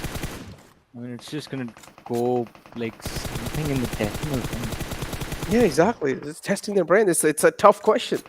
Do not use the calculators, please. You guys won't be cheating on me if you guys do so.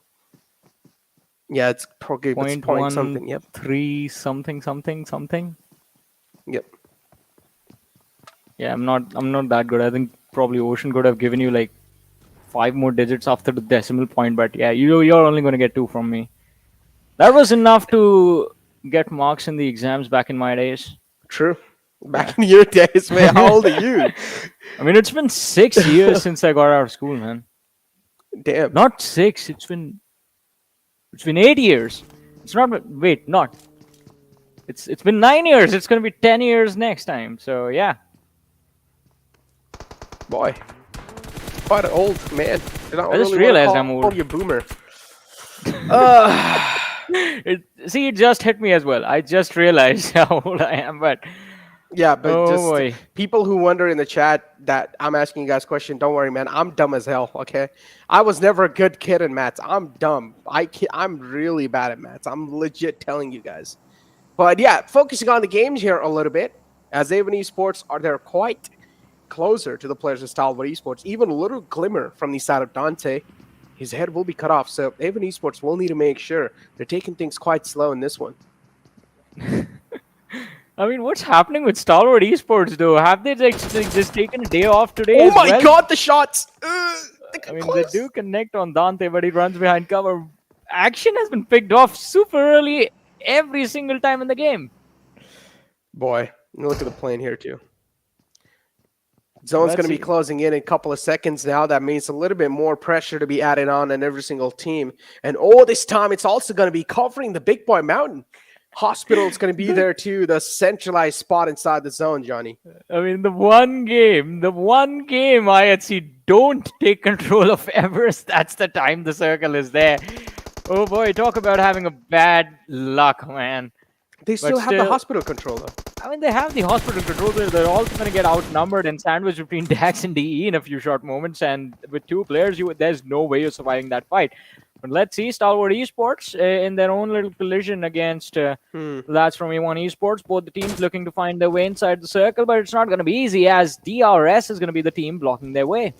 Johnny, which team you think is going to win? Give your predictions right now. Even the people in the chat, quick. Like the whole game? Yeah. Quick. I think it has to be T2K. All right. We have 7C Memo though, just charging on. I mean, just trying to hold him off at bay. The defense is going to be quite strong for Memo. He connects the crucial shots, finds another knockout on the player of High Voltage. That's another player from Extreme. He's going to try and move on in from the right side, but High Voltage too. They're doing a great job replying back in style as they're now kind of getting the grip back up on this fight. Just trying to close the fists against the players of High Voltage. Great drop shots as well. Assassin is an absolute beast in the close range quarters. You should not really be challenging him in these sort of fights, but Precious too is trying to prove himself quite precious in this fight. Gonna peek out left and right. Finally does connect those crucial shots and gets rid of High Voltage from this lobby. I mean, Assassin did so much, found 2 knocks for his team. It was just that final 1v1 against Precious where he fell down, and that was the High Voltage team taking an exit, ladies and gentlemen. Now down to 14 teams, 49 players still surviving. Dax in a world of hurt as Alex from the IHC lineup did in fact secure the finish on Gyante, but let's see. Now, as I mentioned earlier, there was another team closing in on this position. It was the players from Skylightz Gaming.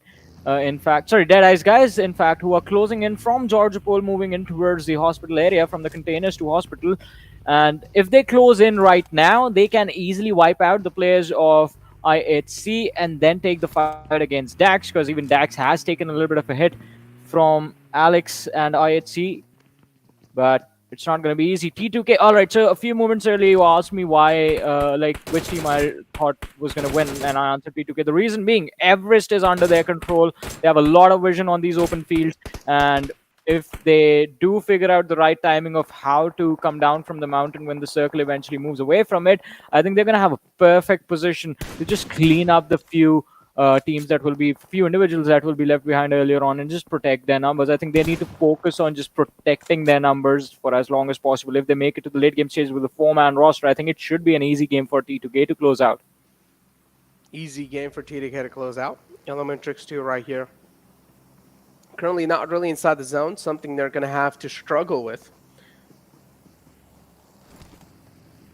Man, talk about ElementriX too, right? The victory so far hasn't really been in their court. They will need to try and snatch it away, though. As you said, the next circle shift 2 is right on top of the players of T2K. Kind of covering the majority of the Big Bar Mountain. That means IHC2 will now need to leave their spot they have found themselves in. It's only 2 players alive. Alex and I see one of the players from Stalwart Esports caught out in the open. Demo is not going to miss shots like that, but look at Wally, a heroic entry inside the fray. And he's going to try to clean things up. This time, they're going to try to steal the name of Cleanup Crew from Stalwart Esports. Well, they are doing a pretty good job right now, but let's see. Wally is going to survive his duel against Top. The nade is going to be tossed out, and Top goes down. Stalwart Esports, they are just destroying both these teams at the same time, and well, Stalwart Esports, they're going to be down to their last surviving player. Pika is up against the lads of Skylightz Gaming at this point, tossing out a lot of utility upon them, but will he be able to find a knock or a finish? That's the question right now. On the other side, though, A1 Esports, look at them. Incas, he saw Jax, but resisted taking the shot. Now again, out in the open, does see the entire team in front of him and still not going for the opportunity. And again, he wants A1 Esports to completely be focused on the rest of the competition, the rest of the lobby, and that's when I believe he wants to take them down when they're not even aware of where the players from ElementriX are. Sus drawing a lot of pressure on him. Jax is going to be down to around 50% HP. And look at that. IHC eliminated from the game early. What was that from the side of ElementriX? Incus could have found an easy opening. Yeah. Why did he not just pull out the gun and started shooting in the front? That's so weird. And then he tosses a nade right next to him and takes damage himself. Oh my god, that has to be one of the most embarrassing moments I've ever witnessed. But yeah, Incus, he will be confirmed, and 3 elimination points just given away to the team in the front. 4 players still up from the side of Seal. And, well, Seal, they have crossed over the barrier of 400 points so far. And they're currently on 403 plus 2. That is, how many? 6? Oh, no, 5. That's how bad I am. No worries, man. You have good reaction times, though. That Exactly. works. That's what I always say. My answers will be quick, but they might be wrong. So I'm quick at maths. I didn't say I was correct. exactly. Hey, Johnny got my back. You know, he understands my mentality. But talk about understanding players' mentality, though. We did see one of the Seal players just blowing themselves up. I think it was Demo that happened against. And now ElementriX, they're just trying to take out the players of Venom Esports slowly and steadily. As Yozu is going to find the opening. Sinister being taken out. Great shots right there. RX Shack's able to shut down Orange from the side of ElementriX. A little bit of revenge knock. Yeah. And the last player left standing, it's going to be Mr. Yozu, who's going for a push in the direction of where the lads from Skylightz Gaming already are. Sees Nima, I believe, is going to be able to, well, will try to get away. Takes a lot of damage in his face and, well, goes to the other side right behind the lads of Stalwart Esports. Survives literally for a second and then gets blown to bits and pieces. ElementriX have been sent back to the lobby as well, ladies and gentlemen. And look at that. The circle right on top of the lads of Vibes. This should be their opportunity to secure another $1,000, or maybe it's going to be DRS, or maybe T2K. 3 top contenders right now in amazing positions to win this game. But let's see at the end, who will it be? Skylightz Gaming, they have to deal with Pika from Stalwart Esports and the lad of Seal Esports before they try to move towards the zone. Otherwise, Wally is just going to shoot and take them down in an instant. Look at them getting in their vehicles. The project getaway is underway. Let's see if it's going to be a success. In the meanwhile, though, Deadeyes Guys getting taken out. Deadeyes Guys getting taken out. Precious is the man with a nice nade loft. And then Pika, too, is quite exposed. He's caught a lot of bullets.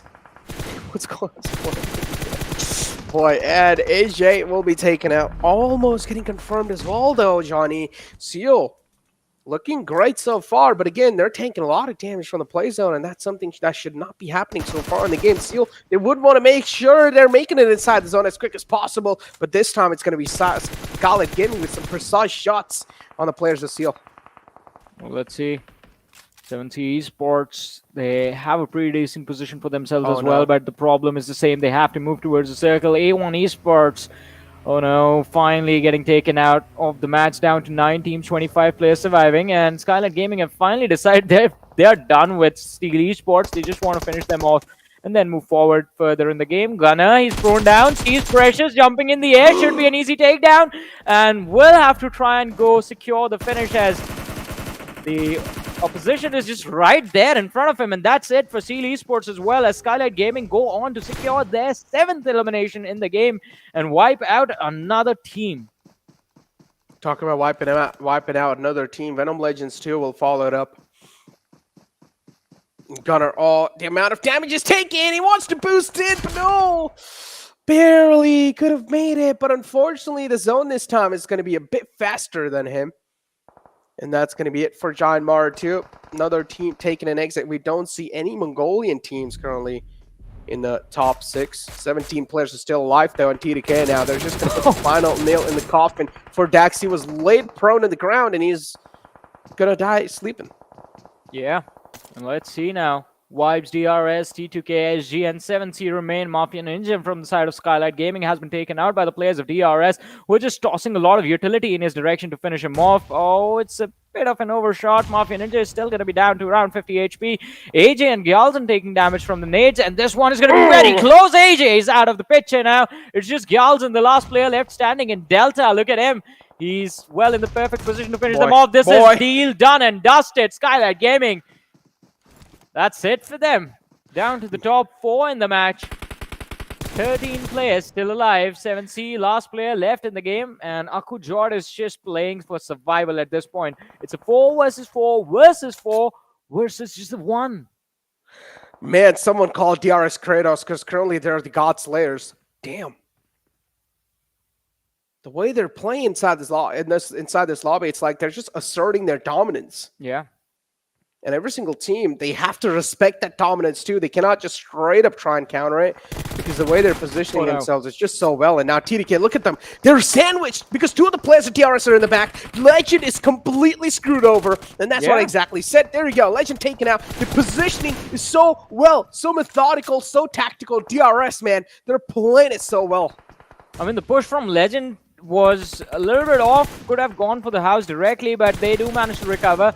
Legend has been traded out. DRS are losing a lot of their players as well. Delta is trying to reposition himself to go towards where Reaper bot is, but will they be able to make it to the other side? That is going to be quite tough to see. Rules, he's going to be finished off by Chain.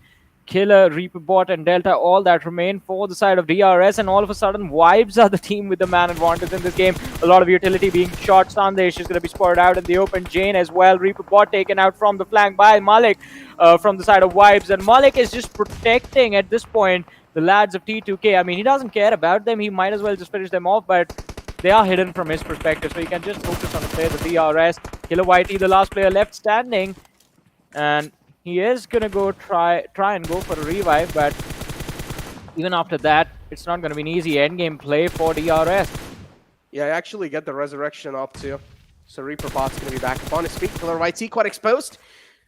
Makes it back to the safety in the nick of time inside the house. Now we'll need to patch himself up too. Hopefully they have at least 1 or 2 smoke grenades to back them up for the visual blockage. The grenade right there from Sandesh, tossed in quite close, but not really yet on the mark.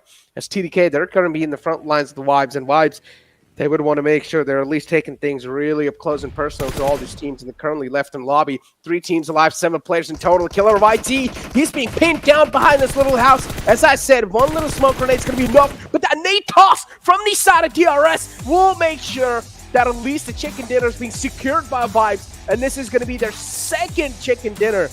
$2,000 in the bank. I mean, quite an impressive run from Vibes, and as he said, I mean, $2,000 have been secured by this team now. Quite a nice prone and shoot practice from Malik, just sitting on top of that shack and just shooting at the players from DRS, taking them down one after the other. But I think Vibes in that final top 4, top 5 situation, they were the ones controlling the pace of the game. They were the ones controlling who goes where and where the teams can position. And that is why they just had DRS and T2K at 1 point pinned out outside the circle. Quite a comfortable win for Vibes in this matchup. And again, congratulations on the 2nd $1,000 that this team has won. Wow.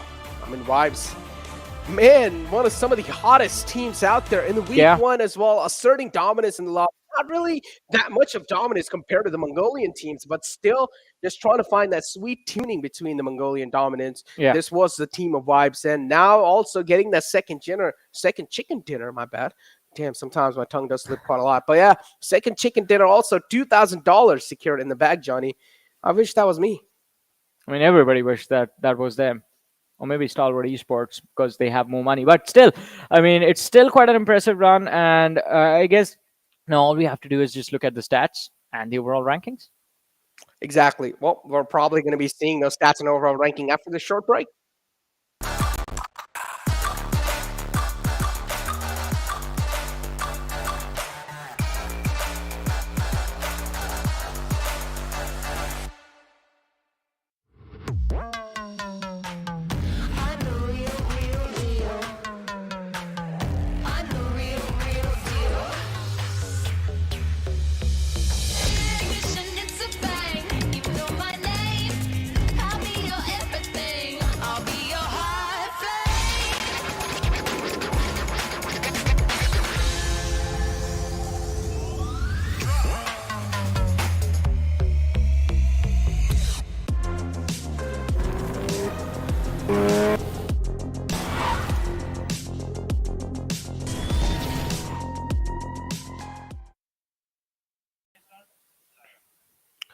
What's going on, my adorable viewers? Hopefully everyone's doing great, because currently we are in the PUBG Mobile Pro League 2022 Spring. And now, Johnny, Things have been off to a great start of the week one, or at least of week 3 of day one, and things have been looking quite great, right? Even Esports not really proving themselves up that great. In the first 2 games, they were doing quite great, but then later on, it's just been the South Asians dominating it completely. I mean, definitely, as you mentioned, it's just been the South Asian teams dominating the entire day. And I think this has been the first time that throughout the day, the Mongolian teams have not picked up a winner chicken dinner. So quite interesting, but still, let's see. I mean, what the next day, what the tomorrow is going to look like, what day after tomorrow is going to look like. Because this is the final week in the league play stages, and it's going to be quite important for a lot of teams to just secure some extra bank before moving on to the finals.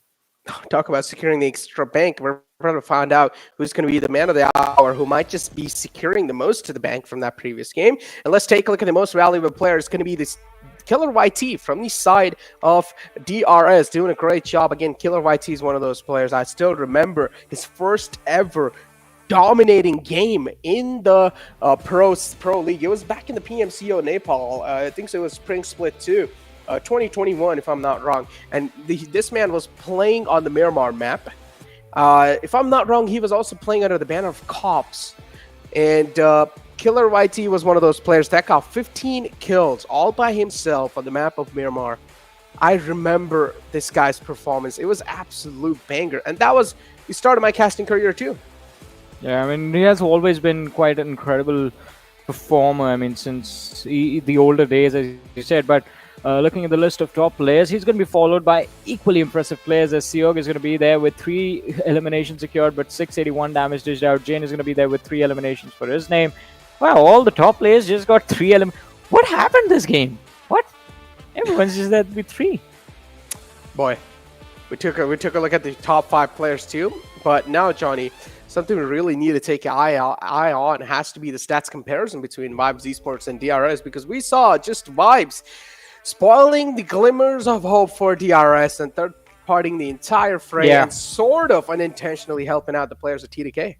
Yeah, exactly. I mean, for a second, they were helping them out, but I thought T2K was going to be second in this game, but apparently DRS managed to finish second in the top 2, and T2K with third. But looking at the stat comparison, as you said, Necro, I mean, look at the damage received by DRS, and then I'm pretty sure a big chunk of that was just Vibes is doing. Boy, take a look at the match summary. Of course, Skylightz Gaming 2 had quite a huge performance, and then Killer YT will be there as well with 778 damage wrapped up on his name.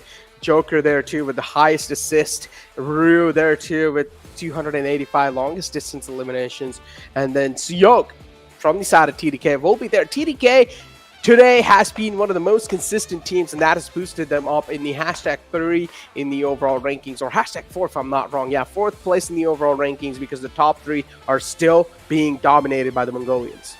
I mean, definitely, they have been quite incredible this entire time, but let's have a look at the match rankings as well, and it's going to be Vibes Esports finishing off with 20 points, T2K with 18, DRS with 18, 7C Esports 15 points, and I mean, this was again a match where majority of the fights were being fought out in the open towards the Gatka fields, and because of that, a lot of the kills, a lot of the eliminations have been pretty evenly distributed amongst the entire lobby. I mean, you see Skylightz Gaming as well with 7 eliminations to their name. The teams that went out early, Venom Legends, Stalwart Esports, even they got something in return. Well, in return of being forced to go back to the lobby so early before the game was done. They got 1 elimination each. Just 2 teams there with no eliminations, but I mean, there's always going to be somebody like that. Oh man, I'm not gonna lie. Today's day has been quite great, right? Then we also have our puppet master just yelling in our ears and giving us some call-outs, if you know what I mean. Puppet master. Yeah. I mean, we can call them a lot of different things. Production, the Dark Overlords. Ooh. Yeah. The Underlords, actually. That's the better one, because they're behind the scene as well. Yeah. Yeah. There. So yeah, take a look at the Vibes. Please do not mute me, production. Please don't mute me. I have not done anything. It was Johnny who influenced me. It's all up to him. But yeah, as you guys can see the rotation of how it looked like for the team Vibes. They of course like to drop in the Water City area, kind of split around between these compounds too. It shouldn't really be that tough of a task for Vibes to rotate inside the zone, because the zones were quite close to their drop spot. I mean, definitely. And it wasn't a difficult rotation as well. When things got tough for them after the third, fourth zone of the game, because at that point they had to constantly move and move and move and move. But from this point on, they have taken control of the compound where they spent majority of the time from here on out. And after this, it was just them being patient. The reaction as we saw IHC, Stalwart Esports, Deadeyes Guys, all these teams like pick off unnecessary fights trying to move towards the cliffside of Everest, but Vibes, they were just waiting. They were waiting for the opportunity. They knew if they made it to the end game situation, they were going to get an opportunity to secure extra points by securing elimination, and they did that when they were finishing off the lads from DRS and T2K at the same time. Yeah, and a great methodical approach from this side of Vibes just to close things out too, right? Something we really expect from a team like Vibes is a smart, a clean, a methodical approach, and that's what they clearly showed from what they did. But again, I really want to see teams like Vibes 2 show themselves up in the grand finals, but that's a talk for the future days. For now, let's take a look at the Oppo F21 Pro Moments. As I said, it's also available in the market, so you guys can go ahead and grab it for yourself, because I'm probably going to be doing it so myself. Hopefully have the money in the bank though. I mean, we're going to try and see how we can get this. But I mean, this game, this early fight against Venom Legends, Skylightz Gaming, as I mentioned earlier when the match started, they have been trying to make this happen since the beginning. The first game was quite unfortunate. Venom Legends did not go for a 2-2 split drop. They landed as a 4-man squad, and because of that, we saw 1-1 lad from each side get traded out. In the second matchup, Venom Legends instantly disengaged. But now, I think because in the second game, Skylightz Gaming moved away too quickly, Venom Legends expected that this time it's going to be a similar situation. It wasn't. Indeed, it wasn't really that similar of a situation. And then you take a look at the players of 7C2. Great top shot. I talked about Memo over here quite a bit. And Memo, too, just doing such a great job. Able to show themselves up, and then high voltage over here as well. This final frag from the side of Pressure is able to connect those crucial headshots at the right nick of time, and that's how they just won that, or at least won that initial duel, and they were able to secure or defend that compound. Yeah, I mean, it was an impressive defensive setup, but look at this. I loved the utility usage from DRS in this game. I mean, they took down the entirety of, not the entirety, the three players that were remaining from the side of Skylightz Gaming with just util. They did not have to commit a lot of gunfire for the action, and this was like pretty much the closing moments of the game where everyone was taking it. All right, so Killer's nade resulted in T2K finishing off third instead of second. Yeah. Otherwise, DRS would have been finished off by Vibes and T2K would have been second, but the plan backfires. And also T2K, had they pushed for the house that DRS was in, I believe it could have been another great opportunity for them, because at that point you just finish off the two players inside the house and then take a head-on fight against the players of Vibes instead of getting sandwiched between both the teams, which happened. Exactly. Damage graph in front of us, 5 elimination points from Vibes. The conversion isn't really that great, but hey, as long as you're securing that $1,000, that's all that matters to me personally. DRS2 doing a great job with 6 eliminations, 1,283 damage dealt. Then TDK there too with 8. TDK currently has the highest tower in the damage graph. Finally, taking a look at the overall rankings, trying to kill again. They're going to be kneeling that spot down in the forward spot for themselves with the amount of points, 338, and then Seal finally able to surpass the 400 marks barrier. I mean, Esports, the first team to do that as well. And right behind them, we have Stalwart Esports, who are really far behind, sitting on 364 points, all tied up with IHC Esports. Now, Train to Kill are chasing these two Mongolian Titans, and they have 2 days to topple these standings over, push their way inside the top 3, push their way inside the top podium, and finish the league stages off within the top 3. Vibes Esports, they were doing so well, but I mean, their recent performance has slowed down a bit, apart from this match, I mean, in which they won the chicken dinner and have closed in quite a distance between them and Train to Kill. But still, Vibes, if they be consistent like this, then maybe tomorrow we see them in the top 4 again. Yep, the latter half of the board is in front of you guys as the top 16 teams are here too. Raw, I honestly feel like they are out of harm's way too. There should not be anything to worry about. Venom Legends, all they need to do is, even if they keep on securing 5 or 6 points or even a bit more from that, and just keep the consistency going from not a lot of points to secure, I feel like Venom Legends should have the 12th spot nailed down, because ElementriX in the final weekend, they're not able to step themselves up. JyanMaara too having a worst day of their lives. And the 7C though, doing so great today, and 7C should keep the performance up for themselves. Dax is one of those teams that I'm going to be eyeing out for. Avon Esports, again, a phenomenal try for them as they made it to the week 3. I'm pretty sure, or I'm hoping for Avon Esports to come back even stronger next year. And please, as I said, do not hate on any of these players. For example, TRZ 1952, even though they haven't really qualified, make sure to show them love, because if they're already not qualifying, they're going to be feeling a lot of mental pressure. They're going to be unhappy. And if you guys give them hate, they're going to be unhappy even more. And you guys do not really want your superstars or your favorite players to be under pressure and not do that great. So make sure to just show them love. And I'm pretty sure eventually they'll start doing great. The entire Team Carter vibes over here from the League Week 3 is in front of you guys, because the entire...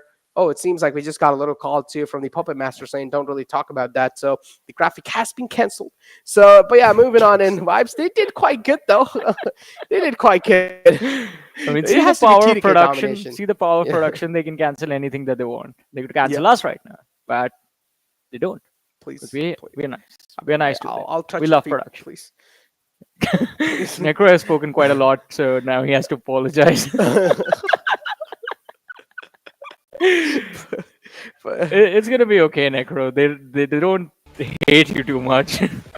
Hate you too much? That means they do hate me. But yeah, let's take a look at the elimination. I mean, if you're gonna ask maths questions in the middle of the game, everyone's gonna hate you, man. Oh man, I'm sorry, 9 guys. divided by 69.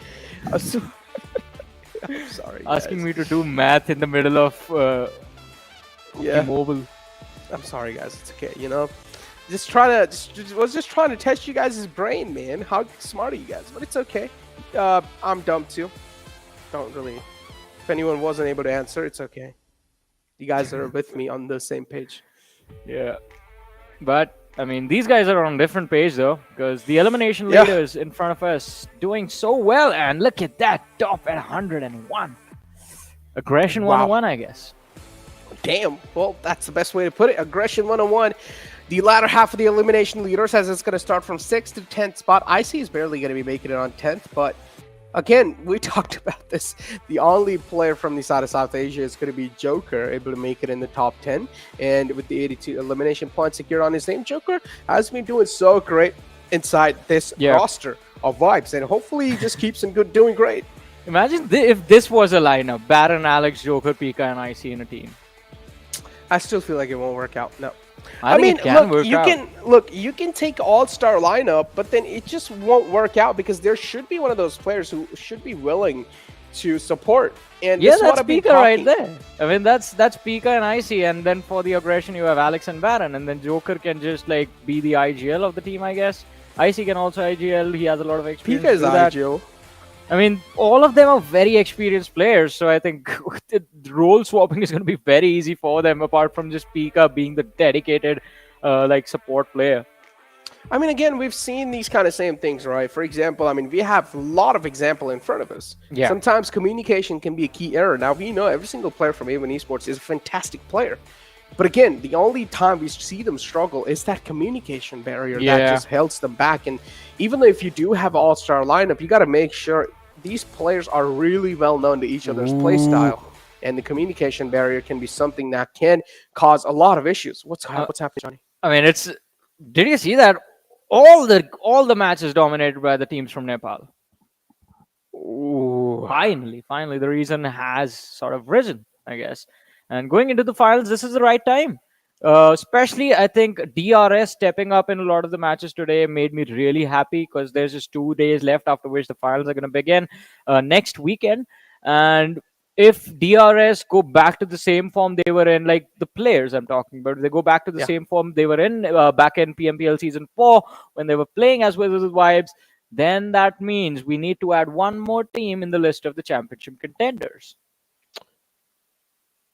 Man, I'm pretty sure there are still a lot of teams that are kind of hiding a lot of stuff that I personally feel like in the lobby, and they're going to be exposing everything, or they're just going to be spilling the tea in the grand finals, where there's even much more money to try and capture. So I'm just waiting for the grand finals to roll out, because that's where it's going to come down to. That's where it's all going to matter, because the grand final brings it all, and that's when every single player in the lobby will start showing their true colors, Shawnee. Yeah, and I mean, it's going to be very fun to watch what's going to happen in the finals. But before we get to the finals, we have 2 more days of the Super Weekend to go through. And, well, with those 2 more days, more opportunity for the teams to secure those chicken dinners. Exactly. Talk about securing those chicken dinners, Johnny. Man, today's day has been a fantastic day. Of course, teams have been given all they have. So respect to every single team playing in here. Tattoo doing a great job, being adorable and cute as always. Thanks for tuning in, ladies and gentlemen. But now it's time for us to take an exit. You guys do go ahead and have your dinners, lunch, wherever you guys are. So thank you for tuning in, as I said. But now it's time for us to take a leave. So it's going to be me, Necro, and Johnny taking a leave. Bye.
go.